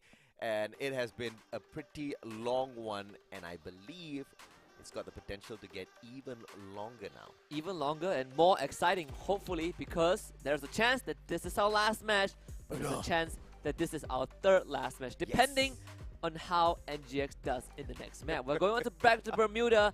They have lost both Bermuda maps so far. The first one, acceptable, 3-6. The second one, absolute wipeout, 0-6, 0 kills. So they gotta buckle up. Hopefully the short break has given them enough time to reassess and kind of work on what was lacking. Unexpected stuff, man. And I think it was same old from Nigma Galaxy. But what Attack All Around unleashed on the battlefield was unlike no other sloppy plays. I mean, it was so dodgy, right? When they were losing matches to E-Arena where their players just were barely not finding eliminations on the battlefield at all. It was just very sloppy in terms of setup. No usual Attack All Around sort of aggression. They were kind of just holding the back lines and take a couple of chips at the opponents. But then we saw them truly come awake in that final game against E-Arena, and that's the form of Attack All Around that we've been seeing all throughout the series, and it has been working perfectly. Yeah, it's kind of a fire and fury from Attack All Around. Yes. There's no stopping them, right? And the best part is that all of the players individually have shown up at some point today. That is true. You know, it was Poongod who played out of his mind. Then Jumps showed up and did things that people thought were impossible. Karoro is landing all his shots. What else could you ask for from these guys? Absolutely nothing, man. Everybody delivering out there on the battlefield. And just when you think that you cannot expect anything else from them, Foki shows up. Their support shows up. The support was rampaging through the battlefield. That's crazy. I mean, support got 10 kills in one of those games. Insane. It reached a point where the sniper player is running head first into battle. Yeah. You have a support player holding an AWM and a Bison, and he's like, I'm gonna fight CQC with an AWM instead. Potential final game, like you said, Aski. I don't want it to be an early night, not after everything that we've been through thus far at Clash Squad C Cup. Ladies and gentlemen, boys and girls, as we head on back into Bermuda. This is do or die time now for Nigma Galaxy. It all starts with the pistol. Can NGX at least get out to a good start? That is the important part. We're going to be at Clock Tower. Attack All Around has shown that they always are the first to take control of the center building. Jump always does the exact same thing, but in this case, NGX will reach there first, thanks to where they start off. All three of them as well. Caramel will be playing late. You not going for the flank. You see the change in perspective being applied by Nigma Galaxy, taking an all-out team fight, but Stop up top is going to be able to put a quick stop to Fogi and his move, but Jump's going to be able to find the trade as well, a one-to-one trade thus far. Jump really low on that attempt. Can he get flushed out? Karoro aggressive, drops on down, punished at the same time. Yeah, but it's all one-for-one trade, so he's down to Poongod and Dew. And Poongod put in a position where he can win this game. Dew trying to rush him down. The Orion is enough. Right at the end, the movement from Dew, making the right call to win the pistol. Orion saves the day yet again. Pops it out at the right time, and the skill was more than enough to draw out the final breath from his opponent. Nigma Galaxy, they walk away with the first round. That's way too close for comfort, and these pistol rounds could really go either way. And you can see the investment from Attack All Around. They've got the double revolvers. They're aiming for the heads. Yeah, and Dew, he's going to buy an SMG straight up. He has had enough of playing from long range. He's going to take it to the faces of Attack All Around. Three of them, three of NGX players from the side. Jump is going to get pincered right now. Can he hold on? It's not going to be an easy feat, but Jump escapes, in fact. Fugod drops Karoro though, so it's still a good one for NGX to kick it off. Karoro finished off. Foki dropped as well. Jump has no health to help. And Nigma Galaxy looking to win their second in a row. Yeah, somebody has switched the gears, and they are called Nigma Galaxy. When you've got your sniper pretty much investing in the SMG to run at you, yeah, You can tell that Nigma Galaxy wants to play hardball. Attack all around with Poon God. Yes, he's a clutch god, but with a 1v4 against a very determined Nigma Galaxy, this is just not gonna go their way. Super stop by the one and only Stop. Very, very quick start from NGX. Seems like Attack All Around have no answer so far. Nigma Galaxy continuing to do the same thing, and Attack All Around, they're gonna just force it, right? Responding in kind. Of course, the armor is not going to look as good for Attack All Around as they are for NGX, but Attack All Around, they're going to sacrifice glue walls just to make sure they have armor. Attack All Around, they realize the economy gameplay of Clash Squad. Even if they force their way through these rounds, by round 3 or 4, even with losses being tanked, they will still have enough of that money to really buy their way through some decent rounds. They will have lesser utilities though. They will. But the grenades haven't really been a game changer all that too much. The glue wall is the important thing. Poon God, Foki, and Jump have already used all of their glue walls. That could be a problem down the road, but I guess it doesn't matter, right? Kororo and Jump, they are just running down NGX. Attack all around with the force buy, and that is the super solution for Nigma Galaxy. And the initial aggression, Caramel really low on that HP, and Jump's gonna get an easy one off of him as Attack all around pull back a very decent round when they were not supposed to. It felt like no one could stop Jump when he has that guy in hand. I mean, this guy is built different, honestly. Oh yeah. I mean, he's the life and soul of Attack all around when it comes down to these rushes as the front man. If Jump is having a bad day, you instantly see the nerf to the side of Attack all around. Even if Poon God can fill his shoes in, Jump is just that integral guy. Oh yeah. Shipyard this time.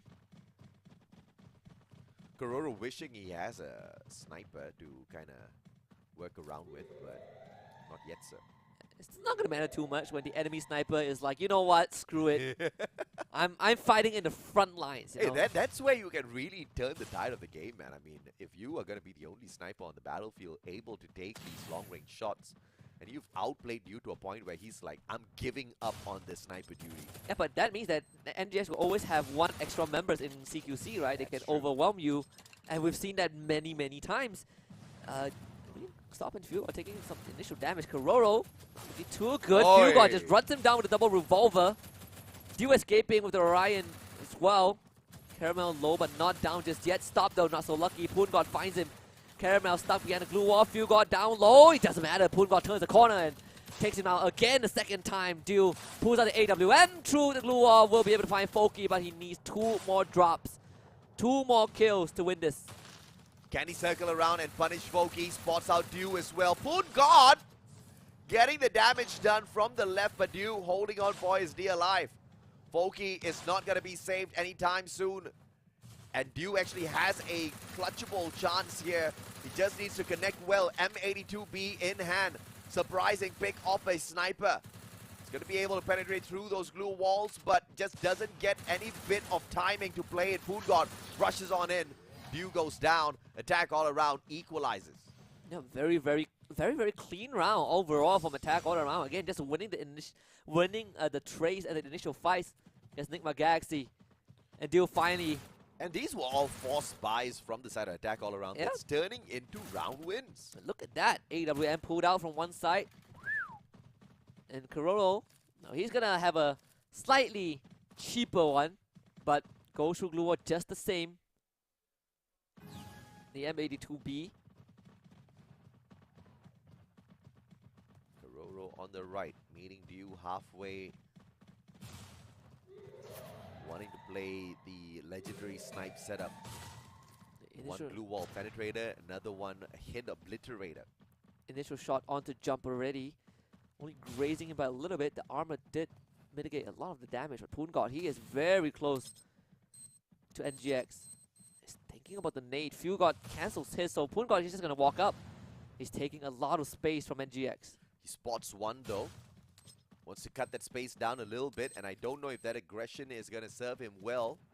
Poon God just forces out the utilities and will retreat for a good defense. Now, Fuel God right up on top. Poon God, Punisher maybe, sir. Shows up in the nick of time. Ice Grenade does not connect with anyone. Stop! is forced back and Jump finds the drop. Fugod flicks around. Poongod survives the encounter. Caramel shows up. 1v2. Bait and switch. Poongod goes down. They just get overwhelmed. I mean, attack all around. They were waiting for that moment and they just bulldozed through NGX. Fine. NGX stood no chance. I mean, at the very start, both two members of NGX, they were stuck in such a weird spot. You see that glue wall that is penetrating through that doorway. They were hiding behind it because Poongod was pressuring them from behind. But that was exactly where Attack All Around wanted NGX to be in. It allows them a clear line of sight when they enter the building from the window itself. I feel like NGX are playing into Attack All Around's hands right now. Enigma Galaxy can't believe what's happening, but question is, how do they turn things around? Dew, game changer, left-hand side flank, meets Kororo, down on the right-hand side of your screen. Stop with a very aggressive push on fourth already, will be forced back. He gets tagged by Jump. Jump getting aggressive now, gets tagged up. Can he survive? This is going to be crucial. Ice grenade, and Caramel finds the God nade from the back. It's going to be Kororo. Good connection onto Fugod. No finisher just yet. Yeah, they committed all those utilities just to get rid of Jump, but it's very necessary. The Jump has causing them so much problems. This guy has 7 kills. It definitely is a big threat. Poongod is running at NGX point blank with a sniper rifle. Once again, it's a little bit of a stalemate as they try to reposition. Kororo! Oh God my! nade out of nowhere. What was that nade? Poongod finisher, 3v3. Numbers all equal now. And Dew is not looking too healthy as well. Needs some time to heal back up. Foki's not going to give him the time to do so. Good support from Dew from behind. But Poongod will take down Stop as Foki gets dropped. Stop stands back up very quickly. And it's down to Kororo all on his own to try and win this. What a smart glue wall erected by Stop to stop Kororo approaching. Picks up his team member as well. And now it's a 1v3 Kororo with a God save attempt in the next few seconds. But they are trying to cut down the distance. Stop gets tagged. Kororo with a good shot. Caramel can't find his way around the glue walls yet.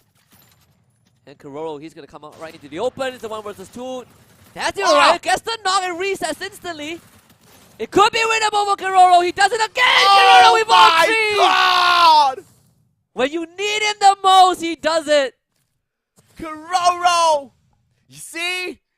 That is the moment where you depend on your sniper. That is the moment where you depend on your Ryan. You don't force Kororo to be the main fragger. Guy delivers. Push comes to shove. Kororo, the man. 4-2 now. Attack all around. 2 more rounds away from being crowned the champions of Clash Squad C Cup. Oh, that could be the straw that broke the camel's back, AJ. Oh, yeah, man. It's a crushing round for NGX. That was by no means a round that they should have lost. That's a mythical straw. It was as strong as a freaking metal pipe. It broke that back. Oh, it broke NGX. Hopefully, that's not the case. I mean, it's still a pretty close one. NGX just needs 2 more rounds to pull this back. They have decent weapons to work with.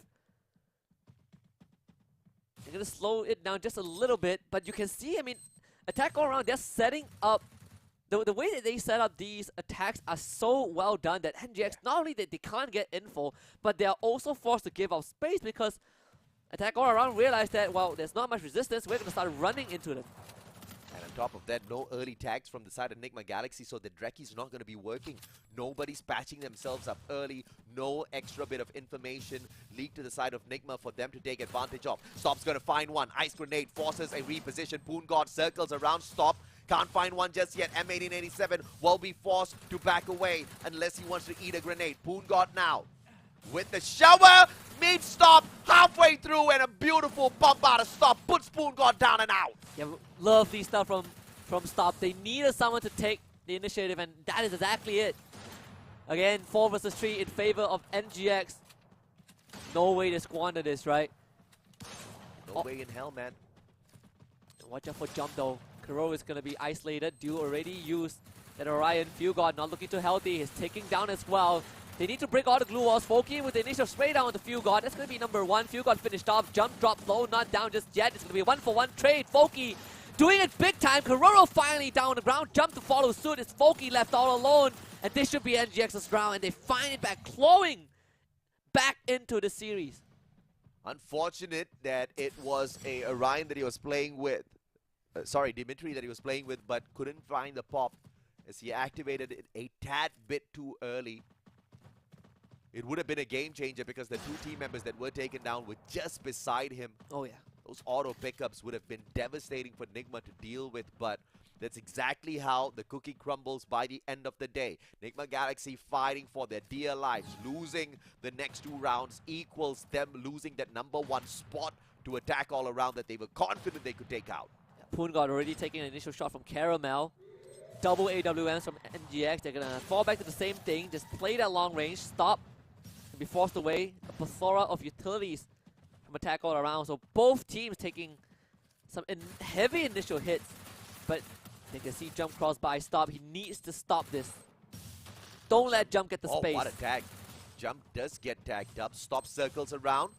Grenade popped out. Poongod runs away. Gets tagged up in the meantime as well, but a good glue wall pulled out by Stop. Will go ahead and stop the attack, and he gets to recover a tad bit. Good skirmish, but they go for the reset.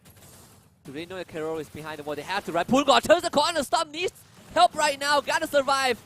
And Stop decides he's gonna win it out by himself. Caramel sprays out Jump. Attack all around, not able to close this. Out Fugod gets dropped, instantly picked back up, but goes down again thanks to Foki. Doubling up with Karol. They gotta try and win this. Stop goes down. Karol is still alive. Foki getting his life sucked up by Duke. Caramel is low and still a 2v2. Caramel drops, but Stop stands back up. Foki, how is he surviving with so less health? They could not finish him off. A sliver of health left for Foki, and that was a masterful play. He stands his ground, recovers, and Stop finally with a bullet to the chest of Karoro. Foki, once again, a miraculous clutch play from him. Might not be too much of a stranger from as we've seen that already, and he jumps straight into the face of Sop and Dew. That was not going to be a tough one for them. And the equalizer from Nigma Galaxy for a 4-all. And that is going to put them in a slightly better spot. Attack all around won't have much weapons, good weapons to work with. And GX now puts themselves in a good position to push this to a game 6. Wowee. He asked for a fantastic, absolute drama-filled grand finals, and we are having exactly that. UAV put out of the equation, so not a lot of information for Nigma Galaxy, but enough to work around with for the time being. Ice Grenade forces Stop to reposition. Poongod with the aggressive push will be met by a couple of shots, but none of them connect. Stop and Dew really stepped up their game this round, especially Stop. Basically doing what Poongod is doing for attack all around, just absolutely winning those CQCs. I say that, but they're starting to take a lot of damage. Fugod and Stop, no chance to retaliate. Not looking good at all. Caramel has an 8 in hand, decides against it. Attack all around, they're gonna kind of pry for some space. Find some of that info. Force all the heals out from Stop and Fugod. We're trying to squeeze them out. Perhaps take them out before they did manage to pull their recovery and jump. Finds the jump onto Fugod. Karoro meets Dew's halfway barrel. Dew and Caramel still alive and kicking for a 2v2. Dew with a fantastic shot, jumping right back up. You gotta live Dimitri for that. Foki still alive and kicking Dew. Final survivor. Can he find the clutch? A lot of HPs to work around with for attack all around. And the nade missed as well. So Dew, he has ran out of nades. Only has his gun and the glue and some glue walls to work with. Karoro is gonna be picked back up. Makes things even worse. Dew stuck on top of the roof. Blue Zone taking him away. Dew has no chance. Karoro finishes him off. An attack all around. At the cuffs of winning the entire thing. Series point for attack all around versus Nigma Galaxy in the grand finals of the Clash Squad C Cup. Never thought I would be saying that, especially with this scoreline. I mean, can you believe it, AJ? 3-1. Nigma Galaxy outplayed, outclassed. Completely outclassed, that is for sure. One last round for attack all around. One final push, in fact. Double AWM, Karoro and Foki. Look at Poongod, he is unleashed. He's gonna cut straight to the front. He's gonna find an info. Stop's gonna be there. NGX having 3 members in the house. Poongod, he doesn't care. He's going straight for the back. They're going for that 11,000 bonus. Poongod. Nobody catches him off guard just yet. Will be able to find one. Fugod runs away. Jump. Trying to cut away all of his access, but the window has been barricaded with 2 good solid blue walls. Nigma Galaxy now chickening away from this fight. They want to have a reset. Stop gets tagged up. Jump just can't seem to find the finisher yet. Yeah, the battle line has been split as well. Attack all around with such an aggression. Karoro with the first knock with the Caramel. Guy needs help right now. Stop out in the open. Fugod gets dropped by Poongod. Stop dropping low. Jump. He's going to get dropped as well. It's a 2-for-2 trade so far. Wow! Duke gets the finisher. NGX in an even fight. Poongod almost got that pickup, so that was a crucial shot out of Dew. Stop now. Circling around, it's going to be the Orion from Karoro, teasing them a tad bit. Poongod backs him up, Wow. finds Dew, nails him down to the ground, goes in for the finisher as well. No response out of Stop, but this is still clutchable. Unless Karoro just whips out the master snipe of his life to end this. Oh, he has done it before. He has 1-on-1 versus 3. This is not going to be too hard. Karoro does it.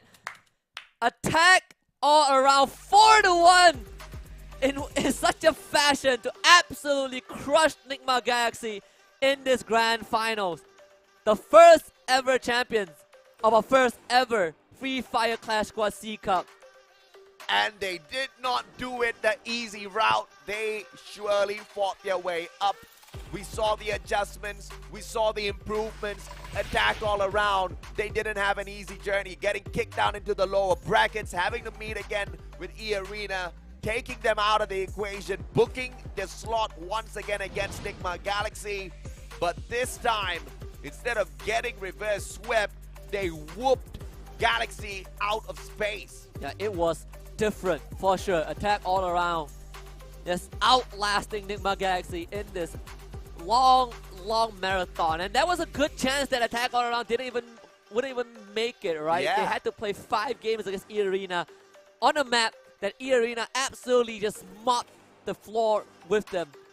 I want to highlight Jump, but I don't think I'll be doing the team any bit of justice at all because every single player from the team stepped it up. Karoro with the crazy snipes and the Orion pops. Poongod with the absolute slaying capability. Foki, the best support throughout the whole of Clash Squad thus far, who's also capable of stepping things up when it's needed the most.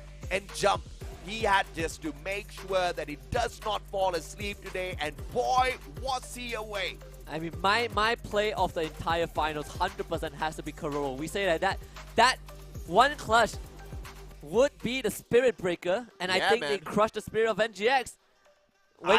When you are tossing away rounds like that, it hurts a lot. I mean, I can't even call that a toss because I think Nigma Galaxy was playing that down to the T. It got ripped away. Attack all around just pulled the biggest shocker because they didn't make themselves seem like a huge threat in the competition at all. No. Some of the rounds they were dropping were absolutely sus because, you know, people like Jump, they were just not finding a great time out there. I mean, you could call it maybe some weird engagements out there on the battlefield, but they proved that against E-Arena, pretty much not showing up on Bermuda twice. And then that final game, it was a totally different team, and that was the moment where I thought, oh my goodness. I mean, you know, you look at Attack all around, right? We were comparing 2 teams, a team that played the most games and a team that played least games. Correct. Well, we guess now we know who is the team that you know is more warmed up. Yeah, the warmed up fingers. Clearly the better ones here. Nigma Galaxy could not walk away with anything more than a close next Terra. That was so close. Do you know that looking at this scoreline, it could have very well been a 4-0 finals. Yeah. This is crazy. Insane. Out of Attack all around. You gotta love it. And your MVP. Attack all arounds, one and only Jump, 138 elimination, 67,000 damage, and a 39% headshot rate. Pulled out of every single match played thus far. This guy, the key for Attack all around. I'm telling you, this guy has definitely redeemed himself overall. Amen. On his bad days, he was a no-show, and you know, just at the very end, he decided to commit to a bit of adaptation, and suddenly it paid off so well that he was able to perform at an incredible level. And there it is, these guys ready to go to bed after this. Happy man, some of them in the pajamas, but either way, our champions for the Free Fire Clash Squad C Cup attack all around. I mean, our ex-champions, our ex-world champions, they're back. They are most definitely back, and I cannot wait to see what else they've got in store for us. I cannot wait to see the kind of crazy competition Thailand continues to bring onto the battlefield of Free Fire, because this is just the start for these guys. There's no way in hell they're gonna slouch up from here. I think not only is Attack All Around gonna be making a beeline for the next Free Fire World Series, all of Thailand will be looking to qualify. If only we had that many slots. Let him hold the check, man. Come on. He's so guy is also part of the team. Let him hold the check a little bit and squeeze closer.